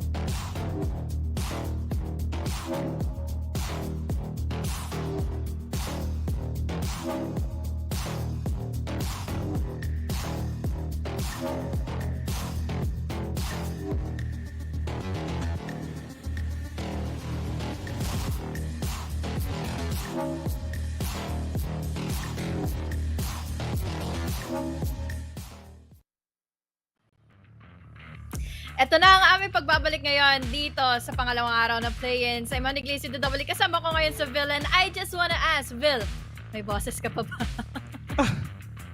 Basic. Ako pa ba, mga kaibigan? Pero yeah, as you can see, tinagal ko na yung barong ko kasi wala namang Pinoy team dito sa dalawang teams na to. But yeah, we're gonna see, of course, Myth, which is made in Thailand versus Enigma Gaming from the India region. So talagang we can say na talagang pwede nating sabihin na in terms of prediction, I'd go with Myth. Kasi ano na sila, ever since nung 2021, we've been seeing them, pero yung nga medyo hindi sila pinapalad sa playoffs, hindi sila pinapalad mapunta dun sa Masters, pero they're really trying so hard though. Enigma Gaming, at least a bagong salta dito sa APAC, mga kaibigan, and it's actually really exciting to watch all these new teams, all these new players to go here, and ito yung maganda, no? Kasi itong Enigma kasi, I mean, if ever you're gonna check out yung mga matches niya, yung match history niya, hindi pa rin talaga nila nakakalaban itong mga players ngayon ng iba't ibang region, like din sa Asia Pacific. Like, I mean, not Asia Pacific, pero yung mga taga Southeast Asia, hindi pa rin nakakalaban ng mga Thailand, Indonesia, something like that. Kasi nga in terms of demographics, syempre ping pa rin yun. Pero ngayon, andito ngayon Enigma Gaming, meet sila halfway. So ano ba ang mangyayari dito sa Thailand and India? Ano ba mangyayari dito sa Myth or Enigma Gaming? Sino ba ang mananalo dito? We're gonna see that later on kasi ang Myth, itong si Alone, sila Dylan, sila Kong, sila Kadun, sila Wanna Fly. Naparod na natin to, dati pa. Tagal na eh. Talagang experience at its best ang pwedeng maikapanalo na dito sa Myth. Pero ang mga crucial points naman dito for Enigma is talagang ang curious ng mga composition nila. Pero we're seeing here so much composure naman for Made in Thailand. May ipit dito si Antidote with very low on HP. Hindi naman din nagpo-push through dito si Wanna-Fly. Pero nakikita naman natin sa minimap natin ngayon. And that he have already planted the spike. Patient game for Antidote to take in Wanna-Fly. Too easy! But, unfortunately, hindi na nga siya nakaligtas pa dito kay Dylan. Pero let's see if this is a good retake na magaganda for Made in Thailand. In terms of retake naman, we can say na at least medyo equal lang din naman yung mga kakayanan nila do. Pero yun nga, medyo delikado rin talaga kasi dalawa yung nagbabantay dun sa may city na rin talaga, which is apparently si Sky at saka si Omen ngayon. Pero yun nga lang, Raffle with a big 3K already. And let's see if ever makakuha siya ng apat. It's all up to one. Delayed, mga kaibigan, sa top spot right now kasi tatlo pa kalaban na the clock is ticking already. Probably Enigma will get this instead, and it's just Rexy. That chick sa tabi. So Rexy. Alam mo, sobrang idol tayo ng mga ng mga taga-ibang region, mga kaibigan. Gusto ba rin gumaya? Yung mga pangalan nila, malapinas na rin eh. No? Pero yeah, we've seen it already. I mean, like I have said, sobrang ganda rin talaga ng position dito ni Jet tsaka ni Sky, which is si Raffle, tsaka yun nga yung Sky, which is hindi ko alam ang pangalan kasi hindi ko nakita. Pero, I mean, for India, yes, this is new for them. Sa Myth, bago din sa kanila to. We can say, ang Thailand kasi, FPS country to eh. Kasi back then, sa ibang bangbang, nahihirapan din yung mga iba't ibang countries dito sa Thailand kasi sobrang lakas talaga ng Thailand in terms of FPS. Pero papakitaan natin sila ito talaga makakuha dito sa Antidote sa pero Rocco gonna swing right now and Rocco will get that kill. Pero yun nga lang, Kong nakaisa dito and we're gonna get that trade talaga. Pero tatlo ang kalaban nila dito sa may A-side ko. Wanna Fly, the old man's remaining, patalon pa. Pero yun nga lang, we're gonna end your life with a Ruination skin, mga kaibigan. 2-0 already, and Enigma Gaming, literal na bin-black hole. Lahat sila. Ibang bang na pala yun, sorry.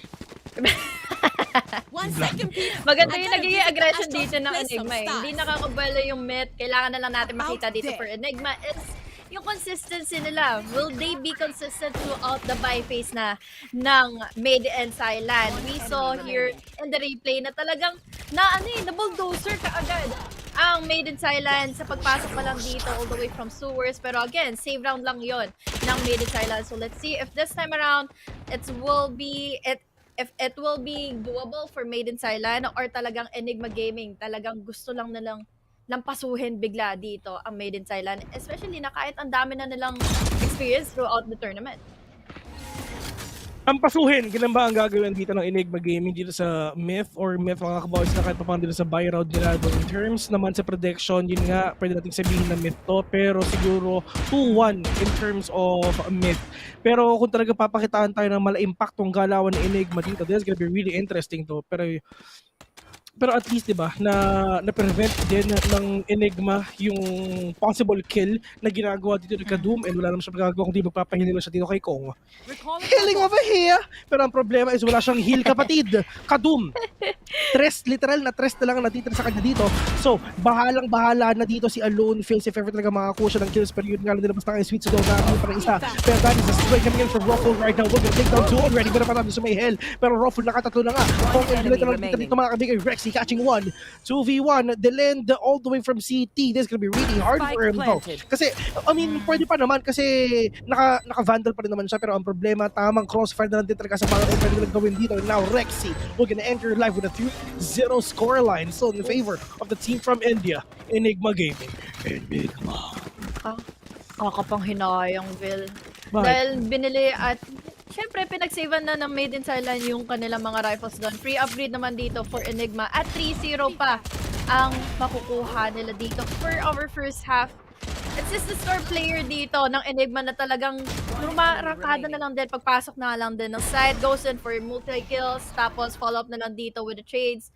Yung kanilang Omen na si Rexy, RVK naman dito with another, but now, save ang gagawin dito ng Made in Thailand. They are pushing in mid, pero magiging successful nga ba sila? Dahil nakita na ng Enigma Gaming kung paano ito nangyari kanina at nakapag-plant end kagad sa spike. Yeah, and the aggression din talaga pinapakita dito ng Enigma Gaming para lang syempre makash. Off-grid na pinag 1-5 with a big 2K with that Sheriff mga kaibigan, 3v3. Pero Kong talagang gumugusto pa talaga ng isa with a big head. Dito ang ginawa dito kay Rexy mga kaibigan. Pero that is the spray! Diyos ko po, muntik na tumama si RVK! Muntik na tumama mga kaibigan. Pero yung revealed siya dito. Shocker lot ginagalang on the space. Hindi talaga tamang chop-chop. Pero hindi sila makakakitaan. Delend, super low, RVK. Meron pa silang bawi dito kahit paano. Ang problema na talaga nila is Spike is drop dito sa may silong. Pero si Delend, as long as hindi makakakuha, yun na nga yung malaking problema. Nakakuha na sila ng Vandal ngayon. So everything now is in favor of the players from Myth. Pero meron siyang ultimate ngayon. Pwede siya mag-ulti. Pero syempre makita yung mga dalawang players ngayon kung nasan ba yung mga ibang players ng Myth. Pero that is the nightmare already. We're gonna take one down. Pero mukhang hindi pa alam nung isa. Hindi alam ni Antidot kung nasan ba si Astra dito. Pero that is the swing. And finally, Made in Thailand, Myth getting that first point dito sa kanilang game, and knowing na wala silang pera kanina, at least nakabawi sila kahit papano. And syempre, I mean, dito sa ginagawa ng Myth kasi, I mean, sa lahat ng genre, meron silang team sa ibang bang-bang. Alam mo, ang tawag pa nga dun is Myth Trust. Apparently, isa ang Myth sa oldest organization sa Southeast Asia. Matagal na yan, men. Ano pa lang, literal na high school pa lang ako, meron na yan. So, kailan pa yun, di ba? Mga 3 years ago. Nagkakalabasan na tayo ng dito. Oh, legit yun, men. Hindi ko naabutan yung Made in Thailand Hindi. Ako naabutan ko yan Talagang, I mean, andito pa nga sila tropang Lakils. Ayan, sila yung nagpasabog sa Myth, pero sa ibang bang-bang na yun. Pero ito talaga yung mga players ngayon ng Enigma going in already. Kita talaga yung Tony Proud talaga, and RVK and Ruffle and Excali doing their job. Double gonna take down 3 already. Pero Alone Fields, wala na siyang recon dito. Wala na rin siyang drone if ever para malaman niyo kung nasa ba yung mga players ngayon ng Enigma, and wala silang magagawa dito kung hindi mag-back na rin talaga. 2v4, are you gonna contest that? Probably not. Wala kayong informasyon, wala kayong kaalam-alam kung nasan ba sila. Men, mag-save na lang kayo. Evas para Evas. Lalo na operator lang din ang hawak dito ni Kadum. Meron man siyang Blade Storm, pero I don't think it will be enough dahil the time is already taking another point for Enigma. So, unfortunately dito for Made in Thailand, kahit na ang dami na ng mga resources sila throughout the games or throughout the rounds na lumayapas na nga dito laban sa Enigma, it's just really the point na yung mga nagigisagutan dito ng Enigma, gamit lang ng mga utilities nila, hinabol nila sa smoke ni Delend yung Tony Frawler para makuha nila yung pick-off na yun at hindi na nakaligtas pa dito ang Asram. That is another point in the making for Enigma. Pero with those saves naman, I think this is really a very crucial time na makapag-time out na sila, makaisip na ng mga possibilities. Paano nila pipigilan na dito yung pagwawala ng Enigma? Sobrang crucial, men. Sobrang crucial talaga ang mga pwedeng mangyari It dito, is mga kaibigan. Pero wala silang choice at all kundi mag-time out na rin talaga. Ganito, guys, ang napapansin ko, if ever you're gonna compare the timeouts of the players dito sa APAC at syempre sa PH, ang PH, mamaya pa kung Philippines to, men, mamaya pa yan magta-time out. Pero ang APAC kasi mabilis, 'di ba? Ang mga ibang teams na dito sa APAC, mabilis sila mag-time out, lalong-lalo na sa Masters, 0-4, 4th round, mga ganon. Literal na magta-time out na sila. Pero yung sa Pilipinas, 0-8 na, 0-7 pa, wala pang time out na nangyayari. Legit yan, nangyayari yan. Tama namin. Kumbaga sa basketball, nagta-time out ka, syempre, para pigilan yung momentum ng kalaban nyo. 'Di ba? Ganun lang din dito sa sa myth, if ever, na kung tuloy-tuloy kayo natatalo, kailangan talaga mag-usap-usap kung ano ba talagang mali na ginagawa natin, di ba? Syempre, baliktad. Ulitin mo. May time pa. Baliktad yung turret ni Wanafly. Napatitig din siya. Oo, mali ata. Sabi nga niya, sorry akin. Pero ito na naman ngayon ang pupuntahin ng Enigma. Will they be successful on this one? Dahil dalawang initiator pala ang nakabantay. Imagine all those blinds and yung mga Rico na pwede nga ditong maging reason kung bakit magkakaroon na kaagad ng advantage ang Made in Thailand. Pero kasi sa mga nakikita natin kanina, merong Trailblazer, may Tony Fowler na sumusugod na dito sa side. So ang daming kalaban, ang daming Pokemon na makakalaban dito ng Made in Thailand. But now, with that paranoia, wala makikita yung aso niya, wala makikita yung Chicho Dog, makakapasok pa dito. Rexy, all the way from up top, goes in for the kill. Kasama niya dito si Ruffle. 2 members of down already for Made in Thailand, and they have successfully taken over A-side. Paano nila i-retake to side ng Mythman? I mean, once again, there is a matter respect by Myth, pero mukhang sila ata yung kinukulang sa vitamins. Etong operator ni Kadume, kanina pa to pangalawang beses na niyang save dito if ever, at hindi pa rin niya napuputok yung operator na yan. Kasi ganito mukhang alam talaga. Parang ganito Enigma, parang alam nila kung saan ba si parang nasa-sense nila. Nasa spider sense nila kung nasan si Kadum. So literal, kunyari nasa si Kadum, pupunta sila sa A. Alam mo yun, parang chances yan At wala namang gagawin sa Kadum sa C kundi maghintay lang. Kasi hindi naman siya of course na tipong mga sugod lang basta. Actually mga bronze, silver, mga gold, may narinig lang sa rotate agad. Hindi dapat ganon. Sorry kung nagsasabi ako na rank kasi sorry kung nagdadrop ako ng rank kasi nangyayari talaga though. So ang sinasabi ko, wait lang, mamaya na. Si Kuya Bill, wala namang ginawa ko, di mag-smurf yan. Hindi na rin ako nananalo Hindi ako makapag-diamond inis ako Smurf na lang ako.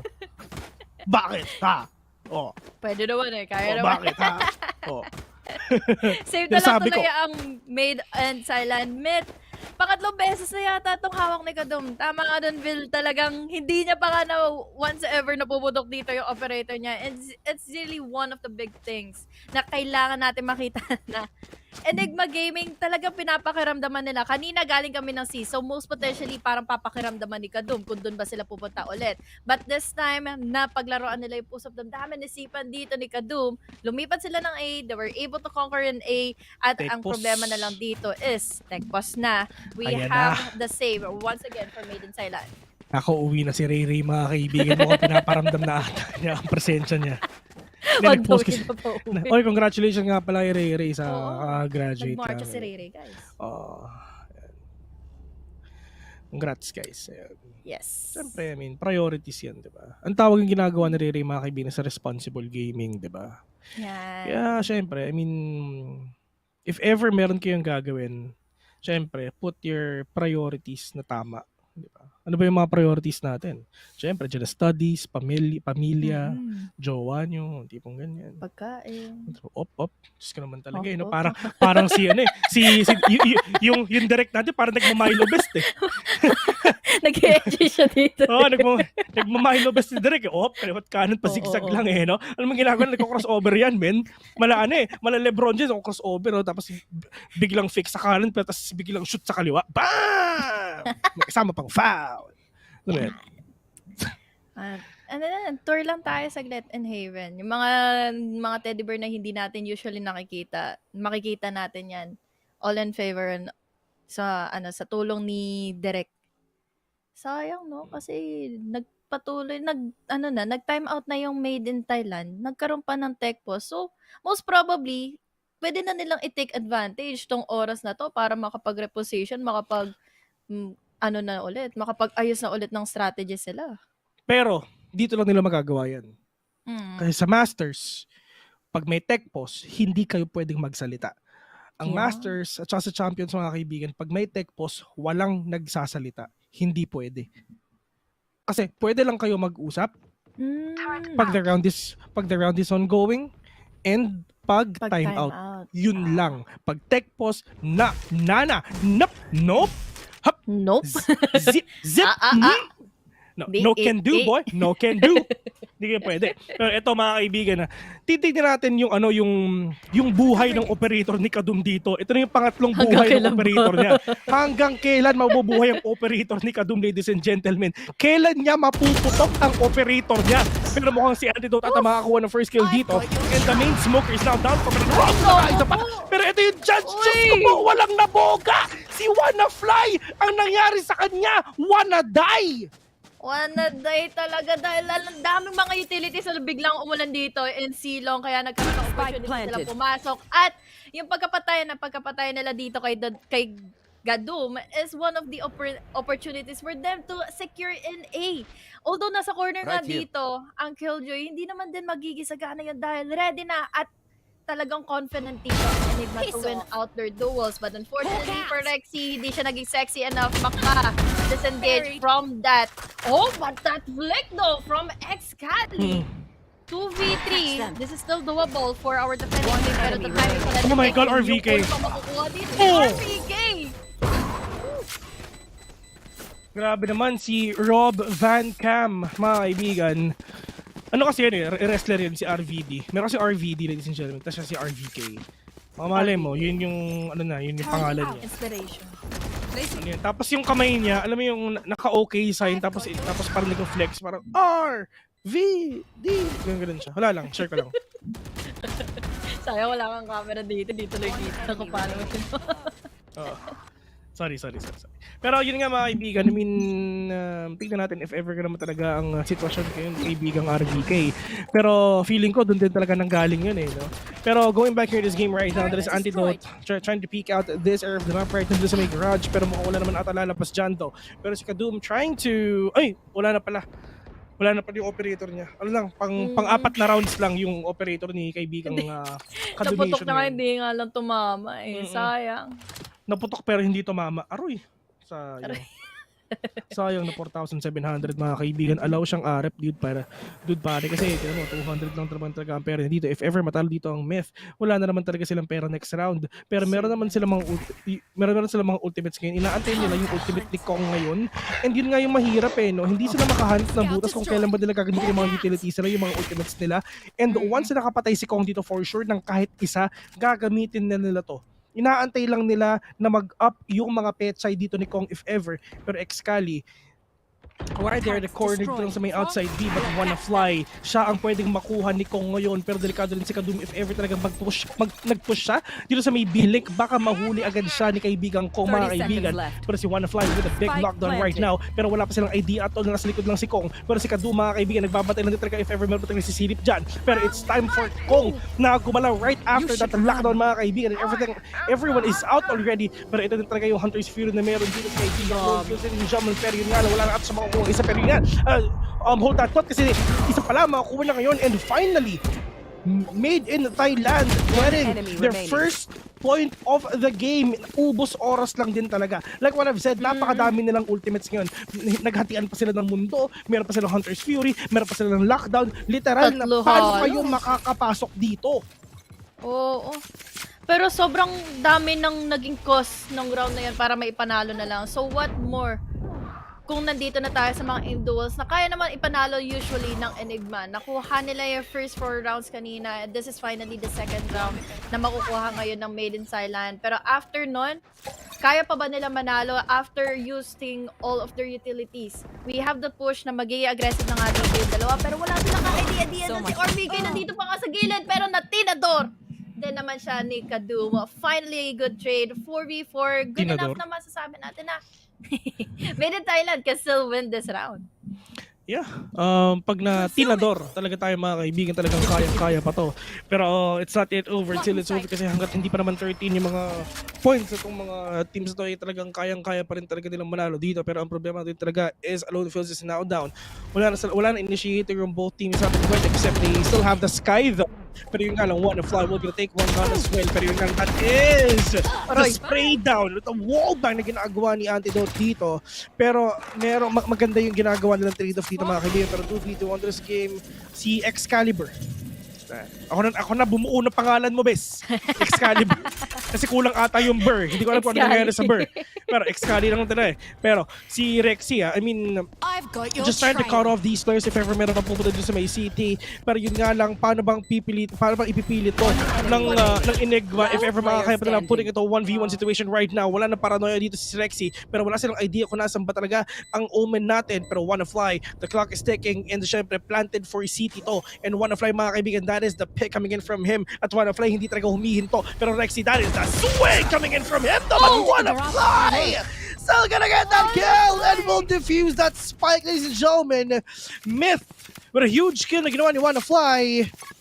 Tanong kay Rexy, wanna die? And this is the thing that they did already. 6-3 in Enigma.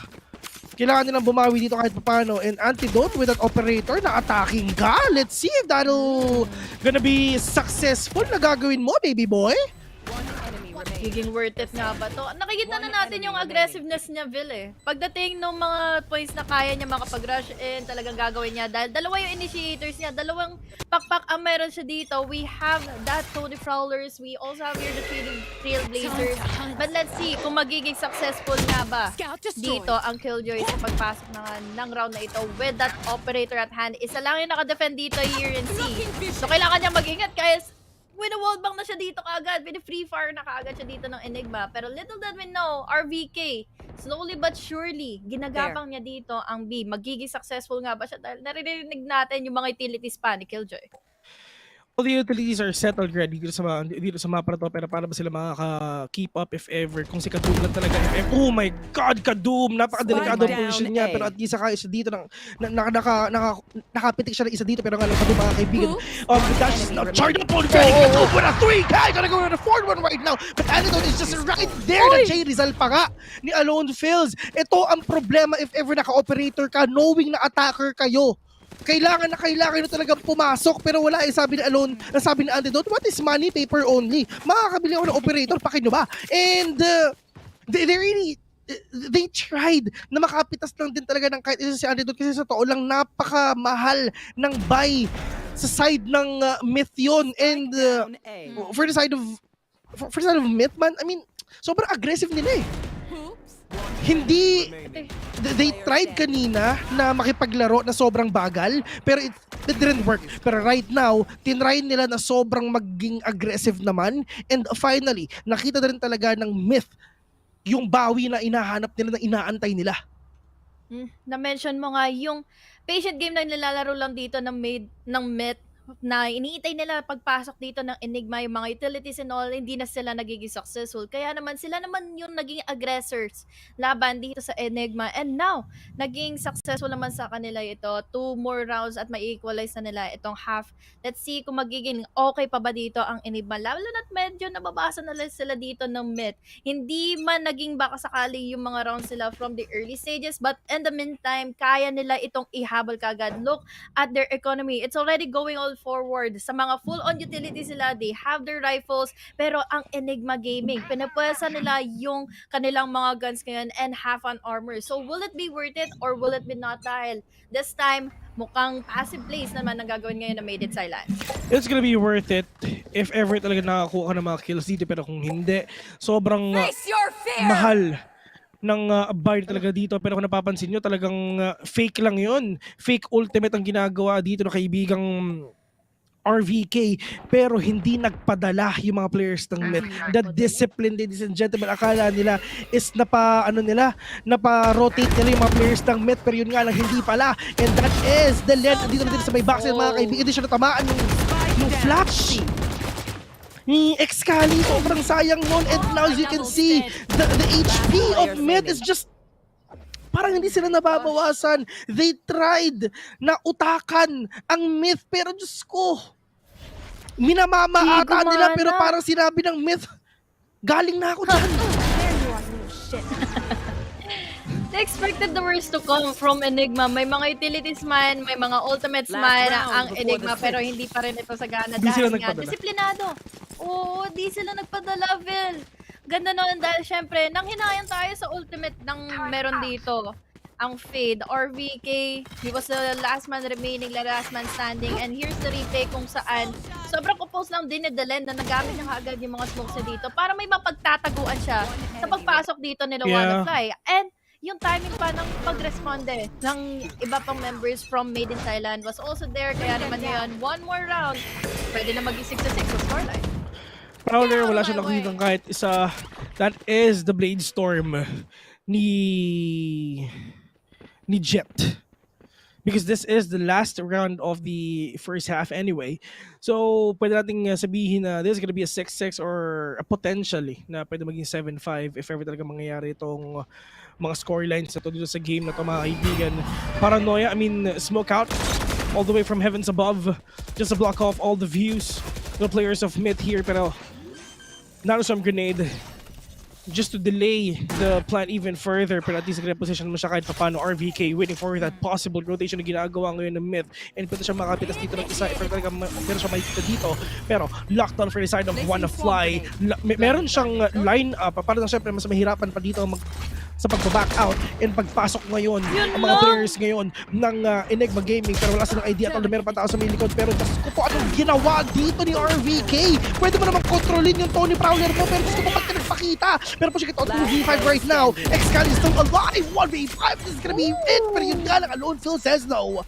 6-6 indeed just to end the first half of the day. And I have no idea kay RVK, man. That is a huge mishap that he did. Kasi nagpakita siya. Isipin mo I mean, nilabas niya yung Prowler dun talaga sa entrance. Ito, diba? Kasi nagagalaw mo naman ng Prowler, napokontrol mo naman ng Prowler dito. And, I mean, I don't know, man. I don't know what happened to RVK. Pero at least he tried. Pero 6-6 just to end the first half. I mean, just to start off the second half as well. Parehas silang lamang. Enigma kasi dito talagang nanguna sila sa first few halves ng half na ito. Pero nakita naman natin kanina na parang binabasa lang sila ng Made in Thailand. Sige, pwede kayong maging aggressive, pero sa mga times na makukuha na namin yung info na ito yung mga rounds na pwede nyong i-control, ito yung mga usually mga push na gusto nyong gawin, gusto nyong i-commit, talagang makakontra ka agad ito ng Made in Thailand. It was really just a composure pa nila Wannafly na magamit niya yung mga utilities na napansin ko doon sa past round na yon, sa previous round na yun, na ginamit niya yung alarm bot niya, hindi in front of the mains, kundi doon sa city area na para hindi makapag-push through, hindi makapag-cut off ng rotations ng Enigma, which is wise kasi little bits of those infos na pwedeng maipit nga doon ang Enigma para sa timing na magagamit niya yung lockdown niya at hindi makalabas yung Enigma sa site. And it's time for these players just to switch it up though. I mean, konti na lang muntik na silang mag-mirror if ever lang din talaga na ganito yung gagawin nila. Kasi syempre, if ever na taga-Myth ako, if ever taga-Enigma ako, dun ako sa comfort picks ka talaga. I mean, I tried to play sa meta pick, pero what if kunyari hindi maka-keep up yung mga kakampi ko? Hindi just gonna stay dun sa may comfort side, sa comfy side natin. Para, syempre, mas magkaroon tayo ng comfortability. Malamang, kaya nga comfort pick, diba? Vil naman, ano ba? Kinakontra yung sarili. Kaya nga comfort picks, diba? Pero, Sorry syempre, guys, may big ilang shoutout sa mga nanonood personality dyan. kasi si Vil.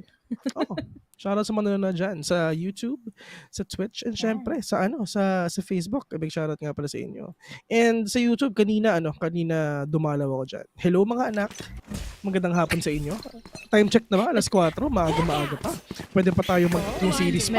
Pero this is now the retake na pwedeng gawin Enigma if ever talaga mag-push dito ang myth sa A though. Pero, oh no, RVK, huge damage na binigay ng turret. He's on half HP already. Ruffle, that is a fake dash lang din na pwede nang gawin para syempre just to catch myth off guard if ever talaga magpupush sila dito sa may A. And probably this is talaga gagawin nila. Probably not because pupunta ulit sila dun sa safer side. Pero ito yung ginagawa nila, man. Nagro-rotate sila. Akala nila sa C.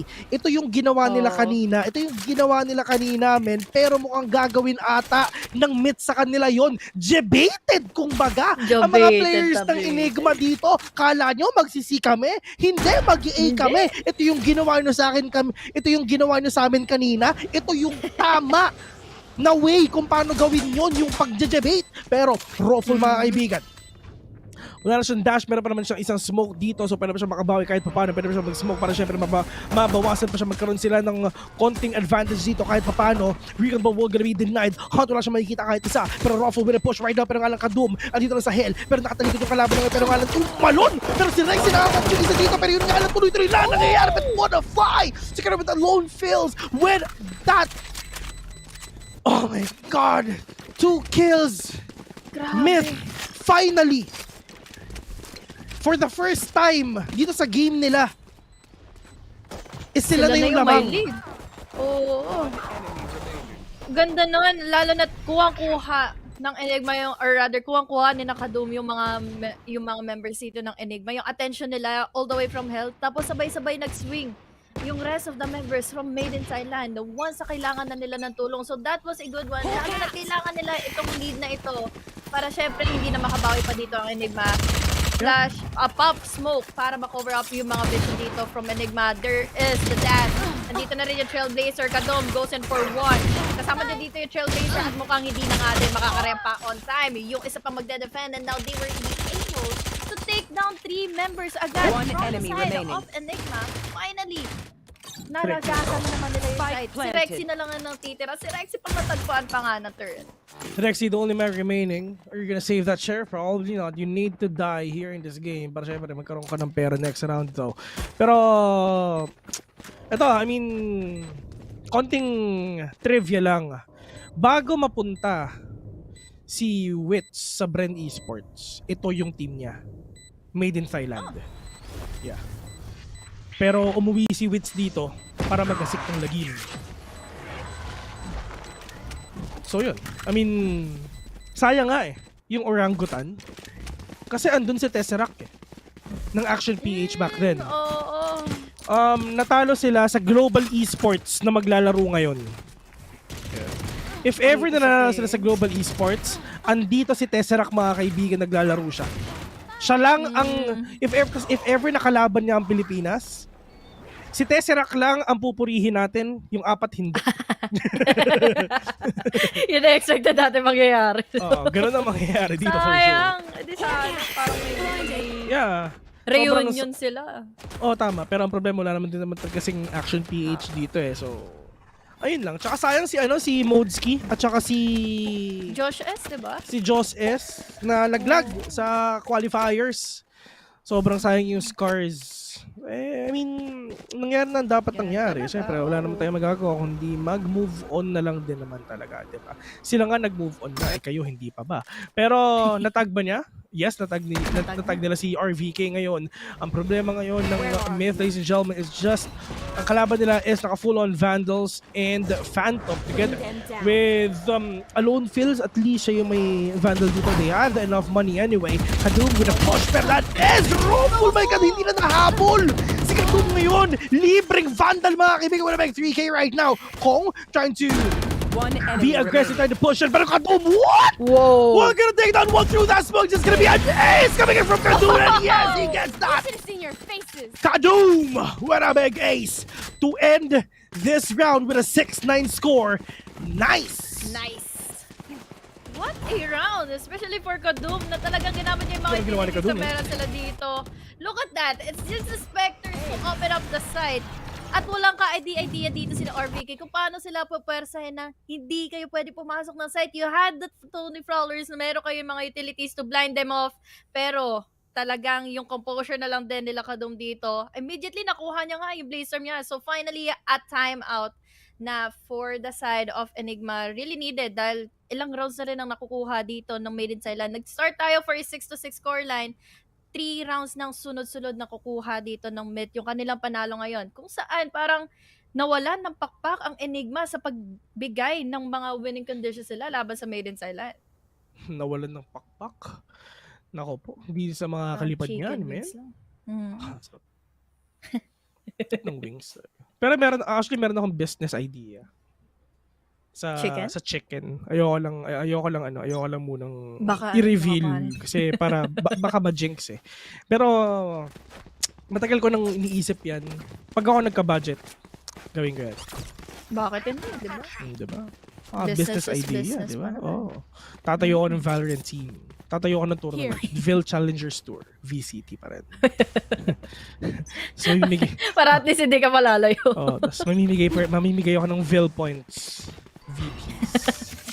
Ice Baron. And now, Raffle getting the dash activated.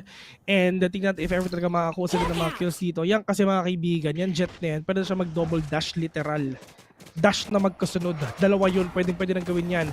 Nilabas na yun talaga yung Dalmatian na plane. Not gonna catch anyone here in C-Vel. Pero Kadum with a dash being activated as well. Pero nga meron tao sa may likod mo. Kadum is gonna be really hard for you though. Pero nga sa patitong yung nasa likod.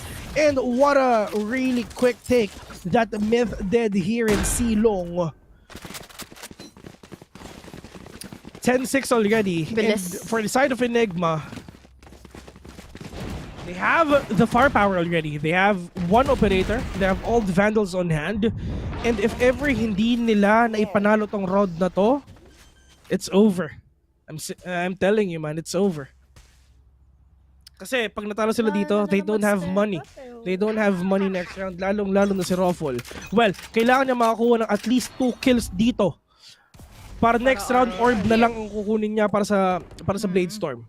Pero alam ng Enigma yan, they need to win this round. If hindi pa nila napanalo to, it's over for them.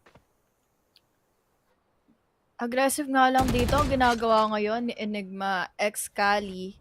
Pero magiging worth it nga ba ito? Dahil syempre, there's a lot of utilities pang pwedeng bumungad sa kanya. Dahil nagpaano na dito, nagbibigay na lang din ako. Di nga lang nakikita ng Aldron kung sino yung nakapwesto dito in that corner. Pero with that Seekers, it's already activated. Makakapasok nga ba sila dito ng B? Dahil matatagpuan nila dito RPK. Goes in for 1. Finally using yung Tony Frawler para makakuha na nga rin ng pangalawa. We have the paranoia as well para makakuha rin ng isa si Antidote mula sa kabilang side ng mapa. Sana lang ang natitira dito. Wanna fly. Wala sa kanya yung bomba. Paano na ito ngayon? Lalo na't 4 pa ang natitira ngayon for Enigma. And finally, at least nakabawad rin dito ang Enigma. I mean, slowly and surely. But Wanna Fly, all you're gonna do is get all these exit frags. 30 seconds Meron left. tayo sa may kanan mo. This is gonna be really scary for you, brother. Pero X-Cali with the respect. Hindi na kita i-just to tondo things, man. Kasi what if humarap ka, di napatay pa ako, di ba? Sayang. Pero tawag dyan mga kaibigan, always check your corners. Nakampante yata siya na wala ng tao dito sa A kasi nanggaling na ng A si RVK. Yeah. So that was the replay kung saan nangyari na nga ang mga dapat na mangyari dito. Nakuha na nila yung first round laban sa Made in Thailand. Pero this time, I think Made in Thailand na yung magkakall na for a timeout. Yeah, we're gonna see that. If ever talagang makakabayo pa dito ang Myth, and alam na rin talaga na Enigma to. If ever they're gonna lose this round again, for the side of Enigma, they're gonna have money pa rin. So, for the next 3 rounds, maglalabanan sila na walang magsisave if ever. Pero si RVK, ang pwede nang gawin, oh no, this could be really hard for him. Probably just a sheriff na pwedeng i-drop ni Excali or Rexy. Hihingi lang siya ng drop dito siguro. I mean, or if ever makakuha ng kill ang mga players dito ng Enigma, like kunyari si Ruffle, si Antidote, Excalibur, Rexy, makakapulot naman si RVK if ever. Pero yun nga lang, what if talagang nilayo ng Myth ang kanilang mga baril, di ba? Kasi you can actually do that, bro. I mean, if ever like kunyari na save round yung kalaban nyo, tas may napatay from you guys, ang gawin nyo, 1G, 1G, 1G, 1G, 1G, ganun lang. Para syempre, madrop lang yung ano nyo, yung mga baril na hawak nyo. Pero this, we're now gonna start off with a flash na pwedeng gawin dito na kaibigan kong mga kaibigan. Meron 2 players dun sa may gilid. Oh no, Kadoom is in a lot of trouble right now. Napakadelikado pwede mo. Pero yung alas ko, kita na! Ansel will get right up at Kong with a huge trade-off. Pero Kong pushing in. Pero RVK, oh no, muntik na! And na-seize pa nga si Kong dito. And he's super low. Tony Prowler will be activated. And he knows it na meron pang tao dun sa may gilid. 4v4, Kong is low. Sa dami ng mga nangyari kanina, hindi pa rin pala sila nakakapasok ng site. So hesitant pa rin ngayon ang Made in Thailand. Kung ipagpapatuloy pa rin ba nila ito. Antidote is already down, so wala nang bisa yung mga utilities dito. Pero at the moment na meron kasing hawak dito, si Ruffle, it's still enough to get in those pick-offs. But the problem is, WannaFly dito, medyo gumagapang na rin naman na here in A. There's RVK, goes in for 1. Alam niyang may kasunod pa dito. Excali naman for the trade-off. 2 members na lang ang natitira. The spike is all the way from A lobby. Pero it's all up to Kong na makuha niya. Kung sino pa ba yung mga nandito natitira sa site. Pero kasi si Ruffle is just waiting up for him. Probably going in for 2. But unfortunately, si Alo, ready na rin naman na sa mga pick na gagawin niya. Itatry ko sanang buuin yung pangalan niya, kaso ang hirap bigkasin. Alone na lang man, alone. 10 seconds left. Yun yung feeling pag iniwan ka, alone. Pero RVK knows it already kung nasa mo si alone ngayon. Pero oh my god, Jiggle Peak! Jiggle Peak, tap! Jiggle Peak, tap! Pero for Myth, at least nabaliktad na rin talaga na Enigma to kahit pa paano. This round started off with a 10-6 and Enigma Gaming just won 2 rounds in a row. And like what I've said, siguro yung mga next 3 na rounds is talagang labanan to ng Vandals, labanan talaga ng Phantoms, syempre Operator. But how can they stop the possible defense of Enigma Gaming right here? This is gonna be really hard though.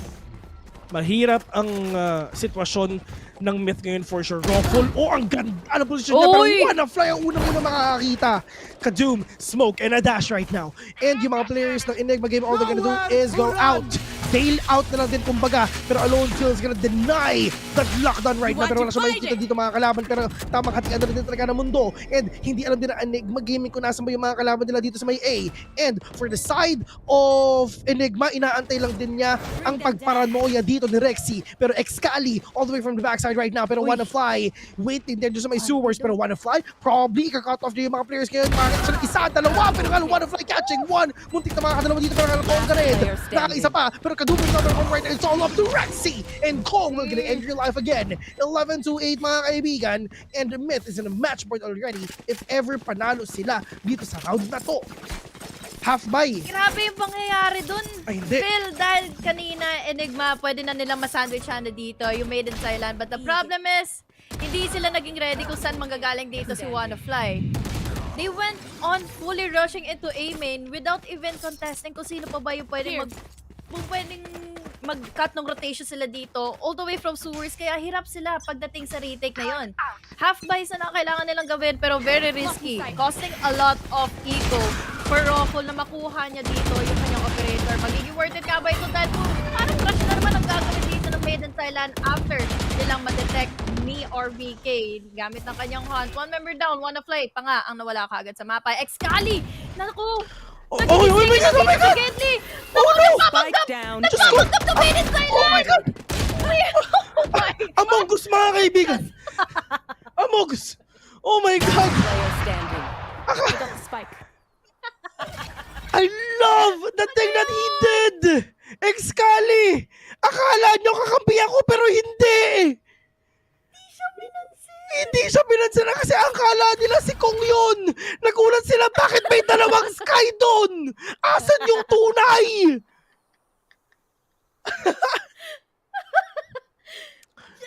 Katabi na siya ni Dylan kanina, hindi siya nag-react. Hindi niya pinakaramdaman. Hindi kasi ganito kasi yung nangyari doon man. Actually, salisi.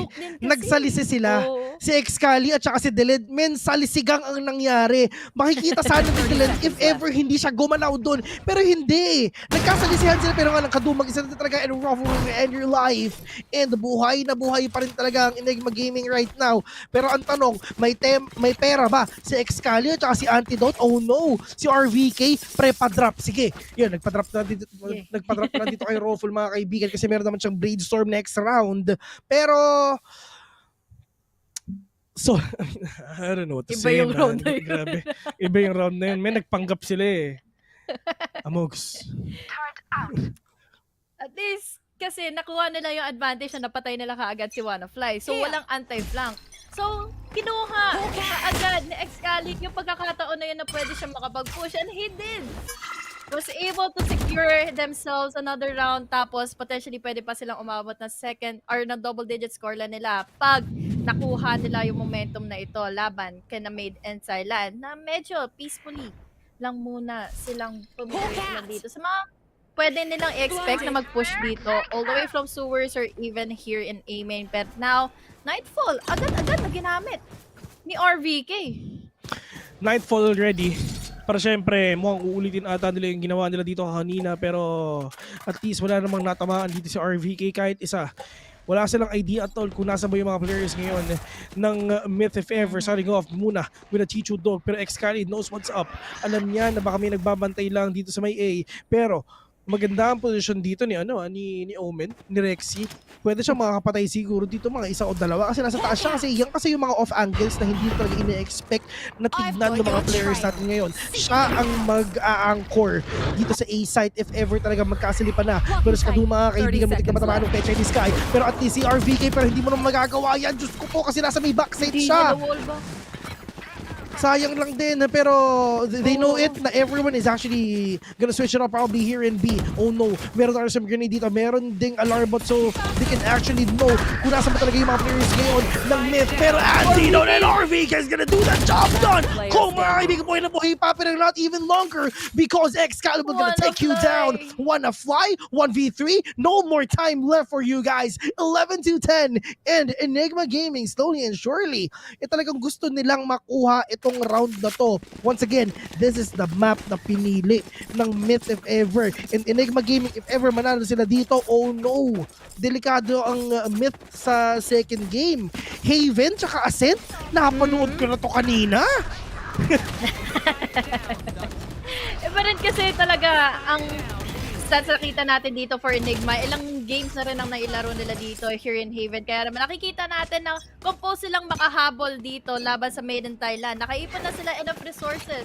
At mukhang pag natalo pa dito ang Made in Thailand for today, round, madadali na kaagad sila dito ng comeback. But Ruffle goes in for one. Conrad na wala kaagad sa mapa. We have here also as well, it's a trade-off. But still, it's a 4v4. Doable pa rin naman for Enigma to cancel those entries to happen. Pero meron na rin naman ng lockdown dito. Namatay ka agad sa mga kamay ni Alone. Si Antidote, finally, members advantage na ngayon ng Made in Thailand. And look at this, another pick off pa na magagawa ngayon na Sova. Reposition na lang magagawa dito nila Excali. Anong klaseng reposition na pwedeng gawin dito ng mga players ngayon na Enigma Game? This will be really bad for them though. Pero nga lang, Excali will gonna be traded off by Alone Fills. 3v1, Rexy, can you still do it? Wala ka ng paranoia, wala ka din smoke. Shadow Disciple lang ang meron sa'yo. Tatlo pa ang kalaban mo, sisilip ka ba? Oh no! Oh, you check your corners kasi si Alone Fills na sa likod mo! Pero the lead, muntik na! Muntik nang hindi tumama and Myth, mga kaibigan, here dito sa mapa nila. Match point already. Pagkasama ko talaga si Ray at si Honey Glaze. Meron na ba tayong HG curse? Honey curse? Basta yan, yun na yan. Tinatry kong magkaroon ng grasya dito sa PPGL para makontra yung Ray curse pero parang hindi ganap eh. Hindi okay. But ang rangkada ng mga teams natin and finally another point for Made in Thailand. Kung ano yung mga naipon nila kaninang firepower dito sa half na ito, na ipagpapatuloy na nila. Final round in the making potentially, pero let's see kung Enigma can still survive for another day dahil sa push na ginawa dito ni Excali. Sobrang risky nito, pero will really be worth it kung sakaling hindi siya mapansin dito. Pero he pulled too early on the trigger. Makakaisang lang siya dito. Quickly traded off. We have already Garage open up for grabs ng Made in Thailand. The line is going in conquering the players of Enigma. Makakuha naman ng opportunity makapag-reposition, but Ruffle with just the use of the Blade Storm. Very unfortunate dahil there is a lot of crossfires to happen. One member down for Made in Thailand. May mga utilities pang gamit dito sina RVK, but potentially mag-iintay na lang siya muna dito here in C dahil hindi niya alam na nalaglag na pala yung spike dito sa C. It's now or never. 1v1 with the Great One. Sentinel versus Initiator. This is gonna be a big round for Wanna-Fly though. Is this gonna be an end round na ba to para sa Myth or meron pang isa ang Enigma? If ever matalo dito ang Enigma, it's over kasi knowing na ito yung last buy nila. So desperate buy na talaga to, men. So bahala na si Abatman if ever kung anong mangyari. Pero Wanna-Fly, just waiting patiently dito sa may silong. At mukhang hindi ata sila nagpapakaantay dito. Ang ginagawa ni RVK, if ever pumunta siya sa A, delikado. Kasi napakalayo ng pwede niyang puntahan ngayon. Pero mukhang, ano sa may gong no? Ito na, mukhang papunta ata siya sa A. Oh no, hindi. Doon sa 4 seconds, doon siya magpa-plant for sure. Pero ito, nagkarinigan na nga. Pero saan pa siya dadaan dito mga kaibigan? At mukhang si City ata. Pero, meron pa siya nanoserve grenade ngayon. Pero nga lang, he knows it already! Pero oh my God! RVK! Gonna win it with 1 HP left! Hanap ka skin! Sige, hanap ka skin! Ano magandang skin? Sige, shopping muna. Ano magandang skin, pare? Sino operator? Saan yung OP? Hindi, yan yung operator, pare. Ping. Ang ganda na ng corner na yun, o angle na yun for Wanna-Fly, pero hindi lang naging sapat. No on HP siya. He had the time na nauna na siyang makita. Una niyang nakita dito si RVK all the way from City, pero is just very low on HP. Saka parang hindi kumunag yung first few bullets na kailangan niyang makuha dito kina RVK. Pero ito kasi si Excali, napangunahan ka agad yung mga push na ginawa niya dito. Aggressiveness na cause na nga a lot for him dahil he was quickly traded off. Yung mga blinds hindi ka agad nagamit. Pero from the point of view ni RVK, talagang nag-flick pa pala siya doon papunta sa ula dito ni Wanna-Fly. So now, mukhang nangangamba tayo for overtime. Nakakatakot talaga kung talagang ganito ang mangyayari dito. Pero Hunter's Fury for the side of Alone Fields right now. Pero ata siya makuha kayo. Pero nga Excali nakakuha pa rin sa bulit ito 4v4 situation right now. They need to get those ultimates done. Lalo nga sa Excali, kailangan makapatay ng isa para syempre makakuha siya dito ng ultimate, lalo na si RVK. Importante ang makapatay si RVK tsaka si Excali para manalo ang Enigma dito sa game nito. Kung hindi, sobrang sayang lang din kasi at hindi nila nagamit yung mga ultimates nila. Pero paano ba ang gagawin ng Enigma Gaming dito para syempre makuha nila itong round na to? In terms of positioning, delikado ang Enigma. Kasi isa lang ang tao dito sa may garage, isa lang ang tao dito sa may C, at saka si Fade, saka si Jet, andun pa literal sa may A. 48 seconds in, and they're actually patiently waiting right now. Pero tamang contact play lang din talaga dito mga kaibigan. Pero ito rin talaga, si Antidote, muntik nang matamaan dito. Pero meron pa talo dito sa may backside mga kaibigan. Nilabas ang switch to Fernalis Kong. And a big flash, we're gonna take down one as well. And 2 remaining players left. It's all up to Jet. It's all up to RVK. Is this gonna be over on the side of Mythras and Rawful? Buhay na buhay pa. 1v1 sa tatlo. Rawful, meron siyang touch yun. Meron pa siyang smoke, meron pa siyang updraft. Pero paano ba niya gagawin to? Alone Fields, I really love the position of Alone Fields right now. Pwede siya makakuha ng isa just to end that game number 1. Myth, mga kaibigan, winning the map that they picked. What a game indeed for Made in Thailand. Nakita natin kanina na pinusige naman ng Enigma manalo ng bahagya laban dito sa Myth, but it's all just a composure nung second half na dumating. All in favor of Made in Thailand ni isang round nung nagkaroon sila ng win streak, hindi na nagkapag icebreaker dito ang Enigma. Saka dun sa following previous round na yon, talagang nakita natin na yung timing ng gamit nila ng mga utilities hindi naging favorable of them. But now, finally, it is a game number 1. All in favor of Made in Thailand. Sa mapa ang pinili nila. Grabe ang Myth, no? I mean, Sa totoo lang yung setup ng Myth ngayon, yun yung ginagawa pag LAN eh. Right after the game, tatayo, then aalis. Hindi legit yun kasi sa kahit anong May game, outro. sa kahit anong game mga kaibigan, basta kahit anong esports game, lalo na pag LAN, ganyan yan. Na kunyari right after, kakatapos nilang tayo tas alis. 'Di ba? Sila nasa bootcamp lang pero ganoon yung ginagawa nila, 'di ba? So talagang pwede sabihin na nasanay ang Thailand dito sa ganitong setup. Pero yeah, you've seen it already. You really thought that Enigma Gaming would get that, pero at the end of the day, it's still Myth who's gonna be the victorious team here in this map, which is apparently this map that they're picked. Kaya maganda lang kasi meron pa namang ascent yun ang pinili dito ng Enigma. Are we gonna see a game number 3 or Myth will finish it all? Once again, you're watching VCT APAC Stage 2 Play-ins. We are casters. My name is Phil. Together with me is Miss Angelica Cortez. See you later.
Made in Thailand versus Made in India, aka Enigma Gaming, as Dax called it earlier. A map that was looking one-sided at the start turned topsy-turvy and headed towards the Southeast Asian team. Myth getting Haven 13-11 against Enigma Gaming. It's just a type of game that we can anticipate in this type of competition. Welcome once again to the panel of VCT APAC Stage 2 challengers. It's the likable, fluffy, and BNB over here.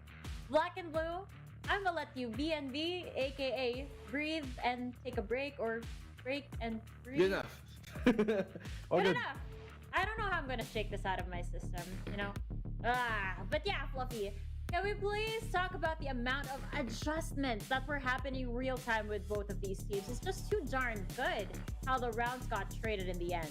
Yeah, I've heard someone really wise say that this game, Valorant, is about adaptability, and I feel like it really shows in this series. You know, every team has a little hot streak. They go back and forth. Enigma opening the attack so strongly, but then, you know, there's that trickles of myth every now and again. But towards the end of it, they really adapted towards the first half at least, and went to a commanding second half. But then on the other hand, Enigma on the other side decided, okay, we're gonna adapt too, and it turned into a very slower paced game. I know that Enigma has that slow play style, but both teams are playing so tense and so careful. We even saw it especially back in that 1v1 when RVK was left against WannaFly and they had that anticipation battle where they had to figure out where they are.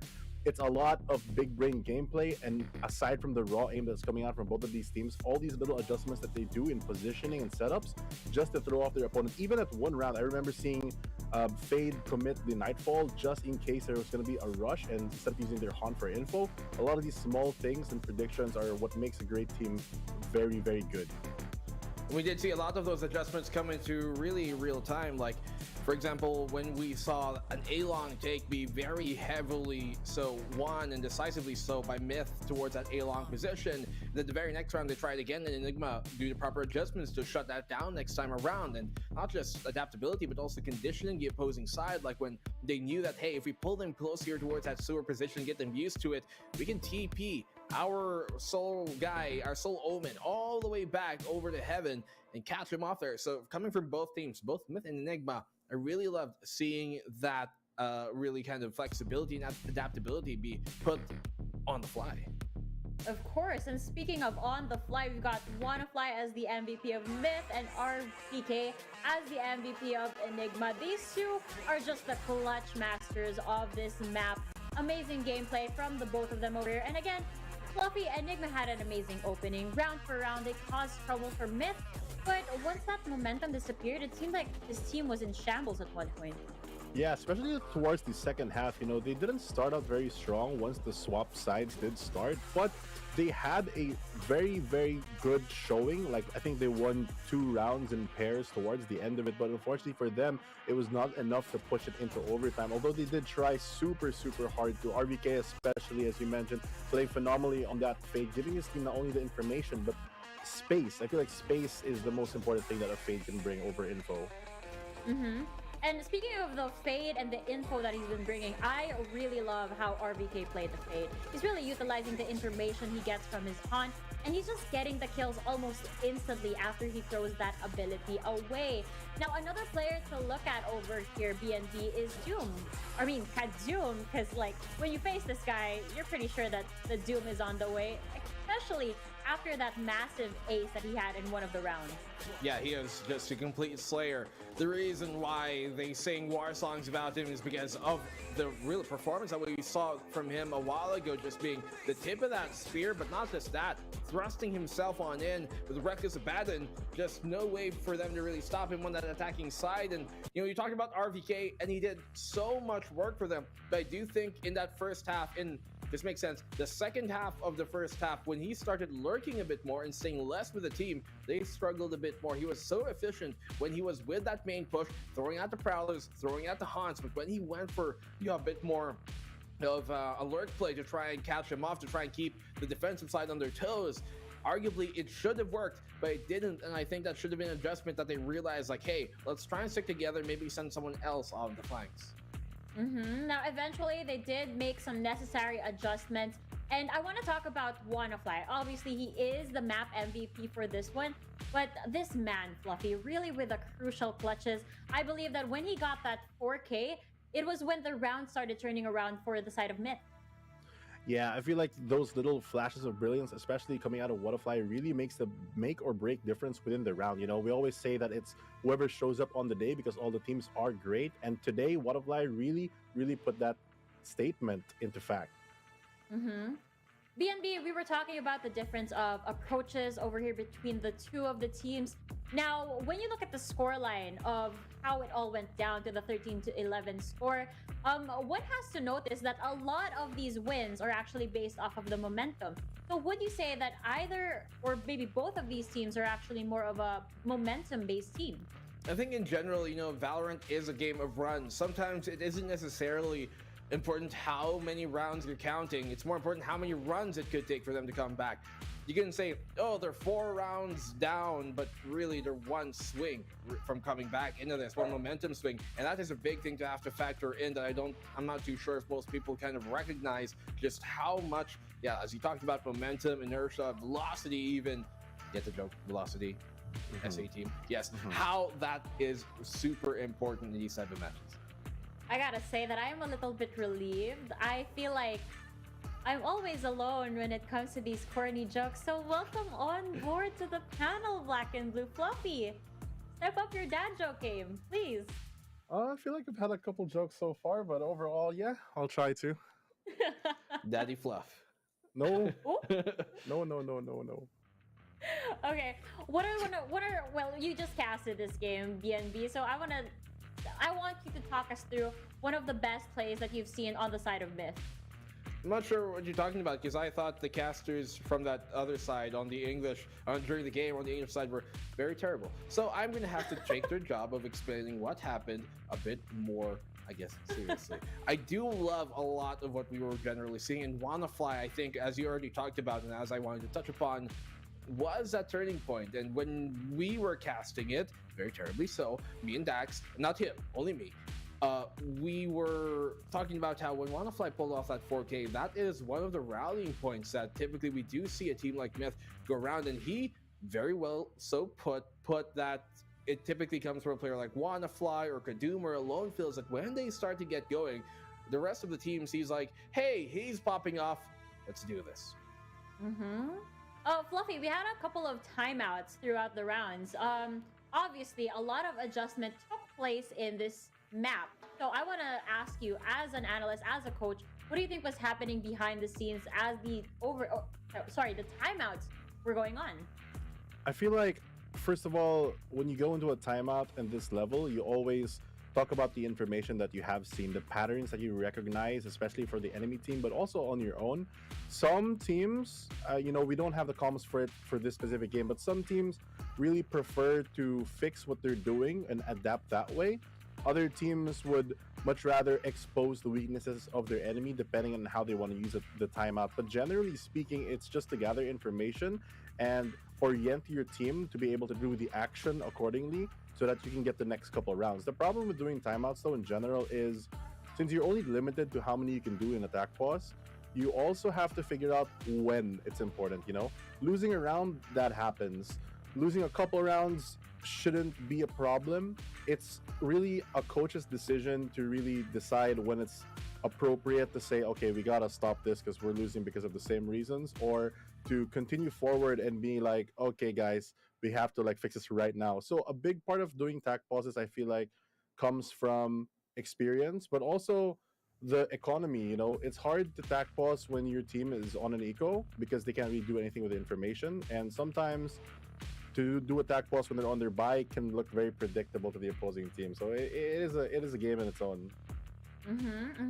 Well, that is something that was definitely evident. Like, they took their sweet time with the pauses, talking about what they could have done, what they could have accomplished throughout the rounds, and they really utilized the use of the timeouts and the discussion that they had behind the scenes.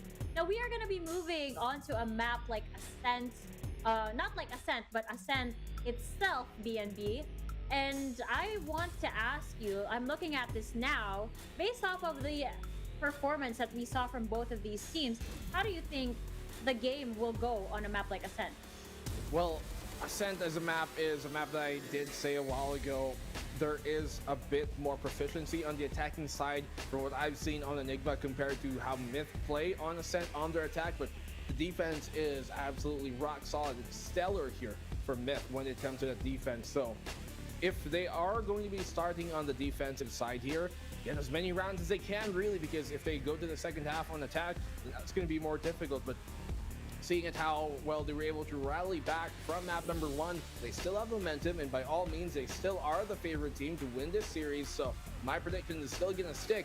But I do think that we could potentially go to that third map here because of the fact that it is Ascent we're going to be on for Enigma.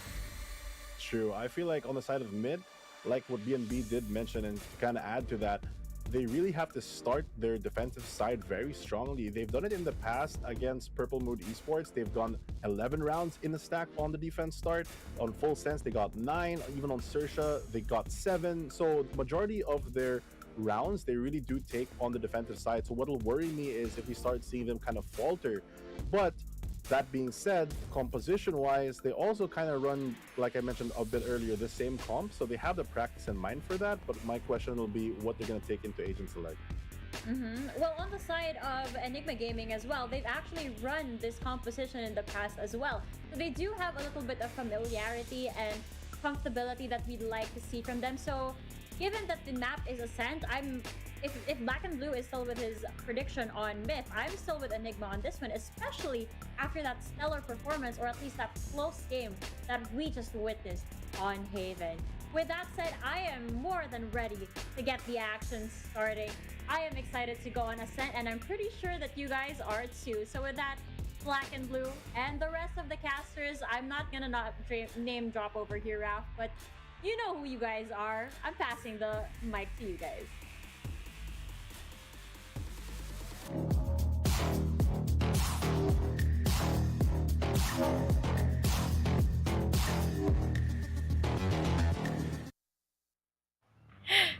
Ibang pagpapahirap ang ginawa ng Made in Thailand kanina laban sa Enigma sa mapang pinili nila, but this time it's all up to Enigma para putulin na nga ang sumpa. Ay maniglisi to double kasama ko ngayon si Phil at makikita natin ngayon ang game number 2 sa mapa ng Ascent. Mapa ng Pinoy. Ay, walang Pinoy. Mapa ng Pinoy pa rin to, guys. So we're gonna get to see Enigma Gaming from their respective region, which is India, versus Made in Thailand from the Thailand region as well. And we're gonna get to see these players na talagang is this gonna be a 2-1 or probably na talaga mag 2-0 na talaga ng Myth Trust ito. Well, like what you've seen, na talagang mukhang mainit talaga yung no? Yung Enigma, kasi isipin mo talagang na 1-4 ng Enigma Gaming ang Myth Trust dun sa mapang pinili nila, pero syempre andyan ang comeback, diba? Malay mo mag-comeback ang mga players ng Enigma dito. Malay mo mag-reverse sweep sila, diba? Katniel nga nagka-comeback diba? Malay nyo sila Moira mag-comeback din. Tignan natin yan if ever gano'n na mangyayari. Hindi natin alam. Malay nyo sila Doggy, tsaka joke lang. Ibang bang. Ay, ibang bang ni Ben. Sorry. Malaki ang chances ng Enigma dito in Ascent. Sa mga stats na nakikita natin, talagang ito yung most played map nila. So let's see if this is going well in favor of Mental. Mid will be starting in the defense. We have here Enigma already inside the site. Makikipagpwede na nga sila dito kina Alone, pero Alone lost the fight. We have here as well Antidote for the follow-up. 3 members still alive and kicking for Made in Thailand. Pero mas nangunguna na yung traffic. Or number rather ng Enigma in this round 3v3. 3v3 on to this game right now. Grexy will plant a spike already. Meron pa naman mga utility sa mga players ngayon ng Met, pero yun nga lang raw full. Diyos ko po, nakakuha ng isa. Pero nga lang Shocker will not gonna connect onto Kadoom right now. Second Shock Dart still not gonna connect onto these players. And then, pero Kadoom is only man remaining, mga kaibigan. Kaya mo ba na to? 1v1 with the Great Run right now. 2v1 pa pala. Medyo mahirap to. Pero one tap to the head lang naman ang kailangan ng gawin dito. And ang problema lang din na talaga is syempre ang bullets niya. Kasi ilan na lang ba yan? Oh my God, 6 bullets plus 5, 11. Quick match down. Pero Kadoom meron. Oh my God, ang flick! My God! Pero kala ko makakapag-flick si Kadoom pero ang magaling lang naman mag-flick. Mga Pinoy. Pinoy flicks. But this time, Wala. Kinabahan ako Safe tayo dito. Pero safe naman din yung nagiging eco ngayon ng Enigma Gaming, especially na nakapag-save up sila ng kanilang mga duels, especially kanina. We have now here the Spectres at hand. I'll find them. full on armors, pero A ang gusto nilang puteryahin. Dalawa ang nagde-defend in B, tatlo naman dito in A. So this time, this might be a good one. Especially sa gagawin na ngayon ng mid. We have Ruffle already inside of the site. Makikita niya dito all the way from Jenny. But unfortunately dito kay Kadum, wala na nga siyang magagawa pa. May ipin sila naman dito. Biglang rumagasa sa dalawa. We have 2 remaining members na lang din for Maiden Salam. But Enigma, tatlo pa rin naman sila. They have the numbers advantage and they have the guns. Ang gagawin na lang dito na Maiden Thailand is basagin yung economic advantage nila. Pero along with those lineups, shock dart lang ang kailangan gamitin para makapag-remaining. One enemy remaining. Pero, tiyatik tayo mga kamakay pa ba, pero yun nga lang, RVK mga kaibigan, the only man remaining, 2-0. Pero, in terms of firepower, talagang pwede natin sabihin na hindi ko sila may lamang Hirap kasi naka-spectre lang naman yung isa Pero, dito sa dalawang teams na to, either way, kunyari mga 1v1 sila. Ang problema nila is yung pera. Pera lang magiging problema nila dito man. So, para sa walang pera lahat na 1v1 kasi. Kailangan sila nakapag-vandal tuloy. Yun nga yung malaking problema din dito ng Myth is yung kalaban nila is meron na ring vandal. Good sana if specters Kasi ganito yan guys Ganito yan. If ever you're gonna lose the second round, wag mong paubutin ng 1v1. Take flight. Kasi pag umabot ng 1v1 yan, malamang yung apat na tao dyan, malamang magbabay na talaga ng marami. Magbabay na talaga ng mga vandals for sure. Yun na yun. Pero Myth, catching one already, Ruffle, one vandal out for the side of Enigma Gaming, pero one fly waiting patiently dito sa may market. Pero hindi pa nila ata alam na meron dito sa may vlog. So talagang Xcali Antino doing the job done, pero maganda ang peak na ginawa ng Xcali dito. Nakapag-wallbang na nga, nakakuha pa ng isa. He's super low right now, pero ang ginagawa talaga ni RVK dito might actually check everything na nangyari dito sa may likod niya. Deland mga kaibigan, 1v4. Wala na siyang stars. Winnable? No. Pwede siya mag-save? Yes. Pero ang tanong, gagawin ba niya yan? Save, though, pwede nang gawin yan actually para syempre siya yung magiging anchor next round. Kasi wala silang pera next round sa fourth round kailangan nila mag-save. The best thing to do for Myth talaga is probably save that. I mean, Sham lang naman yun na wala sa armor niya. Hindi naman talaga sobrang laki. So, save it is. Saka ang magandang decision din dito kung sakali mang makapag-exit frag siya. Pero kasi parang wala siya matatagpuan dito. He finds out Kali all the way from that corner. Pero hindi na magre-repick pa dito si X-Kali all the way from mid-link. Yun na nga ang gagawin ngayon ng Maiden Thailand. Magsisave na lang muna si Delen. He needs to control themselves pagdating na nga ng mga points na magpapatuloy yung momentum dito ng Enigma. Pero kasi nakita na natin to kanina Maiden Thailand, natatalo sila sa first few rounds. Pero kasi para mabasa kung ano ba yung gagawin dito sa kanila ng Enigma. Nakita natin yung mga push nila in mid, pushes all the way from Kobe, but this time, save round na nga for Maiden Thailand. Let's see kung magiging sagana nga ba ito dahil full on stock ang Enigma dito sa A-main. So, with that being said, hindi na sila magdadalawang isip pa. Gagamitin na kaagad nila lahat ng mga utilities nila. They're gonna push it all the way papunta dito sa mali A and Ruffle. Catching one, pwede siya makakaisa dito pero binaki. Nabaki na alone si Ruffle na nakabilis. Double up shot. Oh my God! Kadoom! We're gonna catch one. Pero, oh my God, it's over. No! Try harder! Ang bilis. Nakatingin ako sa mas maaga yung barracks.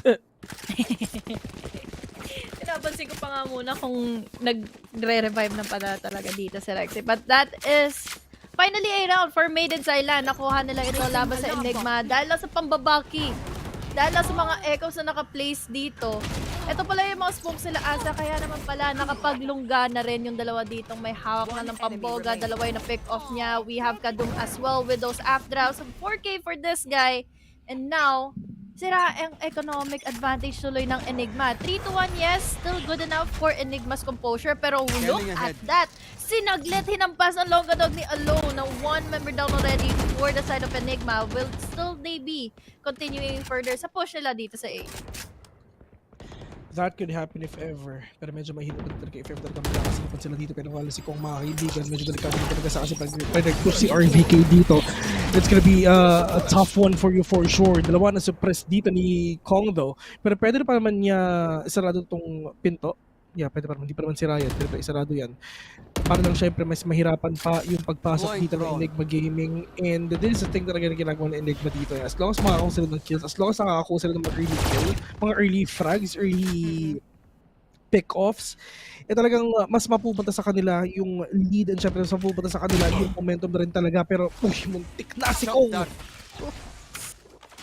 Shock Dart not gonna connect onto him though. Meron pa naman siyang recon vault, so ATAC is still alive, pero dito sa side ng Enigma, nag-iingay lang si kaibigang nag-iingay lang si kaibigang RVK para syempre makakuha sila dito ng space papuntang B. Nag-iingay na sila, pero merong alarm bot dito, merong non-reserve grenade mga kaibigan, napakasakit Kuya Eddie. Pero Jet dashing just to close off a market. Kong still low, the lead catching one through the smoke, 11 seconds in. Nasan yung spike mga kaibigan dyan? Load! Where Northern on hand, catching one, 4 seconds in. Kaya pa ba nila pa? Pero Diyos ko po! No! Nag-ulti sa open! Harapan mismo ng Maiden Thailand yung ulti niya. Sayang yun, antidote. Kung iniisip ko man yung tamang gagawin niya dito, uultihan niya yung spike, kukuhanin, magpa-plant sa A.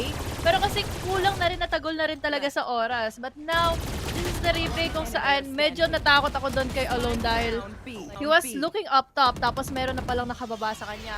Finally, another round for the side of Maiden Thailand. Dahil lang siguro sa mga mini skirmishes na nagiging flaws ng Enigma, kaya sila napaparusahan. Another round for Maiden Thailand, which means makakaipon sila sa mga rifles, sa may economic advantage nila. And now, save round lang muna. EVAS para sa Enigma. Chill lang naman sila, guys. Super chill ng mga nangyayari dito. So talaga makakabawi pa rin tayo kahit paano. Pero apparently, for the side of Enigma Gaming, they need to go on the timeout kasi kung napapansin mo, parang ang bagal nung ang bagal ng mga gameplay. Literal, talagang ubos oras yung ginagawa nila dito. Kasi, I mean, dito sa composition na to, if ever that they have a brimstone, they can actually do something about it for them to be really that aggressive. And maganda yung ginawa ni Dylan dito na alam naman nila na defender sila muna una. And that Astra pick is actually really good. Meron ka ng smoke, meron ka pang utility. You have the full map control already.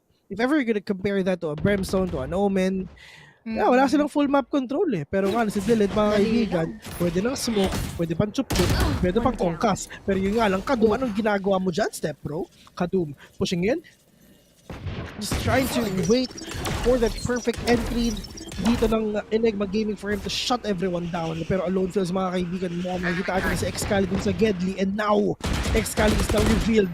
Wallbang, yes, ay mukhang hindi ata kasi not wangable Hindi yan nawawangable, mga kaibigan, sa may gilid na yan. Kasi medyo makapal na yung makapal na yung Spike down B. Pero one fly. One enemy remaining. Alone Feels catching everyone. Kong as well. We're gonna get one. It's all up to the Lend. We're gonna end your life 3-3. Ito na ata ang pagbango ng api ng MIT H. Nagkakaroon naman ng command and league dito ang Enigmaville. Pero the problem is, talagang nababasa lang sila ng Maiden Thailand. Look at those lows na binupush sila dito here in mid. Kaya nakapag-reposition ka agad dito yung Maiden Thailand. Kung ano ba yung pwede nilang i-counter out laban sa kanila. Medyo nawawalan tayo ng aggressiveness from Enigma na usually natin nakita from the previous map. But this time, it's just all in favor of Maiden Thailand's composure kung paano lang gagamitin yung mga utilities nila. Yung mga stars pa dito ni Delend, kanina nagamit niya yun in their save round. So, most potentially be in this byround na meron sila ngayon, mukhang passive muna ang kailangan nilang gawin dahil once na matalo sila dito sa round na ito, it might be over. Dahil sa mga naiipon nilang mga save dito, it will be a problem kung sakali mong mabawi ito ng Enigma. And speaking of Enigma, they are trying to get inside of Kobe, pero problema dito, 3-4 ang nakaabang sa kanila, pero si Kadong dito nag-aabang na nga sa kanya. Rocco was able to compose himself, pero saan ka lumilingon? Boy alone is down, he's alone all the way from heavens. It's all up to Wanafly and down to a 1v3 scoreline. It's all in favor of the numbers of Enigma, who can plant in the spike. Planted. You really want to plant in everything para makakuha sila dito ng konting bawi kahit paano. Wanafly with a push, 1v3. It's gonna be really hard for him to do this. Pero meron pa naman siya pero next round if ever hindi na makuha to. Winnable? Yes, siguro. Pero, I mean, napakahirap, man. Pero yung isa, ang importante is medyo malayo pa rin naman. Andito pa rin siya sa may short. Pero he knows it na meron tao dito sa may heaven. Pero yun nga lang, meron tao dito sa may likod. And Wanafly, probably hindi niya alam na merong tao dito sa may likod niya.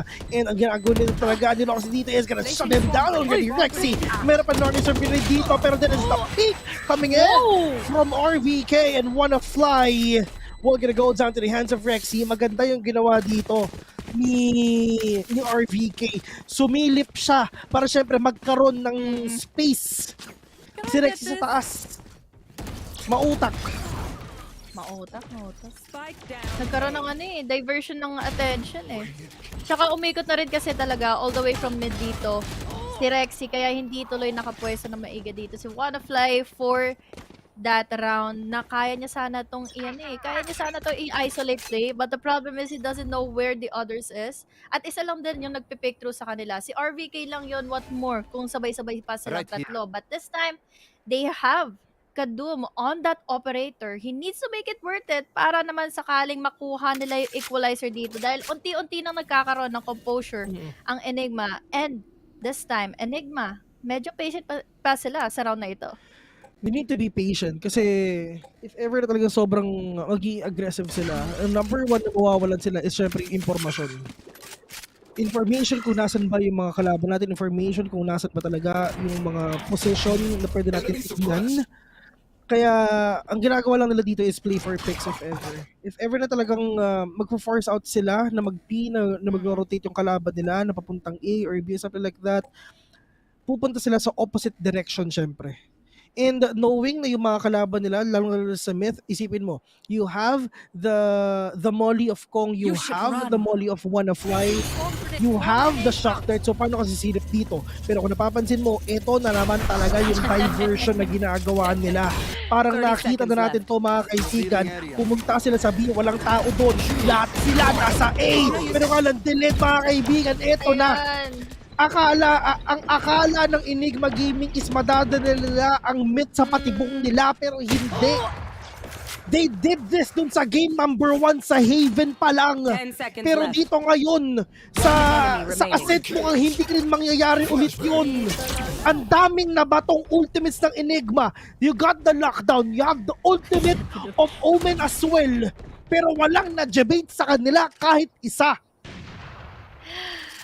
Nakakapanghinayang tuloy yung utility na yun. Yung ultimate nila kanina, si Rexy kanina, may lockdown. They could just have used it sa A site na makuha at makonquer nila ito kaagad. Tapos si Antidote, if ever everything fails in between, pwede niya magamit naman din yung ultimate niya.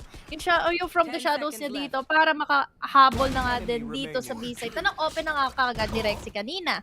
And ngayon, since pangalawang beses na itong ginawa is yung unang beses hindi ito nangyari in favor of Enigma, made it Thailand is just ready enough para ma-counter out yung mga plays na yan pang jajabate ng Enigma na once again, sumayang na naman ng ultimate dito, nangapanghinayang na naman tayo sa ultimates dito na meron sila to gather themselves for that round.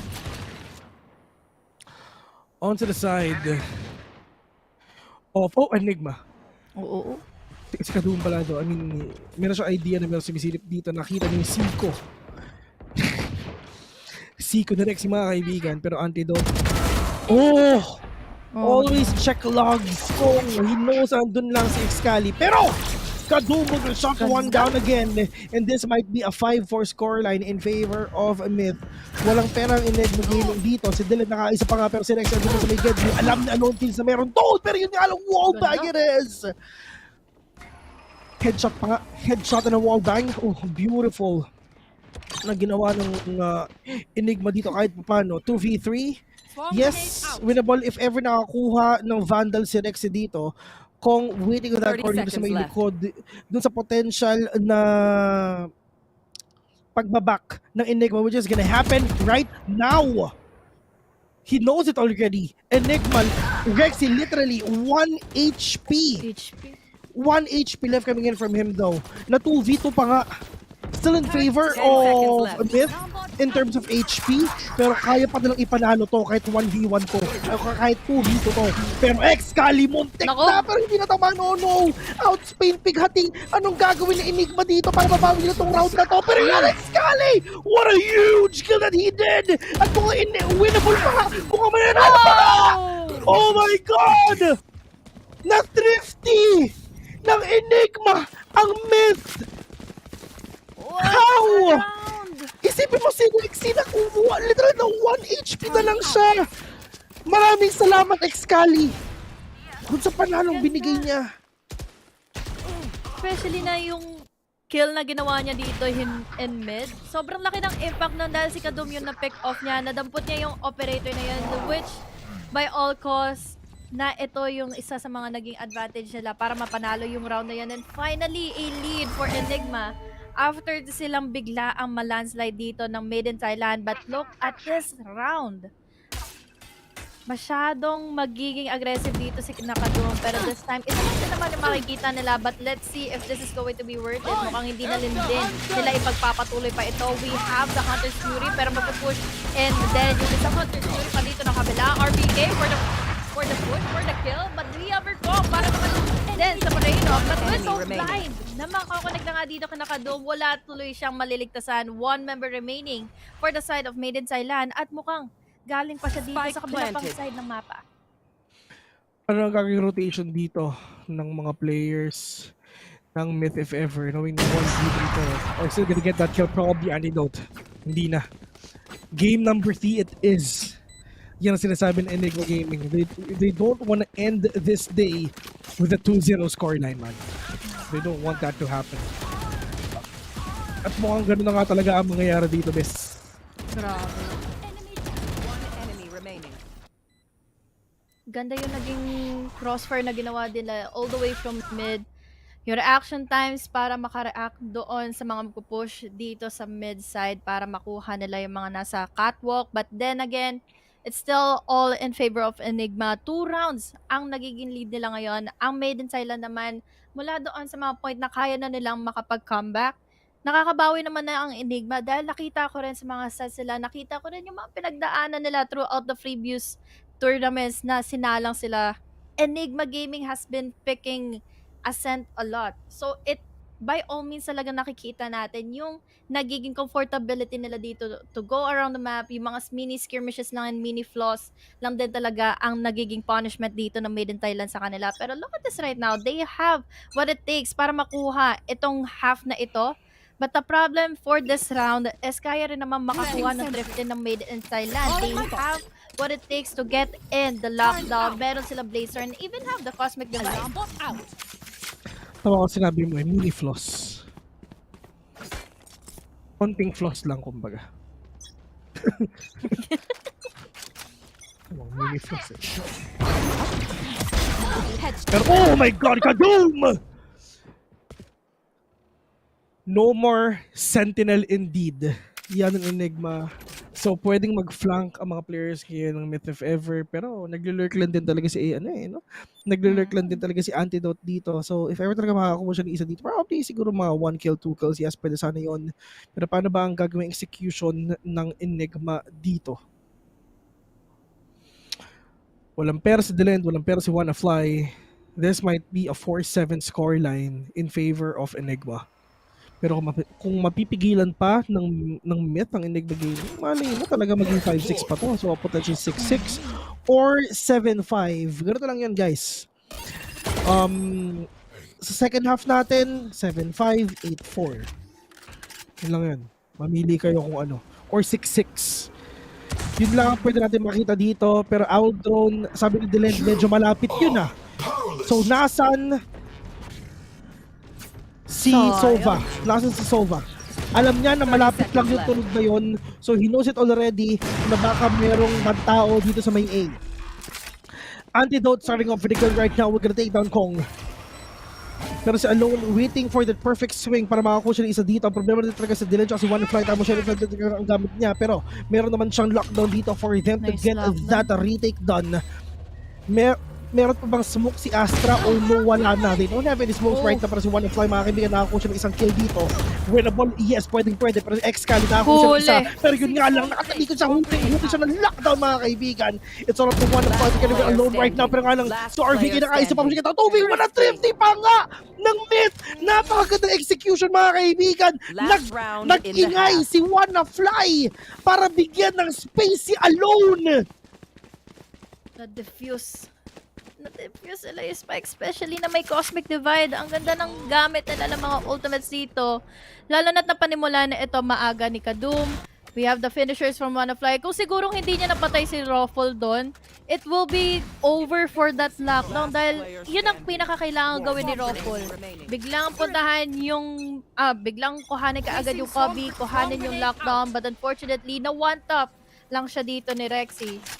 The 6-6 is very possible not to happen for Made in Thailand. They just need to cancel and counter out the players from Enigma. Sa mga nagiging execution sila, pupunta na sila sa mid, tapos kukuha mag-bait sila dito and other side, pero hindi pala yun ang gagawin nila. Kaya naman ngayon, Enigma talaga nagdadalawang isip pa sila dahil hindi na gumagana yung pag-jabate nila laban sa Made in Thailand.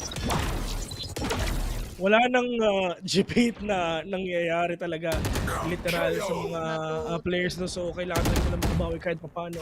Pero paano ba nila i-check to if ever kung talagang everything is actually really going in favor of teams sa myth. Pushing ito a 4v4 situation right now. Oh no, this is really bad for Enigma. If talaga makuha nila ito, so sayang, nasa kanila yung lead. All they're gonna do is syempre is just to get that lead done. Makakuha pa sila ng mga enough kills, enough moments para makakuha sila ng mga pick-offs or anything or whatnot. Pero Dylan, mga kaibigan, he knows it already. Meron tao din sa Regum, pero wala siyang idea kung sino exactly kung sino yun. 3v3 right now. Excali needs to get that perfect positioning for him to get one kill out of these players ng mid. Pero Excali catching one. Inalis niya yung op. Kailangan nila makapasok kaya Vandal na rin talaga. Pero Kadum is revealed already. Catching two. Oh no, wala pa silang oras. Wala silang oras! I have the spike. 6-6. Out Spain. Alaw silang oras. Sayang. Sayang nga yun. Nag-take time sila. Hindi nila kasi nakuha kagad yung info kung sino yung nasa loob ng site, kung nasan ba dito sila Kadum or even have Kong. But now, ito yung replay natin na na-cancel out na kaagad nila dito si Antidote. There's also the Shockers pang na-cancel din yung lockdown. Kaya naman, nagkaroon ng open opportunity dito si Kadum to fully on retake the site. Makakapag-plant na sana sila, yes, pero the problem is just yung multi-kill na nagawa dito ni Kadum. Kung mainit siya sa defending side, what more can they do pagdating naman dito sa attacking? We have what it takes for them to secure in this round dahil nakakuha na sila ng confidence kanina ever since map number 1 started. RVK dito, this time, nakakabawi na siya sa mga nagiging mistakes niya from the early stages, and this time around mukhang kailangan na rin nila maging composed, lalo na they have another problem to face which is the lens. Mga utilities na gamit niya. Nakakailan na makakakota na ako mamaya. If we have a lot of rounds to face talaga, pero puso lang. Mali mo, makabawi kayo kahit paano as long as di pa naman tapos to. Puso lang, di ba? Yan ang gustong-gusto ng mga players natin dito, syempre. Yung puso, mga kaibigan. As long as hindi pa tapos, puso lang, kaya pa.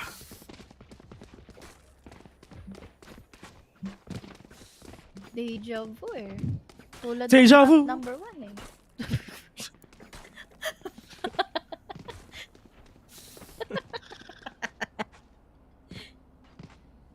really is a deja vu for these teams. Yun yung nangyari kanina in map 1. So, will it be the same na Made in Thailand? Yun yung question eh. Kung Made in Thailand, sila pa rin yung magiging comfortable in the second half na makuha nila ito laban sa Enigma. Pero kasi yung struggle din ng Enigma, parang nagiging tug of war yung mga laban, yung mga trade-offs, yung mga rounds na ito kanina. But now, looking into our minimap, as the time is ticking, bago tayo pumasok in this half, mukhang magiging aggressive ang Enigma. Dito sa mid, magpo-push sila, pero we have a lot of players din na magagaling dito sa mid lane. So, maagang bardagulan ka agad na the best around the second half na ito. Bardagulan talaga ang makikita natin dyan, mga kaibigan.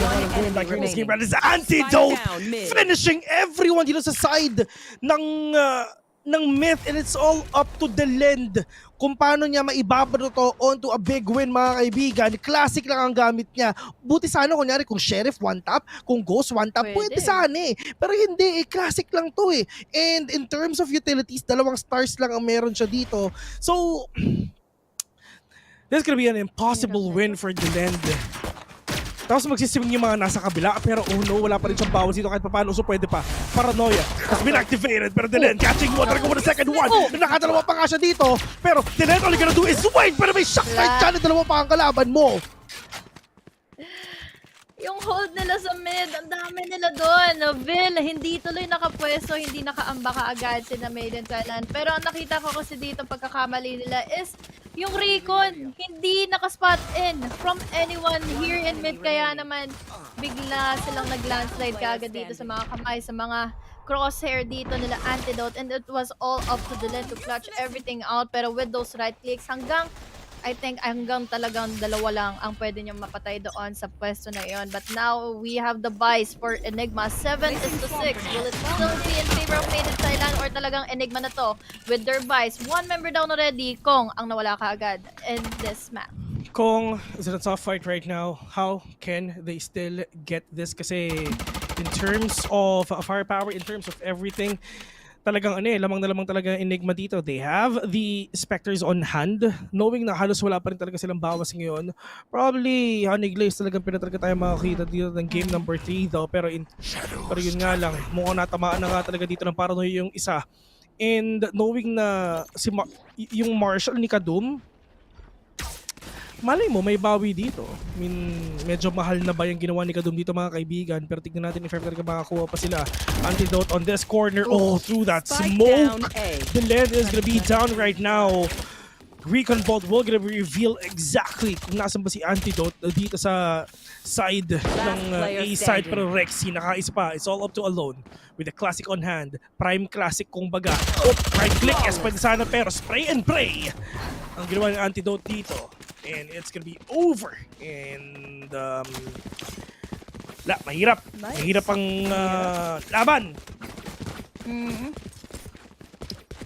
2 rounds lead na kaagad for Enigma. Balikan natin yung replay dito na ang laking naging risk na ginawa dito ni Kong na mag-push through kaagad, makuha niya dito yung orb. Pero kasi the moment na mag-push siya, it was also the wide swing na kinuha na nga dito nila Antidote. And that is going to be a round for them to take 8-6 scoreline. By round na ngayon for Made in Thailand, pero they are playing this safely since they need to. Pero nagiging aggressive kasi dito ang Enigma. Since kaya naman nila Dylan dito with the punishment, there goes the follow-up naman ni Kadum. 2 members already down for the side of Enigma. Mukhang iisa pa nga yata dito si Antidote. With the smoke, down for an aggressive one, pero gagantihan niya na namin din dito si Antidote through the smoke against 1 member. Pero this is a flawless round. Isa na lang kaagad ang matitira dito for Enigma, and they have a B site for them to take to plant in this fight.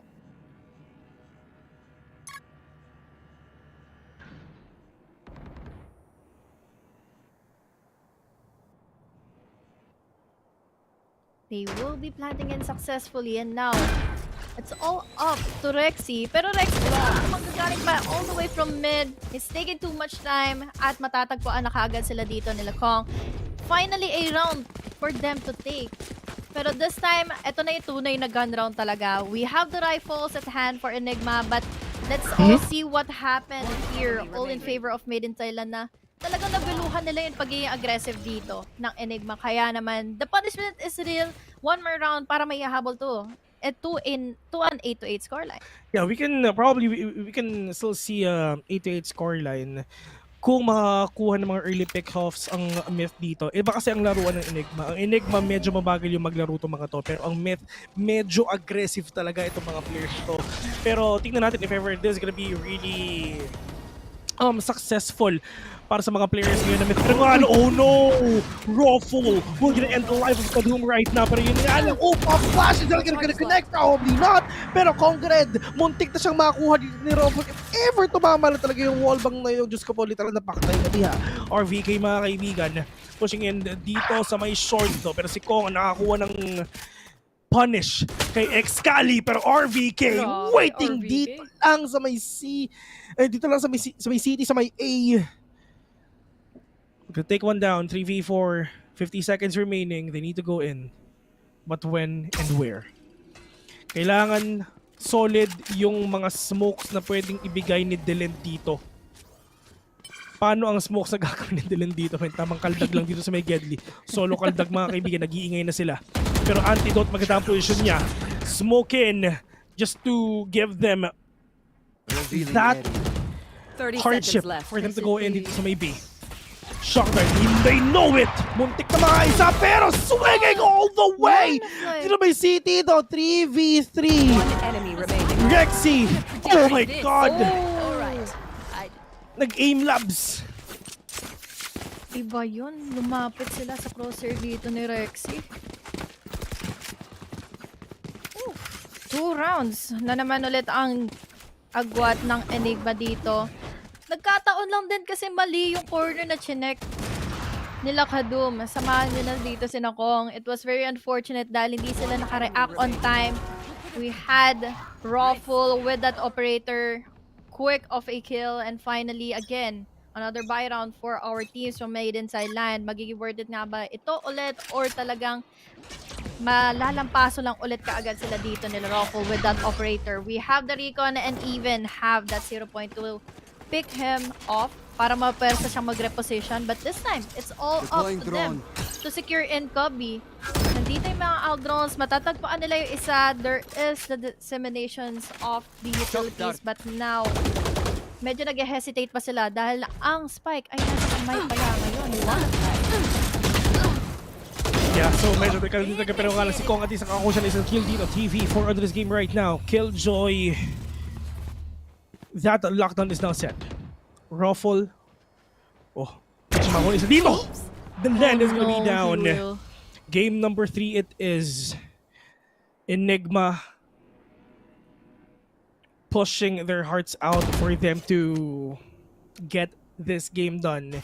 If ever ang Myth nanalo sila dun sa mapang pinili nila, syempre, ganun din ang gagawin ng Enigma. Of course, ipapanalo nila to sa mapang pinili din nila. One of the only man remaining. 1v3. 30 seconds left. Catching one right now. They don't have an operator. So talaga makakabawi sila dito kahit paano. Ooh, wanna fly super low. An Antidote will gonna get that advantage, that information, that kill. 7-10. Slow pushes dito sa dalawang team na to mga kaibigan. I don't know kung magiging favorable ba for Made in Thailand na sila naman yung magiging aggressive dito, magkaroon ng mga sudden pushes. Sayang lang tong round na ito na ilan din yung na-pick out sa kanila doon sa Cubby area. There's also the quick follow-ups. Rawful on the other hand to cut off those rotations. Talagang nakakakita tayo ng limelight for Enigma na makuha nga nila yung game number 3. Double digit na yung scoreline natin and good time for the calling of the timeout there for the side of Made in Thailand. They have the utilities and ultimates given. Pero kasi, ang problema nga lang din talaga dito is wala silang pera, wala silang mga rifles dito to have enough firepower to counter out Enigma. And finally, will this be the turning point of time ng Enigma na makuha na nga itong map na ito? Or talagang Made in Thailand, pinapasarap lang muna nila itong hapon natin na ito? And this is actually favorable talaga dito sa Enigma, knowing wala namang pera yung mga kalaban nila, is pupusuan lang ng Made in Thailand itong round na to for sure. They have the Ghosts, they have the Sheriffs, and si Kadum, may Blade Storm siya. If he's gonna be really aggressive, meron naman siyang shorty dito. Just to catch someone off guard. Pero ang kalaban nila dito man, Operation ang kalaban nila dito, pero walang tumama doon mga kaibigan. Pero kasama talaga yan. Aksa na si Kadum, pero yung Excalibur gonna take him down already. What a good kill that Excalibur did. Just gonna remove the agent na talagang makakapasok dito sa site. Pero ang problema, paano sila makakapasok sa B? They know it already. Na literal na sobrang sakit na nangyayari sa kanila dito sa A. Tama na ang sakit-sakit na. Yan ang sinasabi ngayon ng Myth. Sayang lang din, no? Dahil nag-dash nakaagad si Kadum. Was able to punish out that operator. Nag-reposition kaagad dito si Ruffle. Pero kasi wala nang ibang naging sagot pa dito ang Made in Thailand. Talagang iniwan nila yung tropa nila doon sa A site. But now, with those pushes, we have what it takes for Enigma to win out this round dahil dalawa na kaagad ang nawala sa mapa. Tapos sobrang dami pang hesitations ang ginagawa ngayon ng Made in Thailand. Delan pa dito, talagang hindi niya pa pinapatawad dito ang Made in Thailand from rotating back all the way from A, going into B, tapos mid naman yung conquer nila. Hindi na tuloy sila makapag-decide pa fully, and now it's all to alone. Waiting all the way from that corner just to be picked off by Rexy. Sheriff lang yung gamit niya. 11-7. Close to a match point na already for Enigma. One more win for them to get that match point already. Pero sinasabi naman ngayon ng ARC. Tapos na pala yung game. Ang sinasabi naman ngayon ng Myth, as long as hindi pa tapos ang laban na to, is talagang pupusuan pa nila, kayang-kaya pa. Pero ang tanong, yun ba ang mangyayari dito sa mga games na to? Yeah. You have a lot of things to be considered. The ultimates, the possessions, the utilities that they can do. Pero sabi ng Myth, first is gonna start it off with an ultimate dito kay KO. Pero they have no idea at all na meron tao dito sa may likod. Oo, nahati nga ang mundo, pero hanggang dun na lang yun. Wala na silang smoke, wala na silang chup-chup, wala na silang concuss. Pero this is the answer of Enigma Gaming. Ito na ngayon, ang null command ni Excalibur. Just to get that retake dito sa B, mga kaibigan. Pero Hunter's Fury onto the side. Off alone Phils. Pero Ruffle gonna shot one down. Kong as well. Kakagda na isa dito. Pero RVK, that's over. We're gonna wreak havoc. Kong got it. Ooh! Really thought na makakuha siya ng dalawa doon, but Excalibur says no. Enigma is on a match point already. Spicy retake ang ginawa dito ng Enigma. Fully taking all of the advantage na passive lang ang gagawin dito ng Made in Thailand. After using in the Cosmic Divide, alam natin lahat na may ipit sila inside of the site. So very unfortunate sa kanila dito dahil naipit at na-pen down sila dito ni Ruffle. Dagdagan mo pa ng mga times na magpupush sila kasama dito nila si Excali na naging tinek na nga dito and Made in Thailand. But now, the problem for Made in Thailand, kung paano nila i-counter dito ang Enigma dahil hindi sapat ang pera nila. Half an armor lang ang kaya nilang bilhin ngayon. There's also the Guardians. But now, will they be playing it safe or will they be playing it aggressive in this round? Dahil yung smokes ay naka-place in na kaagad. But little do they know, nakaabang na kaagad si RVK sa kanila dito sa mid. And for Enigma Gaming is just one more point. Yan na lang pinakakailangan nila for them to push it to a game number 3. Deploying drone. RVK without Aldrone. Crossfire it is. Yan ang ginagawa dito ni Jet tsaka ni KO. Pero at least meron siyang nakitang isa, pero yun nga medyo malayo. Alam niya na meron tao dito sa may kaliwa. Pero wala, ay, sa kanan rather. Pero wala siyang idea na merong tao dito sa may kaliwa, which is si Kadum. They have the information but it's not enough. Paranoia all the way from short, mga kaibigan, pero napaka-premature niyan. I mean, of course, pwede siguro para lang syempre mas ma-delay pa even further yung pag-push nila, pero yun nga isa na talaga nakuha niyan. Kadum is gonna go in already. Meron pang lockdown for them to get that spike done here in B. Pero yun nga lang, Diyos ko po, masyado maaga. Sana nag-antay pa sila ng onti bago sila pumasok ngayon. Delayed, ladies and gentlemen, hindi siya natamaan dito ng flash. Pero Kong getting that head of KO. 4v3 onto this game. Guardian lang sa kalam yung sinasabi ni WannaFly. Buhay na buhay pa dito. Si Ruffle together with Antidote. Ruffle 1v3. Ashing away! But alone Phil says no. 8-12. Lalaban pa ang Made in Thailand. Aww. Surviving it for another day, Made in Thailand in this map. Number 2 na pinili ng Enigma. They are just winning it already. Talagang landslide ang binibigay nila dito of Made in Thailand. They were able to secure in the site dahil sa opening ng lockdown. Pero masasabi ko lang din dito is nakita ko naging reckless yung pagpasok ni Kadum. Wala siyang kasama to push out everyone inside of the site. Pero thankfully enough, composed pa rin naman yung ilan sa mga players na natira. 2 members were down of 4 Made in Thailand. Half an armor soloy ang kaya lang nilang bilhin ngayon. But now they are positioned already to secure in A.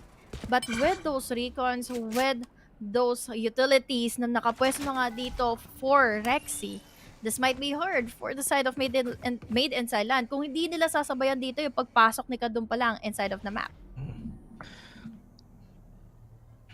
This is now, once again, the very hard round of them all para sa Myth, of course. Kasi once they lose this, mapupush tayo sa pangatlong mapa. And meron pa silang tsansa. Ito mga teams sa to, lalong-lalo na sa PH, if ever nananalo sila sa game number 2, ito Action PH Action PH ganito eh. If ever nananalo sila sa game number 2, matik meron silang momentum papuntang game number 3. Ang kalaban dito ng Myth, syempre ang emosyon, ang mental. Pero going back here in this game, Alone Phil's catching one down. Conquered is revived already. Meron tayo sa may health though. Excalibur. 30 seconds left. The one agent left. Can he get that 1v3 scoreline? Turret siya muna makakita dito. Ang gagawin dito ng Myth, syempre. Oh my God! Nakatalikod na naman! Oh my God! Oh my God! Muntik na! Close!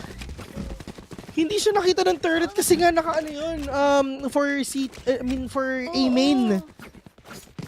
Pero wala, actually yung turret na yun, dapat pang heaven yun eh. Dapat yun ang mangyayari. Pero wala, nakatalikod. I mean, wala, ganun talaga eh. Ganun talaga pwede mangyayari. Ganun talaga. At tayo magagawa dami din nangyari eh. Nabuhay pa nga dito yung kanilang KO, si Kong.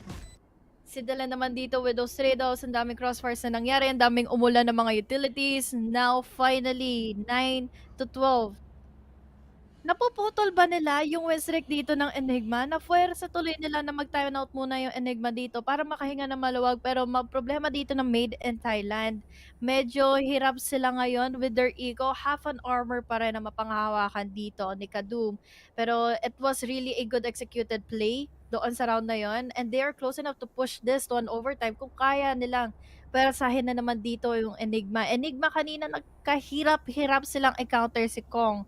Since with those utilities ni Rexy, hindi naging gana, hindi nila napigilan si Kadum pumasok ng A-site. Get over till it's over. Sabi ng Myth, mukhang ipupush pa ata nila ng OT to Pwede pa naman to. Kasi ito if ever tuloy-tuloy to ng Myth, if ever natalo dito ang Enigma Gaming, they have their last buy sa next round. Last buy na yon. And, so 9-10. So, pwede talagang maging OD to if ever. Pero nga Excali, what a huge kill. We're gonna take down 2 already. 4v3 scoreline into this game. The Land needs to kill one more for him to get that ultimate on hand. Si Ruffle, delikado to. Kasi Sheriff lang talaga ang gamit niya. Lalong-lalo dito kay Rexy na talagang Marshall lang din. So, hindi naman force bot. Kasi half buy lang naman sila. Pero si Ruffle, 2 more kills for him to get that Blade Storm. So, malay mo talaga makakuha siya after siguro this round or the next 2 rounds kung meron pang isa. Pero at the end of the day, lamang pa rin dito ang Enigma because they only need one more win to end this game number 2. Pero yun nga, no, one of them will take you down already. Meron si Antidote, mga kaibigan, meron pa naman siya paranoia ngayon. Hunter's Fury, just to move them away. Pero meron pang isa, binate niya yung pangatlo. Butterfly, pushing in Antidote, going down already. Wala na siya paranoia. Antidote catching one, trying to go for the second round. But Dylan na makakuha is dito. 2v2 onto this game. Si Rexy, pwede siya makakuha dito ng isang Vandal. And yeah, nakakuha na nga siya is dito. Pero nagkahatian na nga ng mundo. Pero ang problema is lahat is nasa loob na rin talaga ng B. Or VK waiting on that corner. Meron pa naman siya isang recon bolt dito, mga kaibigan. Oh my god, hinahabol siya. So alam niya na meron tayo sa may speedway. Medyo kinabahan ata si kaibigan si Rexy doon. Pero that is the recon bolt. Pero 1v1 with a give it an RVK. We're gonna end the life of Myth. We're going to game number 3, guys. Such an explosive round, explosive game indeed for the side of Enigma. Papatunayan lang din talagang it's in the books already na kaya nilang i-penetrate, kaya nilang kuhanin dito ang Ascend. Game number 2 is already taken by Enigma. 1-1 in is our scoreline, and we're going into map number 3. Will still be in favor of the momentum ng Enigma or talagang nagpapasarap lang dito ang Made in Thailand. Sa mga times na kaya naman din bumawi nila dito, it's just fully on the struggle na face nila dito, nakaharap nila dito kina RVK. Naway mapagpatuloy nila in game number 3. Okay. Tingnan natin kung gano'n talaga mangyayari. I mean, hindi pa naman tapos tong mga matches na to. So marami pa ang pwede natin makita dito sa mga game na to for sure. Maibigan, game number 3, to be honest, medyo 50-50 eh.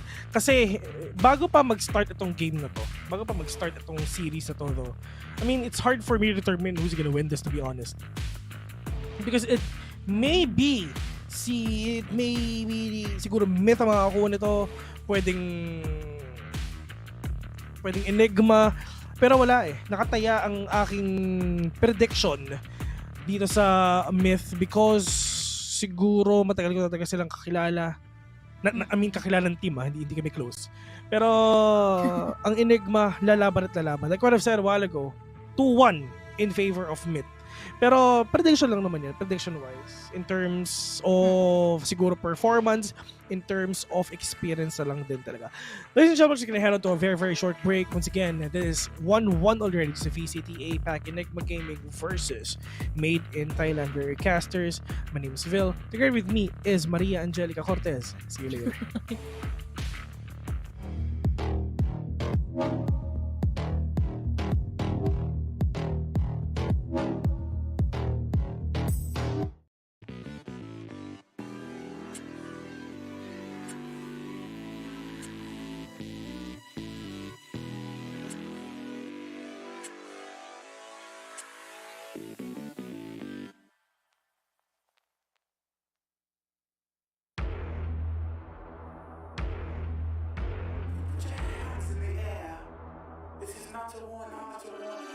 You think that I'm running in place? Y'all really testing my patience. Right before I blow up the spot, I had to get back to the basics. What if my talent is wasted? It's sick, but I'm lacking the placement. Thought since I rap in the basement, but my come up is legend, is greatness. I don't care now, it's pedal to the metal. I can never quit now, I will never settle. Puppet to the game, I'm pulling strings like Geppetto. We in the same game, but I'm on a different level. I passed it. Gotta keep grinding till I'm laid up in the casket. No fake round, but you feeling too plastic. Yeah, y'all feeling too plastic. They say my style crazy, but then it's straight jacket. Wow. Why you still testing my patience? Trying to turn me into something I ain't trying to be. All the hate is a heavy rotation. You gon' lose yourself, quit testing me. Don't make me lose my mind. Don't make me lose my mind. Don't make me lose my mind, cause I'm looking like Wesley, test me. Don't make me lose my mind. Don't make me lose my mind. Don't make me lose my mind, cause I'm looking like Wesley, test me.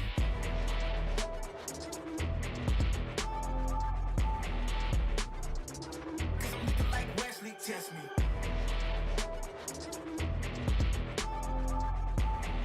Don't make me lose my mind, cause I'm looking like Wesley, test me. Yeah, guess I know no better. I ain't got no chill, so they call me a devil, I know. Look, I am just a man on a mission. If I want it, then I get it, I go. And if you're trying to test me a beast, you gon' need Liam Neeson. The chance that you taking is flagrant. You're testing your luck. If you think you'll make it out, then you're sadly mistaken. Careful what you putting your stake in, cause I ain't got no patience and no limitations. You tryna figure me out and I know I don't make sense, but no one's there when you call like you're trapped in the matrix. You need to take a break from it, I think you should take 6. Cause yes, I hold a throne and no one else can replace this. The pain will only go deeper the harder you chase it. I'm the greatest that you ever met, it's time that you face it, so tell me. Why you still testing my patience? Tryna turn me into something I ain't tryna be. All the hate is a heavy rotation. You gon' lose yourself, quit testing me. Don't make me lose my mind. Don't make me lose my mind. Don't make me lose my mind, cause I'm looking like Wesley, test me. Don't make me lose my mind. Don't make me lose my mind. Don't make me lose my mind, cause I'm looking like Wesley, test me.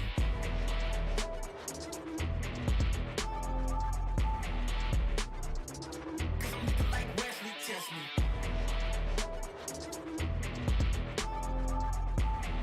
Don't make me lose my mind, cause I'm looking like Wesley, test me.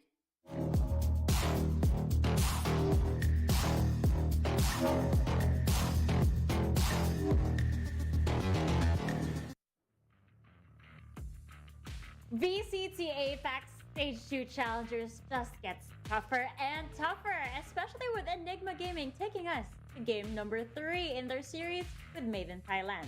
Here on the panel, it's still likable, fluffy, and of course, Black and Blue. Amazing series so far, and I just want to get on straight ahead to how this was. Fluffy. Ascent was quite a contrast to Haven in a sense that in Haven, it felt like round after round, it was more one-sided at certain times, but in Ascent, it felt like a complete tug-of-war at the start, but in the end, Enigma Gaming was just dominating. Yeah, similar themes does come out where they kind of streak a bunch of rounds and then the team adapts and then they swap and then they get the rounds on the opposing side. But what I find that was the struggle that we were mentioning earlier on the side of Myth is if they don't get a very good opening with their defensive half, they'll very struggle on the next half on the attack. The records really show that they are a more defensive-sided team, and unfortunately for them, Enigma just got too many rounds while they were attacking. So unfortunately for them, the end result is a 39 defeat for them. But Enigma really showing how much control they have on this map, especially a lot of their players. I really like how their KO, Excali, really played his part, not only with great use of utility in that suppress effect, but also getting a lot of kills. He even held the side 4K on his own on the B side. It was a great sight to see from the side of Enigma. And we talked about it before the game even started right here, Fluff, that we need to see Myth kind of secure a very advantageous opening half, maybe like an 8-4 at the very least, just so that they have real assurance to close things out, because we have seen them struggle to close it out. If they don't get a big early lead on the defensive side here in Ascent, this is really by far one of the biggest contrasting maps they have in terms of how proficient they are on the defense compared to the attack, because they're typically pretty well rounded in most other maps aside from a map like this, like Ascent. So for Enigma, as soon as we reach that 6-6 scoreline, really at the end of the first half, I kind of already knew that we were going to that map 3, just simply because of how the trend has gone where Myth do struggle in those moments. Yeah, I mean, on the side of Myth, Kadum really tried to play his part and create enough space for his team, but unfortunately for them, the struggle on the attacking half was just too much for Myth. Enigma really holding a lot of control for the map, especially when they got to that defensive side. They were the type of team that was more cold and calculated with that slower paced gameplay that opened up a lot of possibilities for their team to make their own plays and retakes.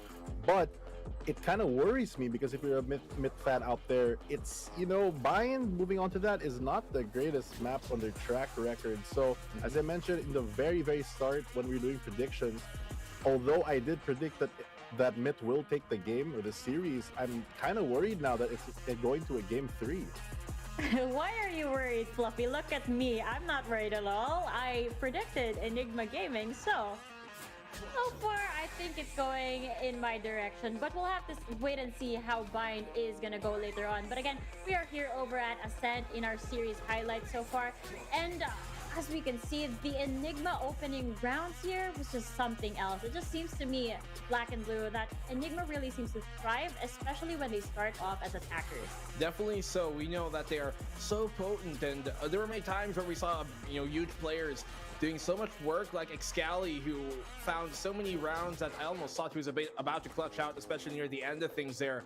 And the defensive reads that they had in the second half were just so impeccable that it almost seemed like they had like a different foresight into the future and what is going to happen here coming in from made in Thailand. So it really was such an impressive showing for them, and going on the bind, as Fluffy talked about. It's a map that we have seen struggles from Myth as well.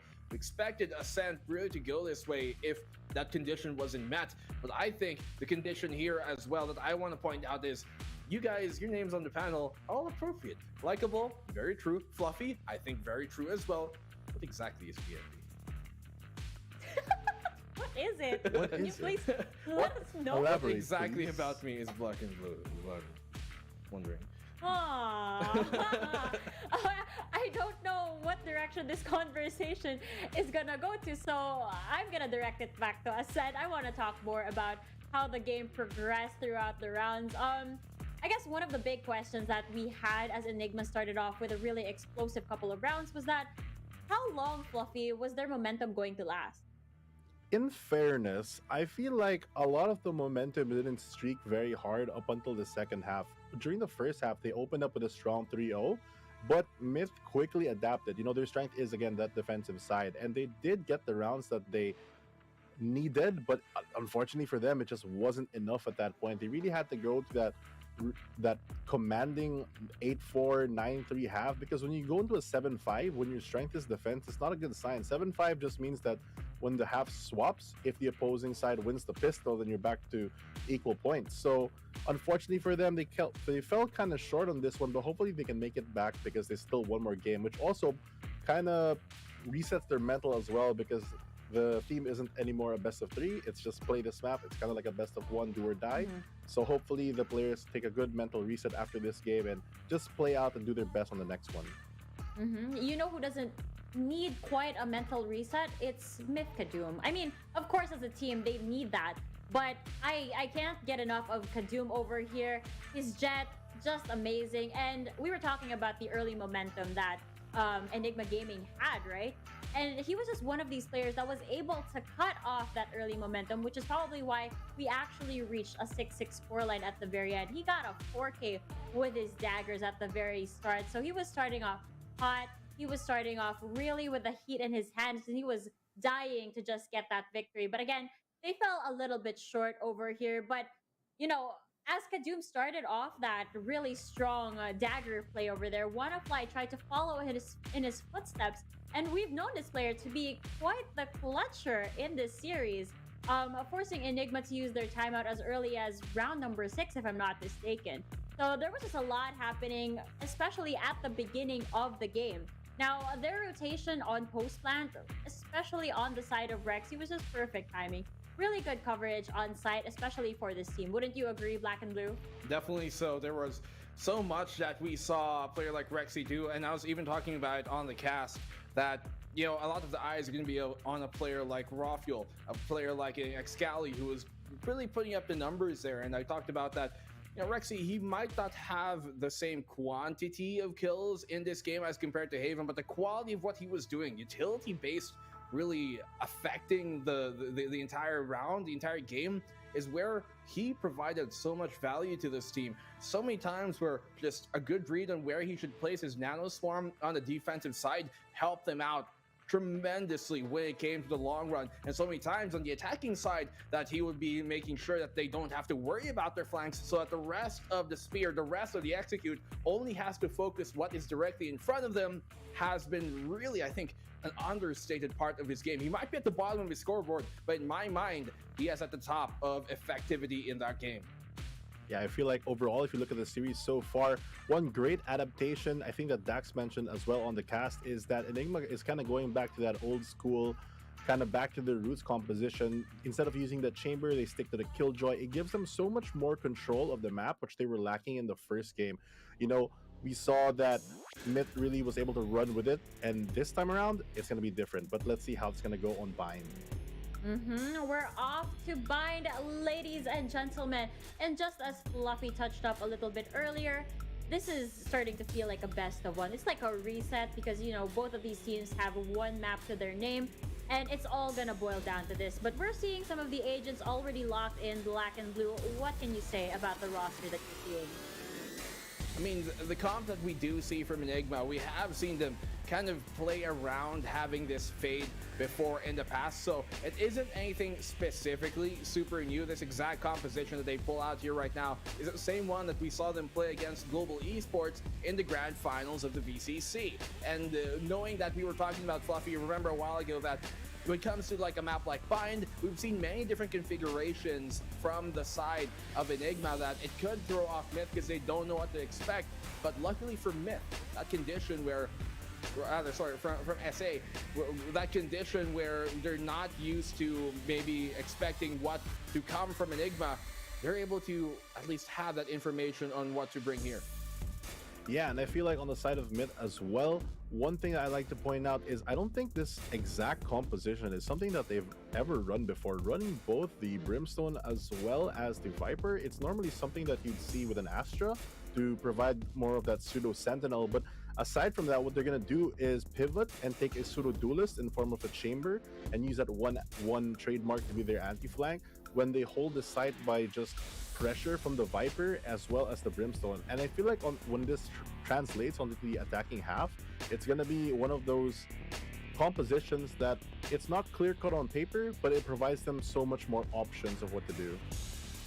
I completely agree. Plus, Kadum on that phrase, I'm really excited to see how this plays out. Again, I love it. I love it when we go to Bind, but on top of everything, I love me a good raise on Bind. Sorry, those are just my biases, and I thought that I'd share it with the audience, even though they probably really don't care about my own personal Valorant experience. Anyway, I told you guys how much of a crowd favorite Enigma is over at their home country. This series is enough to tell us why that is so. I'm pretty sure that all of their supporters are out of their minds right now and are thinking that this is the spotlight that Enigma Gaming has always deserved. It's about time, probably, for Enigma. Yeah. Now I can't contain my excitement here any longer. It's such a good series so far, and I want the prediction to be right, but I also want Made in Thailand to give us a really good series ender over here. So with that, I'm going to be passing you guys back to our casters so we can go to Bind. Let's go and see you later, Black and Blue.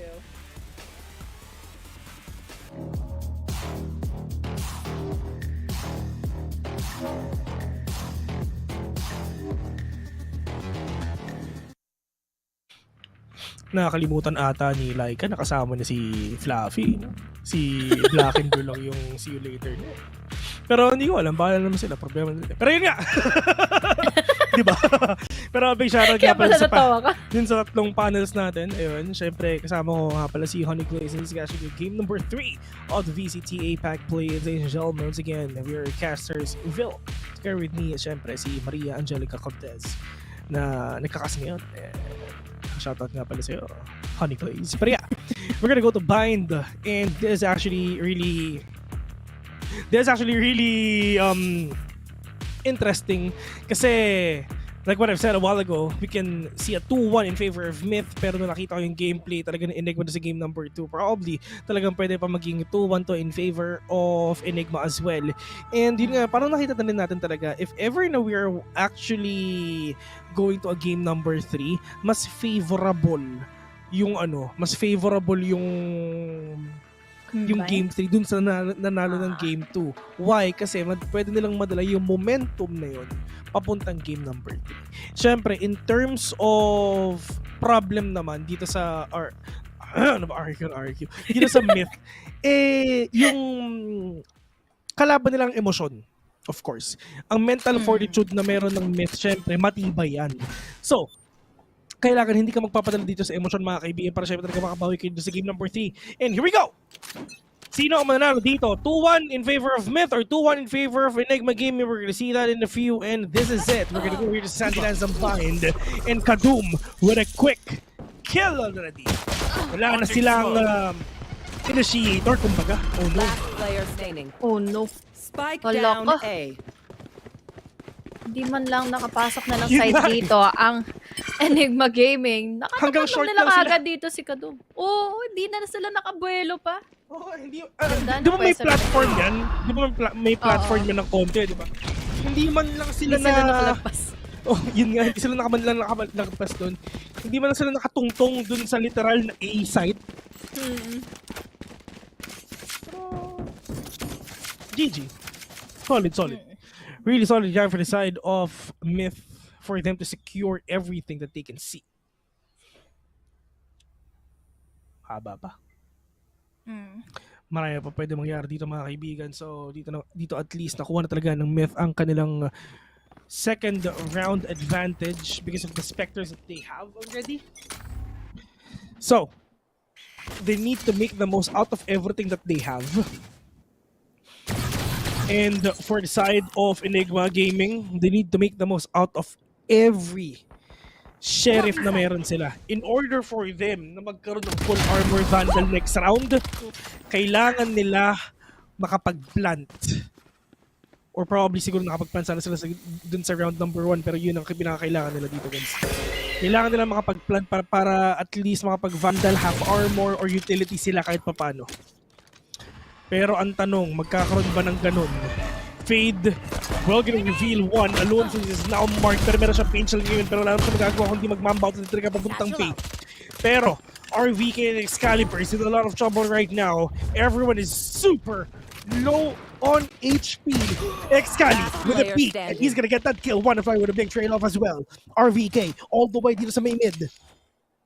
Papuntang hook ka, pero si Kong nag-aantay! Parehong-pareho na sila ng buhay ngayon. Meron tao sa harapan, meron tao sa likod. Pero ano ginagawa mo dyan? Run and gun? Dalawa ang patay dito sa Myth, mga kaibigan. Si Alone tsaka kay Kadum. Tignan natin if magbabay pa sila or half-buy lang. Pwedeng half lang. Half lang sila. Half lang sila dito. Para pagdating ng round number 4, may pera silang lahat. Naka-vandal sila lahat. Manage lang naman na dito. Manage lang ng finance. Oh, budgeting. Oh, budget lang tayo dito, boss. Maigi na rin talagang nakakapag-ipon pa sila or nakakapag-save pa sila dahil nga there is the firepower already for Enigma. Tapos pwede pa nilang mapanghawakan yung momentum na makuha nila dito if ever na may panalo nila ito laban sa Myth Gaming. But now, we hear already the rendezvous. Even the 34th Tony Prowler dito may mamamataan all the way from that corner. Wide swing from the land. There's also the trade-off made too for Excali. Finally, a good opening for the side of Enigma. Makukuha nila yung B. Papasok nga ba sila? That is the question. Dahil hindi pa nila alam kung sino pa ba ang nasa loob or kung meron pa bang nasa loob ng B. Sino? Sabi nga pala kay Unique. Antidote. We'll get ahead. Dito kay Alone Feels, mga kaibigan ko. Scoreline. Oh no! Wala man lang natamaan si Kadum! But wanna fly. Kahit Spectre lang. Wala dito pero timing. Na-timing ni Rexy pero meron pa rin talagang hunt si Excalibur dito. So that's gonna be a hard round for the players of Myth. Pero puso lang. Aga pa naman guys. Andito pa lang tayo sa early stage ng laban. Ganda ng spray transfer talaga dito na Excali. Dalawa kasi nakapag-push in sa kanya, nakapag-wide swing, the land with those skills. Composure lang din talaga and mental fortitude na talagang hindi ka dapat mangamba sa mga aim na kailangan mo ibigay against your enemies, especially on that corner. Nice pick and reposition for the land. Muntikan na siya doon dahil nag-dash na kaagad dito si Ruffle, but this time around, we hear already the Viper Spit. Pero Rexy, just chillin' in this corner. Titingnan pa natin ngayon. Hintay pa natin ngayon kung may mag-rotate na baka agad dito for Mainland. Tama ba yung lyrics ko?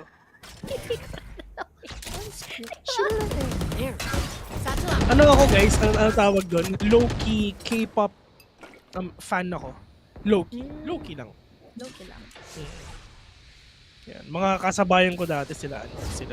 Bring them down. Sino pa ba? Sabay. Kilala ko. Mga SNSD, mga ganun. Mga Girls' Generation. Ay, oo. Yun yung mga... Those were the times. Those were the times indeed. College pa ako nun. Pero ano, Rexy, catching one, pero si Wanna Fly inside the Viper's pit as flash already, pero si Antidote, kahit kalabitin ka na lang dyan, tayo pa sa academy ka na talaga. Kahit batuhan ka lang ni Wanna Fly dito Snake Bite, mati po, mamatay ka na agad, pero si Kong nakadala mo na nga dito. Dalawang wall bang ang ginawa ni kaibigang Kong, and then Viper's pit will gonna be denied, and everyone's gonna go here in A instead. They have a lot of HPs, pero yung ginagawa mo dyan, Dylan! Wala silang idea at all na meron na talaga nagbabalay dito sa may Face your fear! 10 seconds left. Lamps and Antidote will gonna plant the spike. Wala siyang nakita at all doon sa ulti na ginamit ni Excalibur. 2v3. Excalibur pero Excalibur na talaga tawag ko eh. Hindi naman mapupunta yun. Flashing 2, pero RVK knows what's up. We're gonna take down 2 despite of him being flashed by Sky. 2-2 indeed. May pera ba ang Myth? Allows. Singers lang, Sheriff lang. Sayang to. Pero nagulat talaga ako dun sa part na nakapang wallbang ng dalawa dito si Kong. But unfortunately, it was really unfortunate na nakapag-reposition, nakapag-rotate na kaagad dito ang Enigma. They were able to plan in A site. So now, 2-2 scoreline. Finally, they have what it takes to secure in another round. Pero mangamba pa rin tayo dyan dahil we still see or we still saw earlier kung ano pa yung naging possibilities ng made in Thailand. Especially on 50 rounds. We have the blinds, we have those utilities already raining all the way from A. But this time around, makakaligtas ba dito si Doom? Ang gamit niya lang naman dito is kanyang headhunter, RVK, going up against the land. Goes in for the kill. Pero Madum dito with just the headhunter. Bakit naman dito kay Alone? Antidote for that kill. 3-man down. 3v3 na kaagad na scoreline natin. Let's see if this is still doable. Especially na meron pang boga dito si Alone. And they're gonna go here and B instead. Lahat sila nandito sa may teleporter para ang tanong kung magko-commit ba sila dito sa B or hindi. Kasi kung napapansin nyo si Excali, medyo nagbabantay na talaga and narinig ngayon ni Kong yun. Pero sila makakakuha dito ng kill pero hindi sila nagkatamaan. Pero meron pa naman siyang flash dito. Oh no, may flash na. Meron pang hunt pero yun nga lang ang nakakita ng hunt dito. May nakita yung hunt no, which is si Kong. Dilabas na ka ng speed so mga kaibigan pero Excali knows what's up. Alam niya na meron tao dito sa may showers. Pero si Kong kailangan niya tignan yung likod niya baka kasi merong flank sa kanya. 3v3 pa rin talaga ang nangyayari dito and for the side of Myth at least meron naman siyang seekers to know exactly kung nasa pa yung mga players ngayon dito ng Enigma and they know it already na nasa A lang sila lahat. And B it is, pero si Wanna Fly andito pa rin. Wanna Fly, oh no! Snake bite on, pero ano mabukas ang pag-catching one! Muntik na, pero Wanna Fly! We're gonna take down Antidote instead! Muntik na sana! Muntik nang mag-rotate si Wanna Fly doon! Pero buti na lang nag-teleport ang Enigma doon! Muntik na talaga! It's a coincidence, pero sobrang nakakabigay ng confusion yung mga part na siyempre nakapag-rotate na sila going to A. Almost committing since hindi na lang makakapag-plant na sila kundi lang dahil doon sa mga facials sa mga satchels na binato dito ni Kadum or rather ng race natin all the way from Maiden Thailand that is Alone. It was really just the reason kung bakit kailangan talaga nila mag-reposition dahil dalawa na yung nasa A And now, wala silang idea kung nasa sa one by that round but now we have Alone with Justice Judge taking down one. Potentially making in another. Oh my god, I mean, lahat ng ipit na nga sa hookah, close enough to make it a 3K. But down to 4v3 situation at the very moment. Let's see if this is still doable for Enigma to make. 4v3 right now. Kung napapansin mo si Wanna Fly, nakatingin na talaga nakatingin lang sa taas mga kaibigan, nagbabantay. Kung meron talaga mag-focus dyan. Pero, kalma ka lang Wanna Fly, kakampi mo yung nag-trailblazer. Pero, patience it is.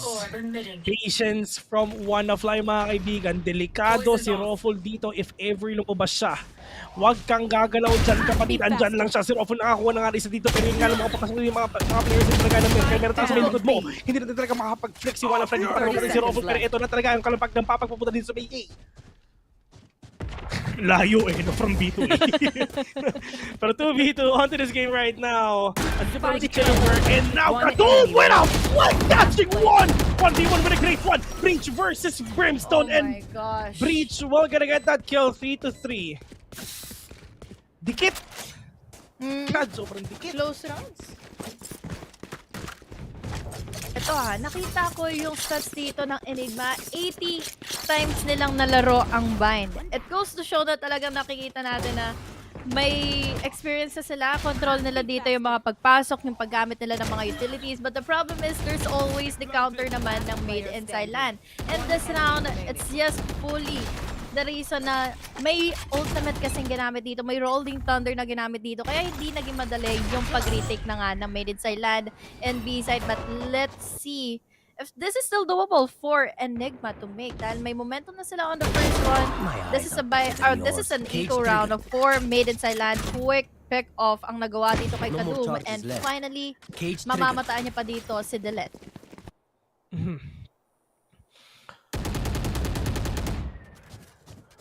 Tignan natin if ever mag-iisa pa ang Enigma. Di patapos to, mga kaibigan. Haba-habang labanan pa to. Kasi sobrang dikit na laban. Baka nga makakita pa tayo ng ulti dito. Pero yun nga, like what I've said, preferred ko talagang manalo sa game number 3, nanalo ng game number 2 because of the momentum that they can give. And full on 4-man retake ang gagawin ng Myth dito. Everyone is going here in A. And delikado sila dahil si Rawful nagbabantay lang din talaga. Oh no. Rawful, delikado ka dito. Rawful, pero pwede ka makapatay dito kapatid. Pero nga lang. Oh no, sabi ni! Ang lapit mo eh. Nakakuha pa rin sila dito ng isa pang Vandal. Pero healing over here. Yan sabi ni Congrade para syempre talaga buhay na buhay pa dito si Brim. Antidote, denying the Trailblazer. Meron ng orbital strike, meron pa dito showstopper, mga kaibigan. Ayoko ng barel! Last player standing. Kong 1v3. Wala silang pera. Ulit ako, binato yung Vandal eh. Ayoko yan!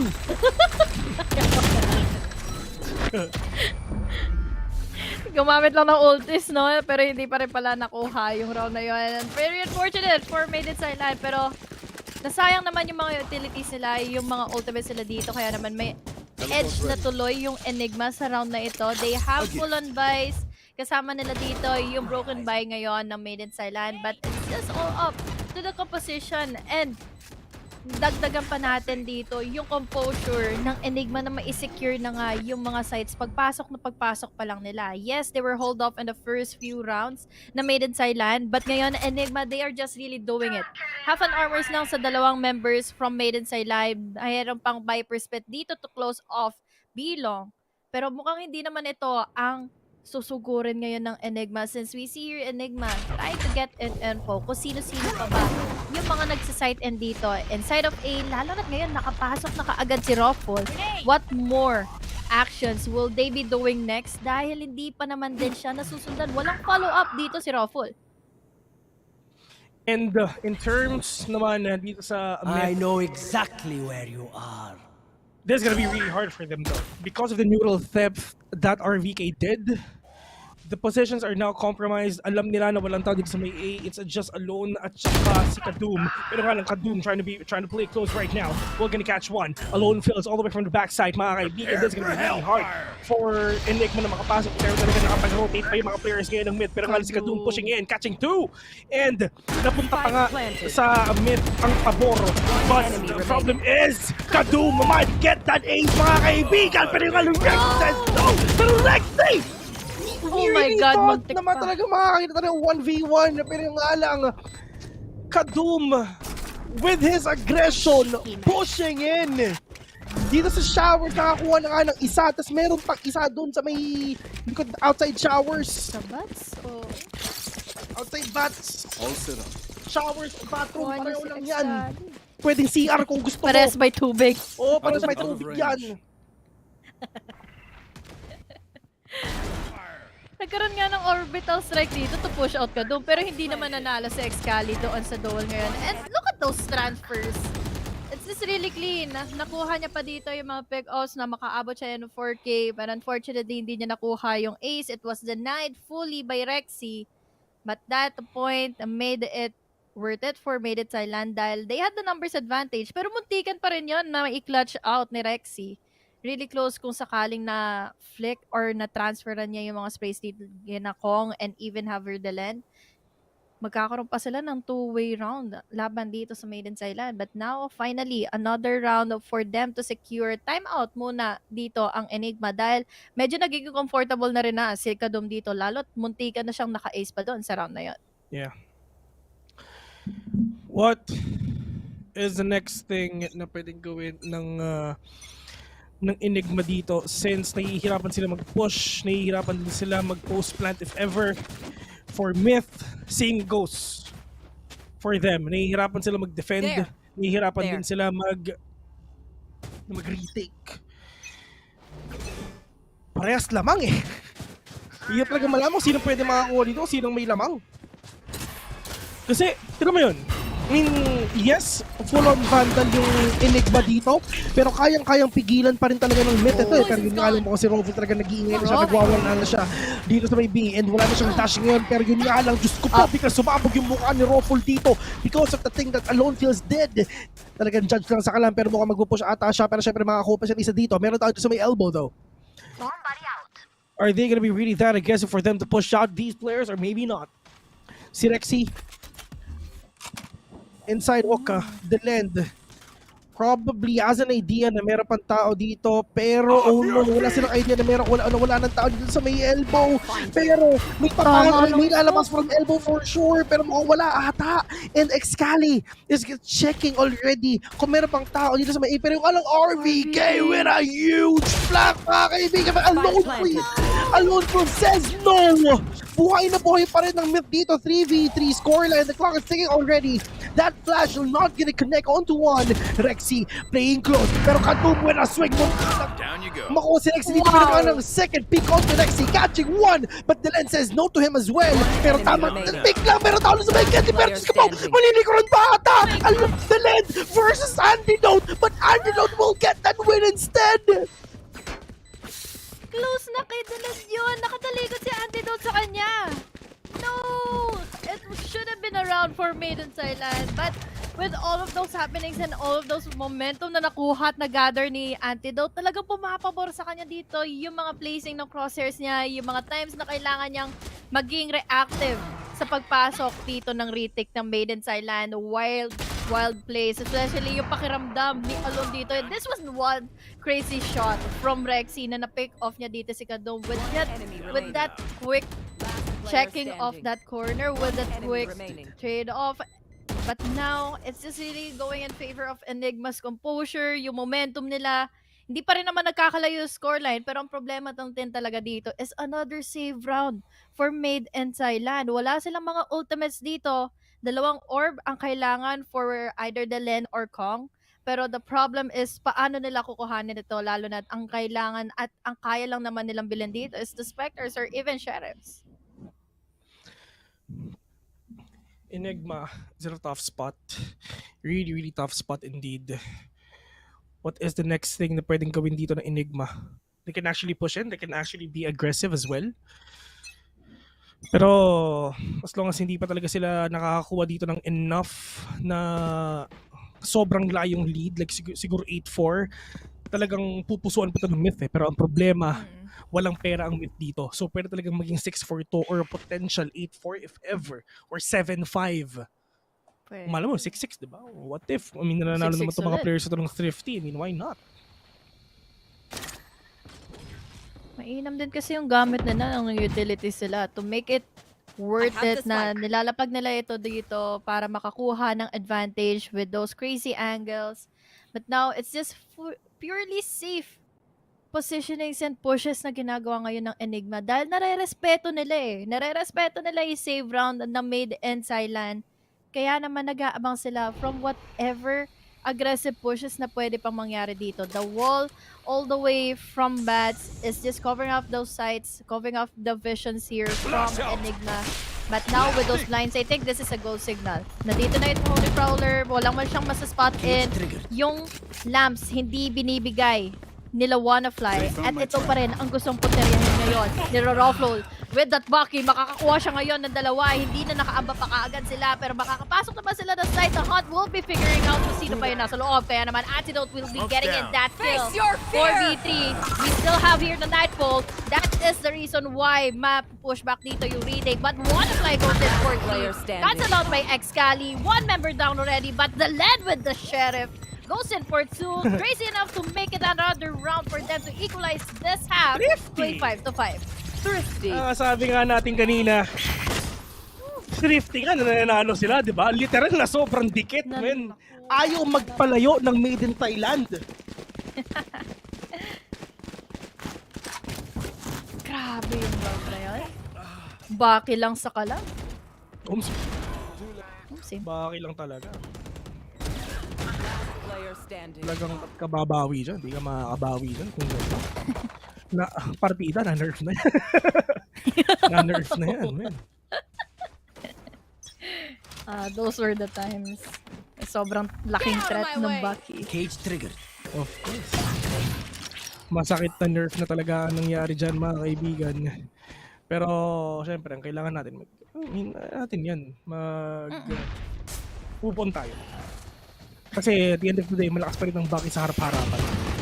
Ganun na lang din talaga. True.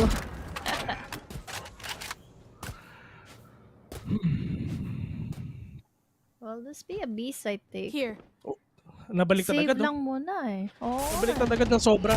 Mga players ngayon na Enigma ang kulang pera ngayon, pero nga lang RVK winning that fight again. Makakita pa tayo ng pangalawang ubusin na talaga. Oh my god, Antidote popping off. Pero si Wannafly catching one. Pero siya makadalawa dito mga kaibigan. Pero nga lang Ruffle with an up jump.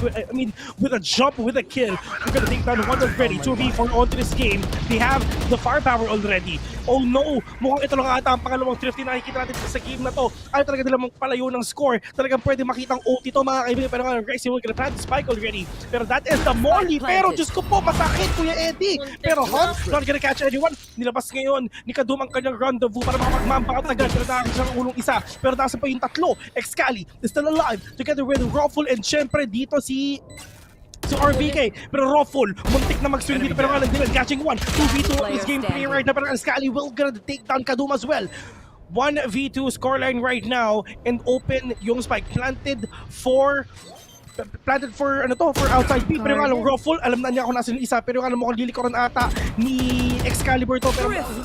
Pero yun nga lang, pero that is the thing eh. Talagang double 50. Kumbaga. Last round before the switch. Magkasunod pa, no?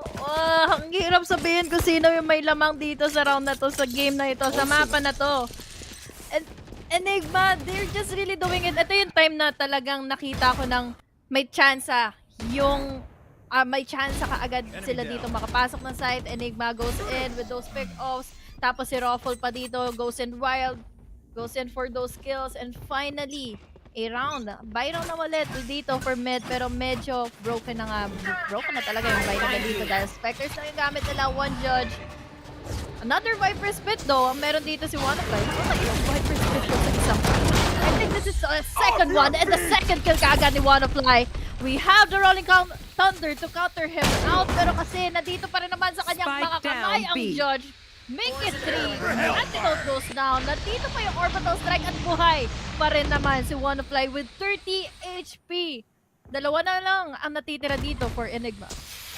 Buhay na buhay pa rin yung mga players natin ngayon mga kaibigan. Pero kung napapansin mo si Rexy talagang unti-unti na ubus ang kanyang buhay. Pero RVK will catch one down. Pero the position is now compromised already. Alam na ng Enigma kung nasa ng mid. Pero ang problema nila is apat pa sila dito. Is this gonna be a 7-5 or potential 6-6? Kasi apat pa dito sa mid. So pwede talaga mag-6-6 to. Nasa mo lang ang buhay ni kaibigan Rexy mga kaibigan. Solve up to RVK. Winnable. Bes, hindi winnable to. Kasi kung kitang-kita mo, napakaganda ng hugis nung Viper Spit mga kaibigan. Hugis Ayoko na pansinin yun. Wala na trabaho, be. Ayoko pang mawala ng trabaho, pero alam nyo na yun.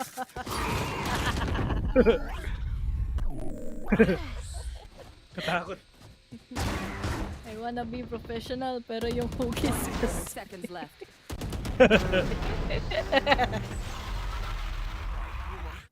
Ayun na nga yung ace ni Wannafly to clean things out with another 6-6 scoreline. Ganito kadikit yung laban. Ganito kalagkit yung mga teams para makuha na nga yung mga rounds, makuha nila yung lamang. Pero kasi talagang palitan lang din talaga. Salitan sila sa mga times na mananalo sila pagdating sa mga executions, sa mga duels. May mga times din naman na nakakuha dito ng made in Thailand yung mga objectives to defuse in the spike. Pero most likely kasi nangyayari dito is talagang executions lang din eh. All in favor of Enigma. Pero kasi dito sa mga nagiging pushes na ngayon ng Made in Thailand with those struggles, they were able to push it out for a 6-6. Will it be the same na palitan lang din ng pagkapanalo-pagkapatalo dito ng Made in Thailand 1 in game number 1, game number 2 Enigma? Will it be Made in Thailand for this game 3?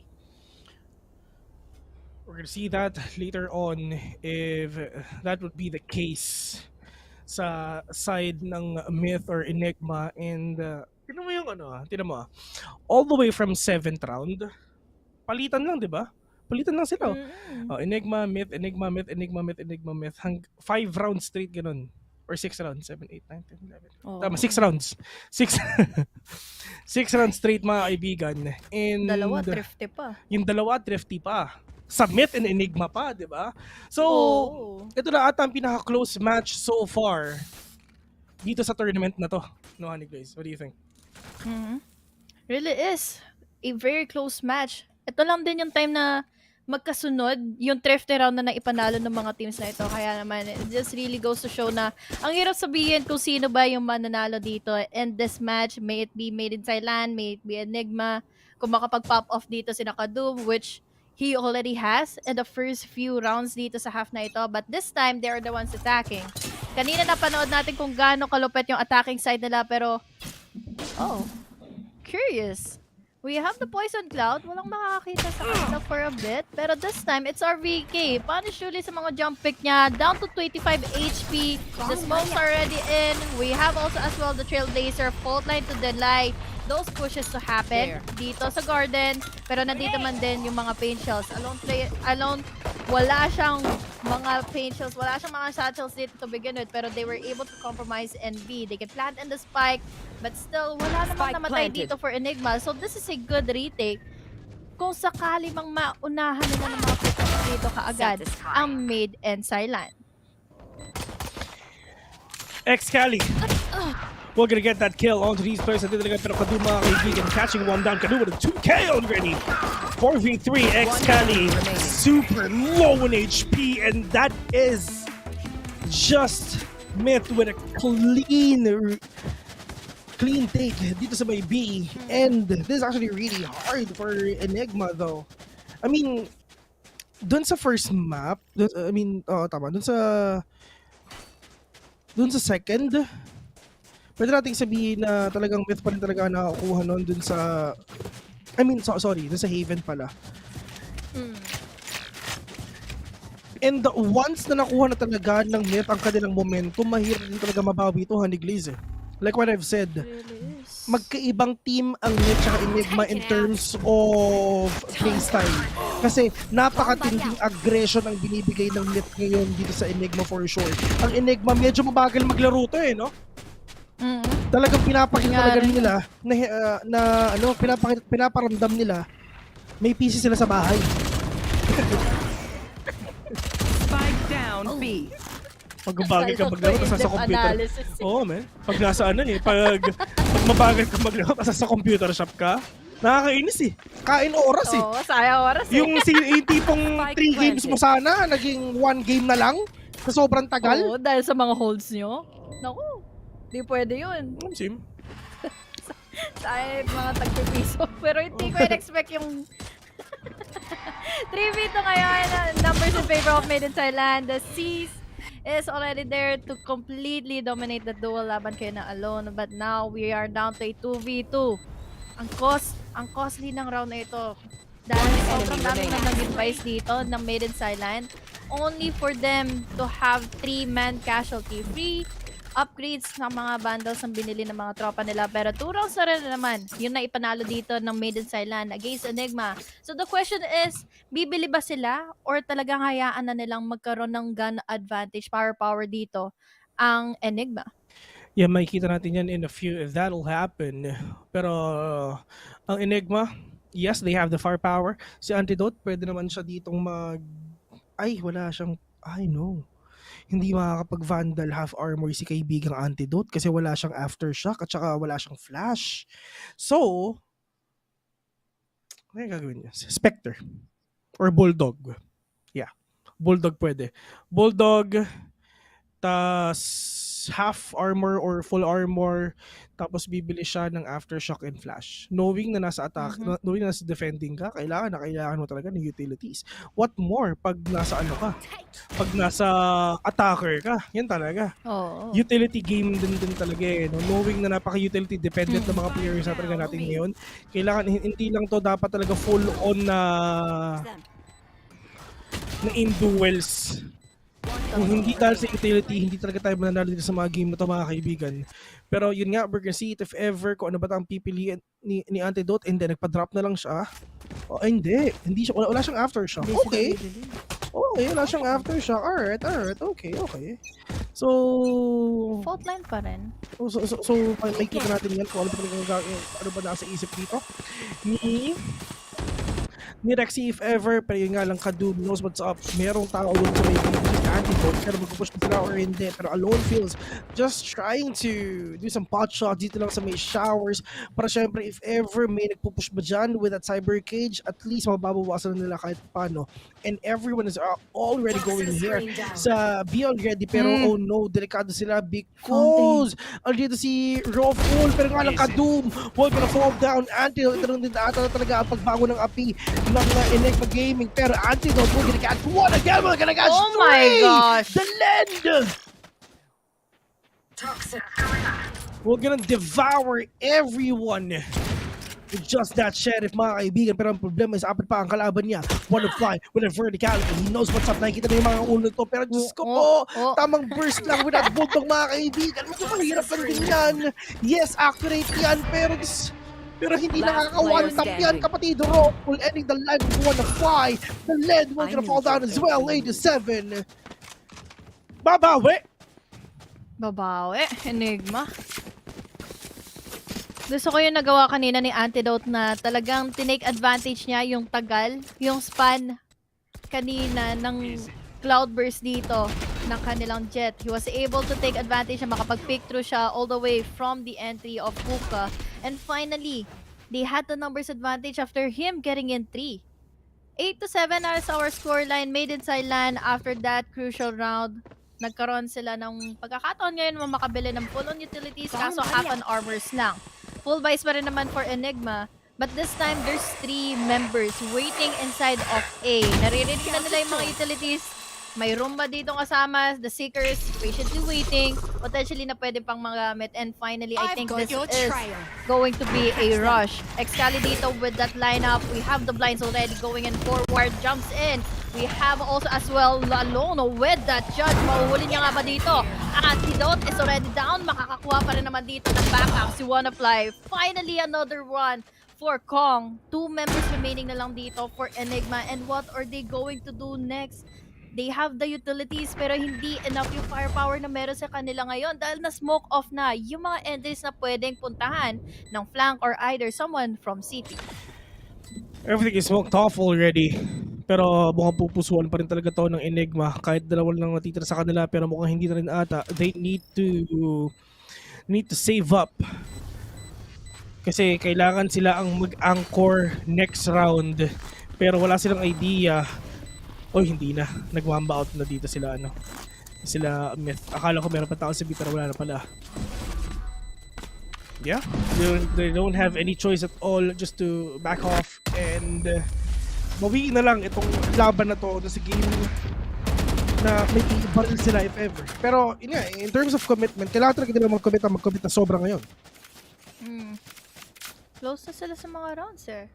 Talaga magto-double digit na rin dito ang Maiden Thailand. Enigma, dalawa pa yung kailangan nilang habulin. And unfortunately for them, hindi enough yung economic advantage sila dito. Tawa ka rin eh. Ulitin natin. Ayun. Yung economic advantage dito ng Enigma, they're only holding into their sheriffs.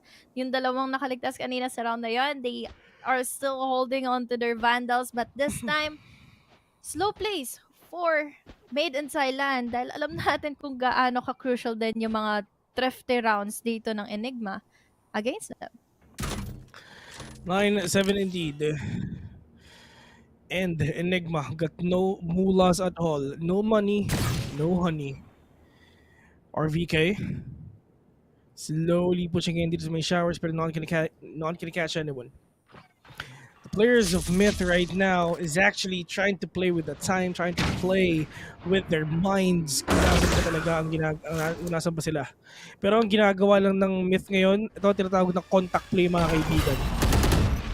No utilities, no sounds, and all you're gonna do is wait. Pero, maganda yung ginawa ni Kadum do. Hindi siya nag-antay dun sa may Kabi. Sinundan lang niya yung agos ng Rolling Thunder dito. Please natanting tama-tama yun. Para syempre talagang buhay na buhay siya. Pero nga na-flash yung isa. Pero wanna fly doon sa problem niya sa Antidote. Dito lang sa may outside. I mean, dito lang sa may... Lamps! Spike down A. RVK catching one. Wanna fly already. Gonna take down Antidote right now. 4v3. Excali, low on HP. Ruffle talaga bumabawi siya dito kahit pa paano. Buhay na buhay pa rin dito mga kainit. Pero nga lang, Rexy na kayo sa fight. Song up to Wanna Fly! But Ruffle will gonna take him down. Semi-thrifty ang nangyari dito sa Enigma. Kahit tatlo ang walang pera, nakabawi pa rin talaga sila.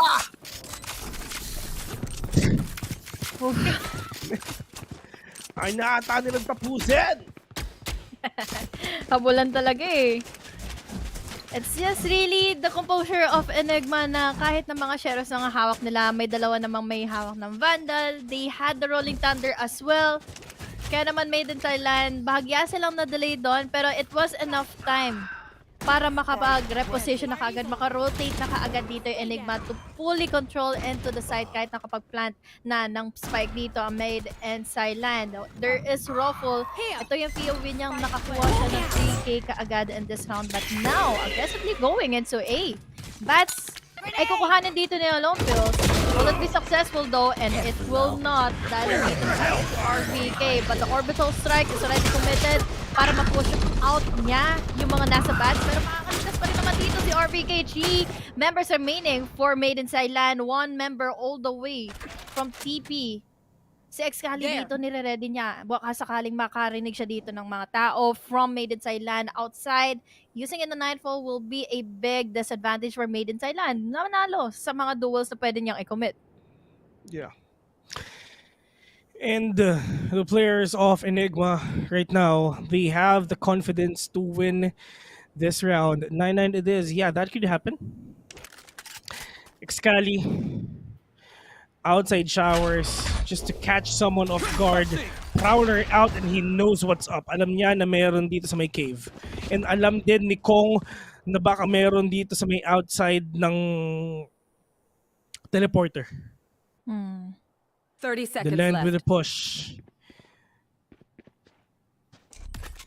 B is the place to be. At least meron pa silang smoke dito, pero ang problema, wala silang idea at all. Nasa Ruffle, nasa likod lang din. Ruffle will take one down.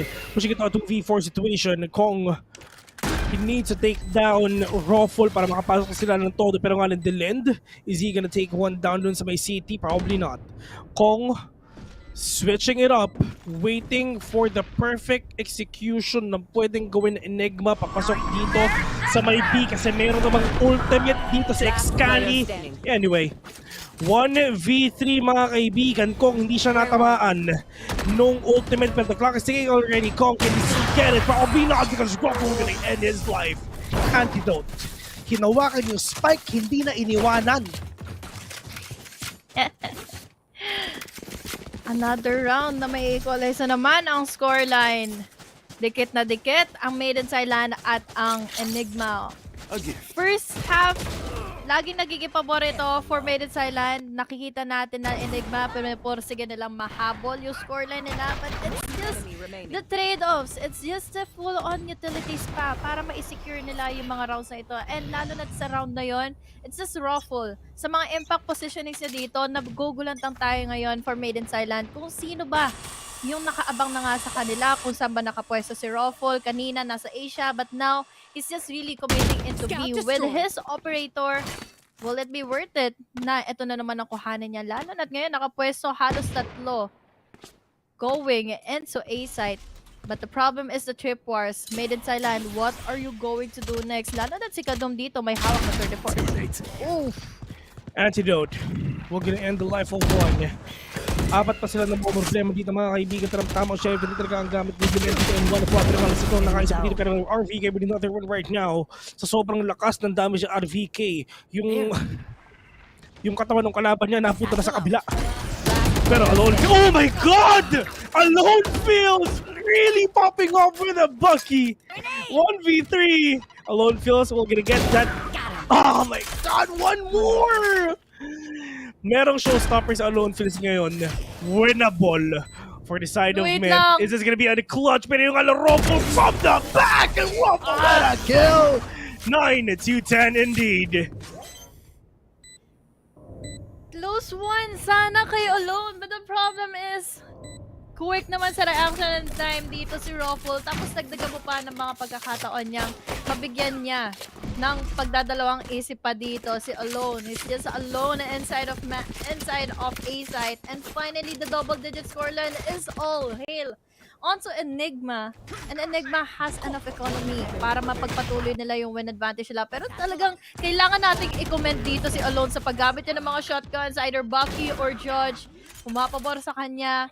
It was close enough na makuha niya yung 2v1 situation. But unfortunately, Raffle is just really popping off paggamit niya ng operator. Now, by round na muli for the side of Maiden Thailand, it's just them para makakuha na naman ng magandang momentum laban sa Enigma. Now, timeout for Maiden Thailand. Kailangan mag-timeout ng myth dito.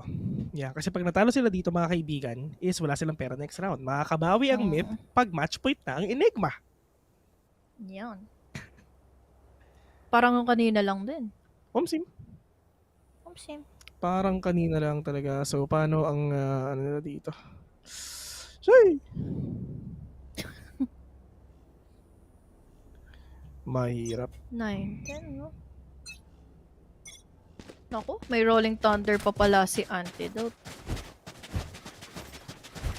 Will be crucial, lalo na't pagdating sa... It's either ma-counter niya yung pagpasok dito kaagad ng Maiden Thailand or gamitin niya na lang ito pang retake.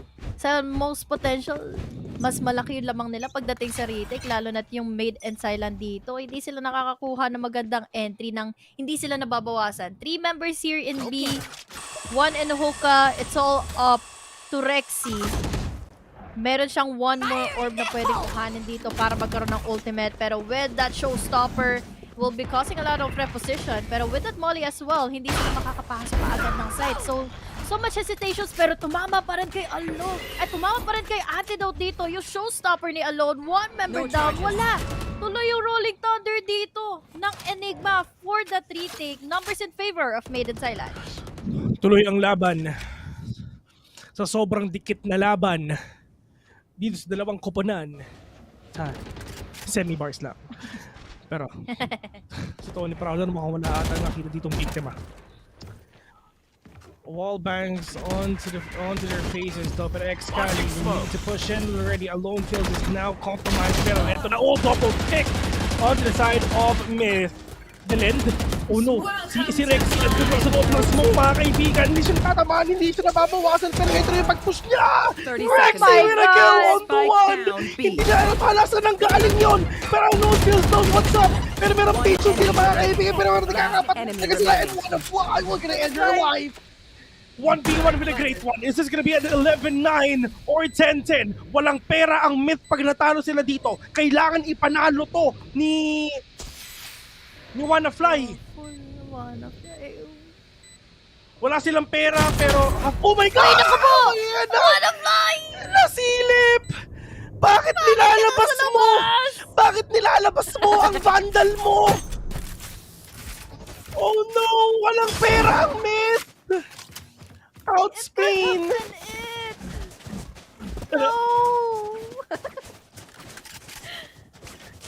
Was really hoping for Maiden Thailand to win that out. Dahil si WannaPlay dito, he risked a lot para magamit niya yung ultimate niya. Inside the site, talagang sneaky Rexy yung nangyari dito. Placing himself inside of the smoke kahit ang dami ng mga free fire dito. Yung sound yun na narinig niya na nagre-reload na yung mga nagpe-free fire, saka siya nag-wide swing. Pero alone kills dito nakakuha naman ng tatlo. That was the finisher for Raffle to make, and finally, one more round at makukuha na nila yung match point at walang magandang utilities dito na i-set up pa. Raffle makakakuha pa ng isa, 4v5 kaagad dito, pero magpupush na kaagad sila inside of the daming echoes dito, pero alone once again with the judge. Papasabugin ang buong buhay dito ni Raffle. 4v4, finally, post-plant, will it be in favor of the side of Enigma or MIT? Orbital strike together with the Rolling Thunder para syempre mapalayo pa yung mga players ngayon dito ng Myth. Pero ang problema, meron ba silang lineup? Wala na sila pang lineup ngayon. Si WannaPlay na siguro meron ng lineup ng Viper, meron ng Snake Bite mga kaibigan. And now alone will take one down. Excalibur nakaisa pa dito. Ulitin ko, halos walang pera talaga yung mga players ngayon. Kailangan ng mga pero nga lang all through that smoke. Pero ito na second orbital strike coming in from Myth mga kaibigan. Pero oh no! Habulin mo lahat! Diyos ko! Walang pera ang Myth! Clutch. Oh my... Ay! Ang sabi siguro na Enigma, nice! Siyempre. Hindi, may pera sila. Half by. That works. Half by. Oh! Grabe naman yung mga flick, man. Bang! Bang! Ito pa isa. Bang! Through the smoke. You know, Diyos ko! Ang sabi ng Enigma, salamat, Excali. Ano ba yung think sa Namas, diba? Tama ba ako? Mamaya kung anong word yung magamit. Hindi ba? Ano yan? Danya Hindi ko alam yan. Thanks. ang ano pala, iba pala ang Namaste. Namaste is parang hello in a respectful way. Yeah. Namaste. May Habibi.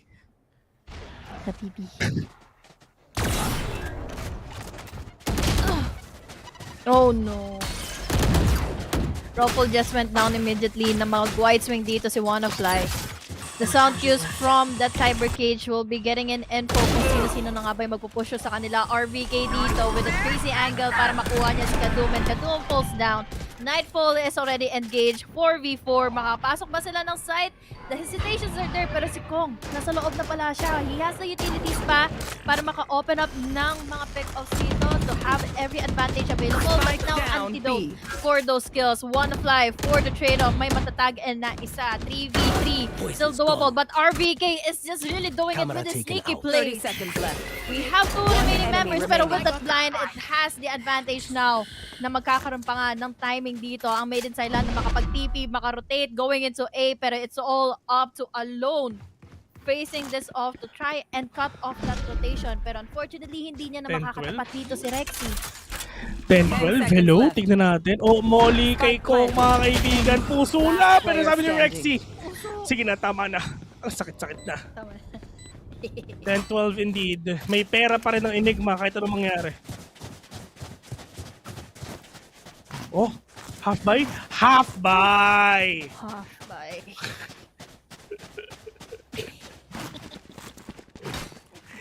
Rakers, ladies and gentlemen. Wala na siya dito pero ramdam ko pa rin siya.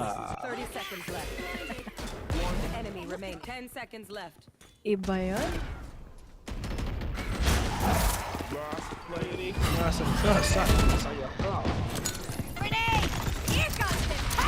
We're back here in this game right now. This is a showstopper.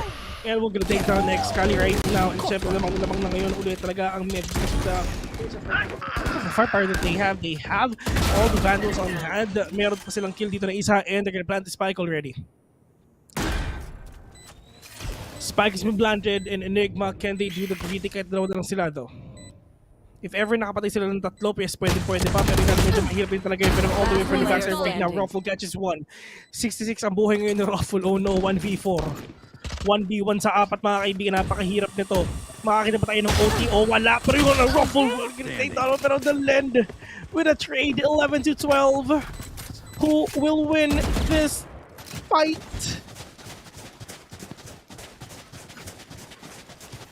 Buy round for a buy round na for mid and Thailand. Napag-ipunan nila yung mga rounds na ito and finally, nangangamba na tayo makaamoy, makalanghap ng overtime. 11-12. Ruffle still on that operator. That was a really crazy round. Especially na nakapag-save dito ang mid and Thailand. And finally, I think this is a push and a rush. Kinap na nga dito in short. But with that haunt, tatlong mga echoes kaagad ang makukuha nila dito. May lalapag pero papasok na kaagad dito si Alone with that Judge. We have the Bucky, yes, pero unfortunately for them, this is not ready for them. Nandito na kaagad yung Viper Spit. Rexy goes in for the kill. Yung Spike has been compromised pero nandito naman yung Viper Spit for V3. Numbers in favor of Made in Thailand. Or VK will gonna go down as well. Sa kanila yung Viper Spit pa si Kaduka kaisa pa and probably we're gonna go to overtime. Siguro mga 8 overtimes to siguro. Dikit yung lalapan. Diba? Mapaan defending atake eh. Kumamba. Switching sides. 9-12. Overtime. Ang saya mag-Valorant mga kaibigan.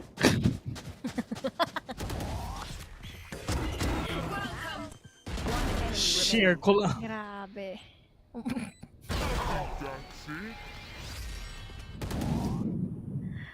12 indeed. They have OTs naman kahit papano, diba? So, ayun, timeout sila. Okay. Kakasabi ko pa lang, they have OTs. So, they're gonna use it. They need to talk about it. Pero, mahirap din talaga sabihin eh. Kasi, yung first half nila, 6-6. So, malakas sila mag-defend. Malakas din sila mag-attacking. Itong dalawang team na to. Ay, talagang ginagamit ng Enigma din kasi dito yung capability sila na meron silang fade. So once na may hunt, once na may prowlers, makukuha nila yung mga corners na dapat i-open up yung mga spaces dito. Lalo na sa pasok pa naman dito nila Ruffle. Pero nakita natin kanina na Enigma has the early game chances na mapatumba nila kaagad dito yung defenses ng Made in Thailand. But this time, they have full buys. So, that is a really different story. Pero let's see if this is good enough na may momentum na kaagad yung Enigma kanina. Na pigilan nila kanina yung mga winning conditions dito ng Made in Thailand. Pero Made in Thailand, they were able to sustain themselves nung first half, nung sila yung defending. So, what more kung ngayon pa lang sa round na ito, ngayong overtime na meron silang mga perang pambili ng mga rifles, they have enough firepower to go up against the rushes and the aggressions of Enigma. Ano magiging aggression ng Enigma dito if ever ko talaga makapunta rin sa Tony Prowler mo may tamaan ata isa pero ito naman Chicho Dog, Diyos ko po. Jump pack to eh, no? Andiyan si Doggy, andiyan si Tony Prowler. Pero, tropa yun ha. Tropa ko yun, men. Ganyan. Pero, uy! Ano ginagawa mo dyan? Mga makakisapata pero I'll do with a trade. Bulit na lang. Kadum nabawasan ng konti dito but the damage is not enough for him to take down everyone. Oh my God! Ang ganda ng timing. Nag-change siya ng baril eh. Tapos buti na lang nung, nung pagkatapos biglang may lumabas na ulo. The timing is real. Saan sila pupunta? Saan sila sisilip? One is revealed already to be, pero they have no choices to go here in A instead. Pero nagbabantay lang dito, syempre si Brimstone mga kaibigan, which is si Delend. Delend, muntik na siya makakuha ng isa pero meron pa naman smoke. Pero kailangan niya ng molly dito! Pero ang tagal nung molly niya, men! Sobrang tagal, pero meron tawag sa may heaven to. They need to check heaven. They need to smoke out this area of the map right now, which is apparently ginagawa ngayon. Ito ni Jim, which is Ruffle. Spike is planted already, so kaya pa ba nilang ma-retake to o hindi? Slowly push it in, but nila we're gonna take one down. Ruffle with a big trade-off. One fly, super low on HP. 3 versus 2. Pero natag na nga yung Spike, pinitik na nga yung Spike, pero nga si Exile makakakuha pa ng isa. Congrats is in a tough spot right now kasi ginawa ang tatapat sa kanya, pero talagang meron siyang ultimate ngayon. Wanna Fly, mga kaibigan, is now revealed. Literal na 1 HP si Wanna Fly ngayon. Pero sabi ni Wanna Fly, sige 1 HP kasi isang bala lang naman yung ulo mo at the end of the day. Wala siya marinig, hindi na marinig to. Hindi na alam kung nasan ba. Si Excalibur, pero wala! Excalibur! Ang mga kuha and may oras sila! Oh my God! Wanna Fly! Literal na lumipad yung bala papuntang Excali! Papuntang Excali! Men! Ano yun? Wala akong masabi, kundi holy shit! Lang din talaga. Holy shit! Ayun no? Ganda! Diyos ko po, Mit. Grabe. Imagine, ito yung mga teams na nag-try out, nag-audition lang kung sino papatumbahin ng Pilipinas ngayon, no? Iba to.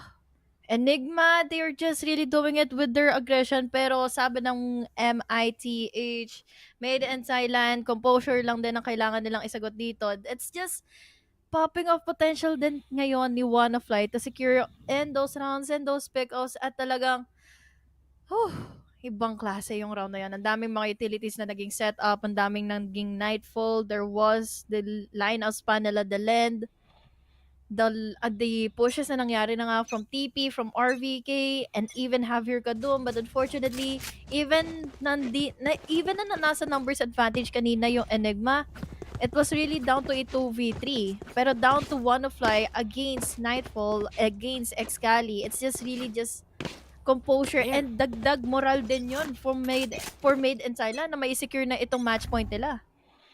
Yeah. For sure. Pero, on to this game, mga kaibigan, Rexy, umuntik na. Hindi na nilabas yung Molly. Hindi ko alam kung ba't hindi. Pero, Myth, gonna go in already. Pero yung alaw na tabi sa mailbot na mga kaibigan. Pero Diyos ko po, buntik na! Namupot pa! Pero 3v3 on this game right now, Kadum! Is he gonna catch one? Meron pa silang molly dito, guys. Ay, wala na pala. Wala na silang molly. Pero meron pa silang flash dito kay dito kay Antidote, pero Wanna Fly with a Viper Spit. Oh no, this is really bad. The players of Enigma. Pero nasa yung Spike. Ruffle with a huge kill. Pero Kadum with another one right now. The clock is ticking. Wanna Fly. Kadum all the way from Hoka. Pwede siyang makakita ng isa. Delikado si Ruffle. Di ba if ever Wanna Fly catching one? And Kadum, mga kaibigan, I said it! And Myth will win this with a 2-1 score. Binawi lang nila yung momentum na kuha nila kanina with a first game advantage. Finally closing things out with a 2-1. Pinasarap lang talaga at tinapos na kaagad ng Made in Thailand.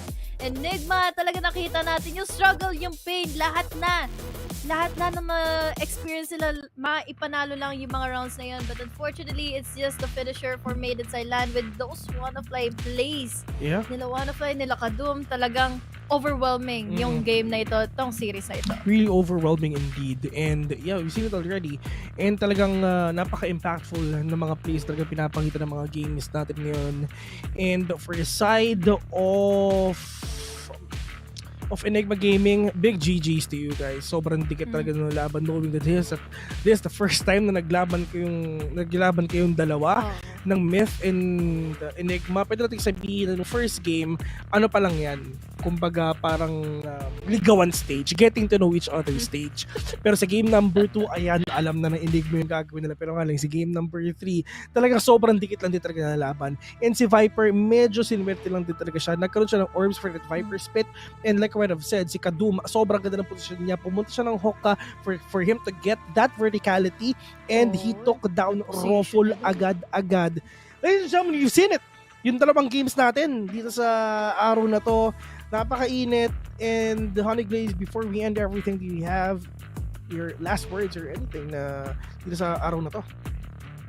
Well, just really overwhelming sa mga plays na yun. And syempre, shoutouts na rin sa lahat ng mga nanonood pa dito. Lalo na kina One Tops na patuloy pa rin na nakapasuporta dito in our comment section. And kina Kyle, our graphic artist from Lupon. So thank you guys for dropping by in the comment section. It's just really such a banger na makita natin dito. Yung rivalry na naganap, na nabuo dito between Enigma and also have here made in Thailand. But that is it for us. I'm Aniglisi Dodobali. Kasama ko ngayon si Vil. At kita-kits bukas for another day dito sa Play-ins.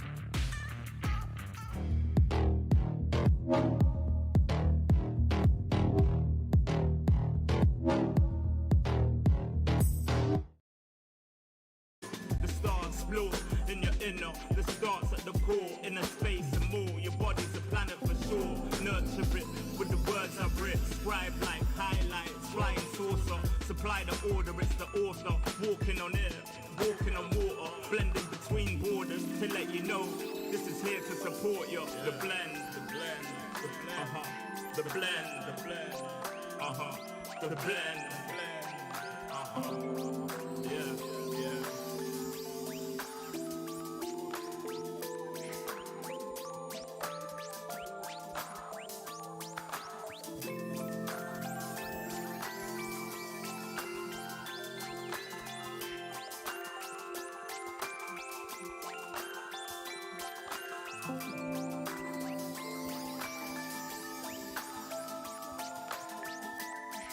yeah, yeah.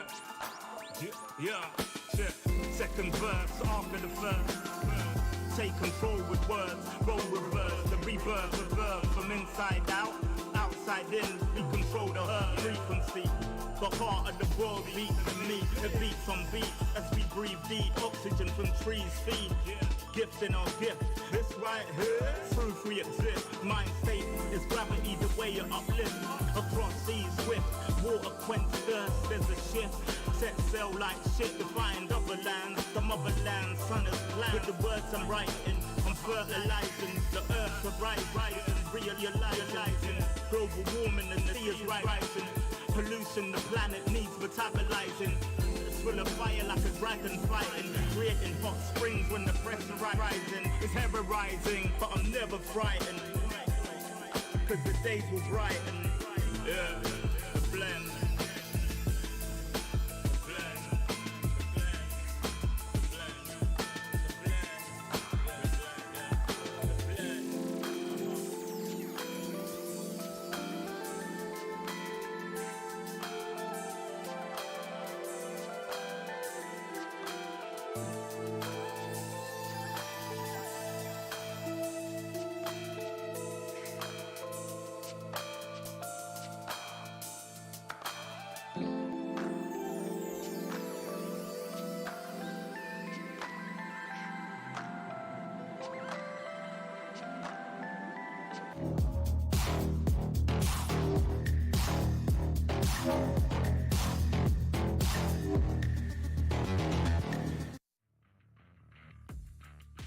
Welcome back to VCT APAC Stage 2 Challengers.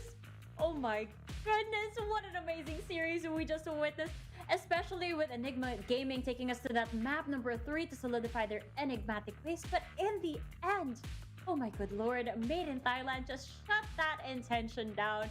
Here on the panel, it's the likable, fluffy, and of course black and blue. Let me just take a deep breath in to calm my nerves over here. I do have to point this out before we head on over to the whole discussion of that game. Asarai, I think that the illness that you're spreading here on the panel is really contagious. Black and blue, don't think I didn't catch you slipping over there. You're so funny. Well, to Asarai's defense, and I don't do this often, I was not in contact with him today. I was on the panel with you guys. So perhaps I got it from someone else. That's what makes it contagious, you know. After I pass it to me, Yes. I pass it to you. Second-hand That's contagion. how it works. Now, boys, let's dive into the discussion for the last game of the day, Black and Blue. Quite a series you casted over here. Where do we even begin? Oh my goodness. Like, we were talking about, we had time between the matches to talk about map number 1 and map number 2 respectively, but even all the time we've gotten in the world can't sum up just how amazing it was here on Bind. Enigma just really proved that, in South Asia, they're here to play. They're no joking matter. If there was a point where they were the far underdogs in the past, when we saw South Asia in the VCT, like in LCQ and in Stage 1, that is more and more so as time goes on being shredded away, and South Asia are looking like ever more so a real contender for this, master slot that we have up for grabs. Oh, definitely.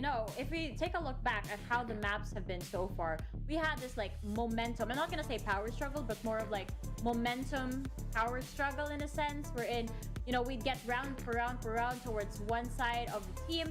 And then we go into Ascent, where it was a lot more different, especially on the side of Enigma Gaming.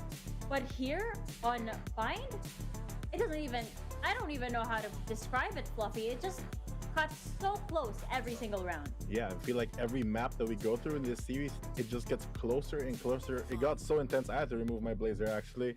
But we were talking about earlier Mid's low win rate on this map. They're kind of weak attack in general on the previous map, but I'm pleasantly surprised, not just because it's my prediction, but also to see Myth defy the limits in true Valorant style.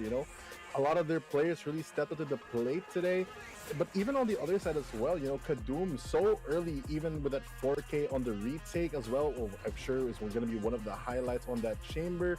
But for me, the end was so intense going into OT like that after it looked like Enigma was about to close out the game, and just stringing round after round, the pure confidence, reliability, as well as being that stalwart guardian that Myth just showed up to be towards the end of it, just paid off, especially how their Viper, Wannafly, just played so well this entire series, and especially towards the end, he was able on an OT round to get enough kills, plant the spike, and put the pivotal Viper spit that really shut down the dreams of Enigma. Oh my god, speaking of the Viper spit, Black and Blue, did we even count how many times he used his ultimate here? There were so many times where, because of Wannafly and on the opposing end, RVK as well, just had their ultimates so often, it seemed so suffocating for the other opposing side to deal with it. Like, whenever RVK would find a flank or a kill through his lurks, suddenly they have information where the entirety of the opposing team is because they have the neural theft. And same with Wannafly, almost every few rounds he has that Viper spit for him to utilize, and he has that real stopping power that makes things so much more difficult on the defensive side. And on the attack, their postman became nigh impenetrable because of it as well. So for them to have just such high impact ultimates up online over and over and over again, just the repetition of it, just how, I guess, suffocating it can be, was a big thing that you saw both teams were really fighting for when it came to that momentum struggle you kind of pulled up a while ago, like it. Of course, and no surprise here, Wannafly, the series MVP. The series MVP on the side of Made in Thailand. I don't even know where to begin with this. Fluffy, why don't you take charge in discussing this amazing player? I mean, Wannafly, I feel like we talked about him a lot already. His Viper ultimate and his presence is so big. One of the nice things about the composition as well is that Viper is able to operate with more creative walls and more creative smokes and play the ultimate in a different way, just because they have that Brimstone already in the lineup to be the main controller. And of course, aside from that, backed up with his impeccable aim, he's able to get the important frags when it mattered, but not just the quality, but also the quantity, because he really popped off in general this game. Wannafly, I think, is going to be one of the players to watch moving forward. Moving forward, indeed, Wannafly, amazing performance. But I gotta say that this series, definitely worthy to be here in the APAC stage. And as Dax mentioned earlier, this is what kind of matchup we were looking for. We were talking about like the whole South Asia versus Southeast Asia dominance happening over here. And I gotta say that I am not disappointed in how everything came into play. Now, why don't we take a look back at how all of the series actually went down today? Just a quick trip down memory lane so we can fully appreciate how day number 2 of the play-ins really went by. Nope. Whoa. Now. Right now. I was a little bit advanced over there. My apologies. But here it is. The series results so far. So first off the bat, it was RRQ getting that solid 2-0 versus Team Big BAAM. Over there, we thought that we were gonna have an easy day over here, but no, Myth and Enigma just didn't allow it to happen, Black and Blue. But I gotta ask you, are you pleased with the results that we have on the board? That final map, the final series especially, yes, I do, and I was hoping that, you know, Big BAAM, for them to be the team that is more tenured, to be, I guess, putting up a better fight versus RRQ, although from the get-go, many people who maybe aren't as familiar with the Philippine scene might be like, oh, the RRQ are the heavy underdogs, but just the level of play that they have, I'm saying they aren't that big of an underdog really in their entire group when you look at it, and they're one of the favorites even right now to make it out of their group, right? So there definitely is a bit more of a fight I'm hoping to see from that Vietnamese representative in Big BAAM in their next match, but the way RRQ did it was very impressive, and especially the way Enigma was able to go toe-to-toe with Myth and almost won the series.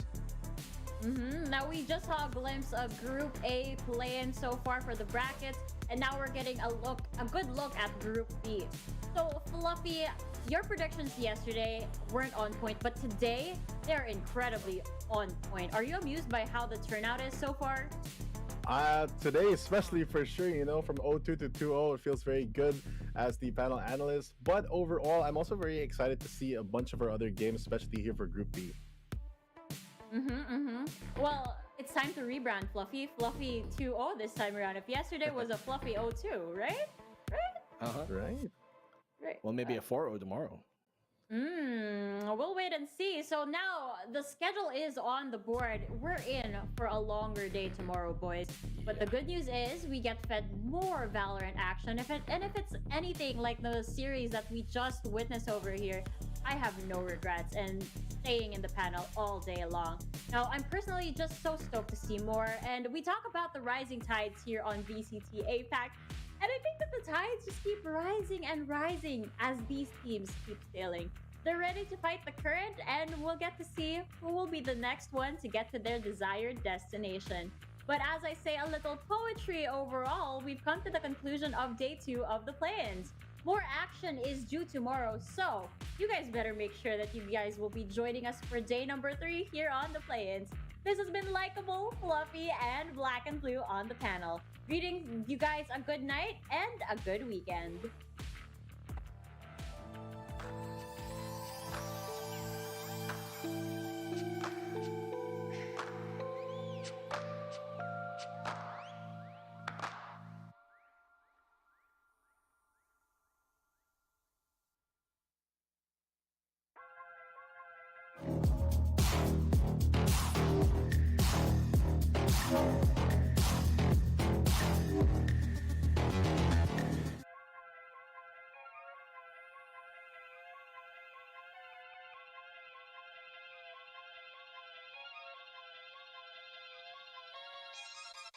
Everywhere I go, the people really wanna know who I is and who I be. They stop and stare when they see me. If I said it once, no need to repeat. Run up on me, watch you fall to your knees. Tip my hat when it's time for the kill. Ain't no beast when you're really real. I am the boss, I am the Don. I am the one they call Lucky Charm. Got my own shit, I don't need your farm. Life was so hard, it made me weak. Built to last, this girl ain't weak. Sturdy and still when I plant my feet. Got it out the mud, now it's racks in my sleep. Look to God, he supplies my needs. Endless faith is what brought me next level prosperity. Silent power moves is what I'm giving. They love to hate the world they can't live in. Always present for the high roads. Go swim within the deep lows. What told the future?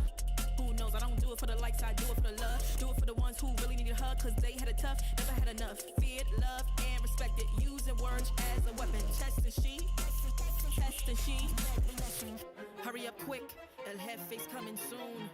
Sit up straight when she enters the room. Be enthused, but don't look too amused. This is her queendom, please respect her rule. Hurry up quick, El Jefe's coming soon. Sit up straight when she enters the room. Be enthused, but don't look too amused. This is her queendom, please respect her rule. Smile in my face, would in my place, but act gully on cyberspace. Let's pump brakes, let's be frank. Running after him when you're the chase. You are the catch and he's the net. How quickly do we all forget to honor these small policies, my darling? You are the empress queen. Man, respect or he'll neglect. You are the wind beneath his wings. You are the season, you are the reason why this world can breathe. Giving sons eyes to see and daughters dreams to believe. Anything less than the best for you is high treason, queen. Hurry up quick, El Jefe's coming soon. Sit up straight when she enters the room. Be enthused, but don't look too amused. This is her queendom, please respect her rule. Hurry up quick, El Jefe's coming soon. Sit up straight when she enters the room. Be enthused, but don't look too amused. This is her queendom.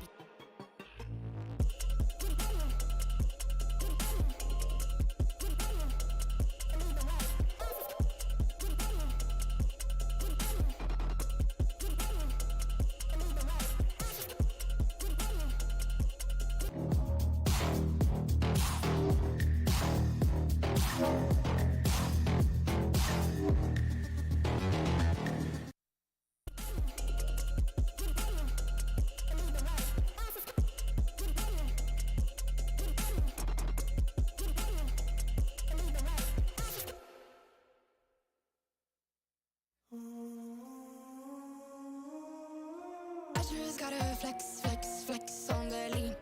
I just wanna rap, rap, rap to the beat. I just wanna back, cause I'm mean. I just gotta go back, I'm a freak.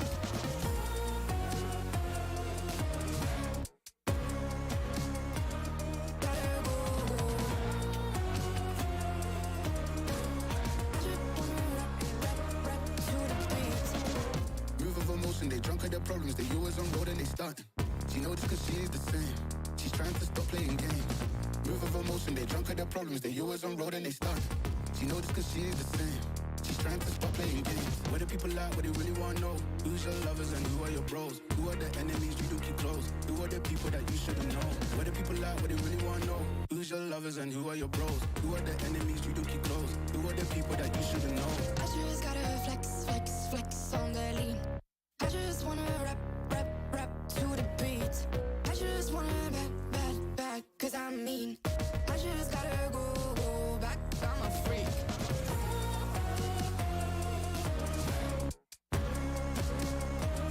Gotta go. I just wanna rap to the beat. The chain, my vest, my watch, my belt, my cheese, my house, my sneakers, my blouse. I just party hard, open the one in the chart. I've already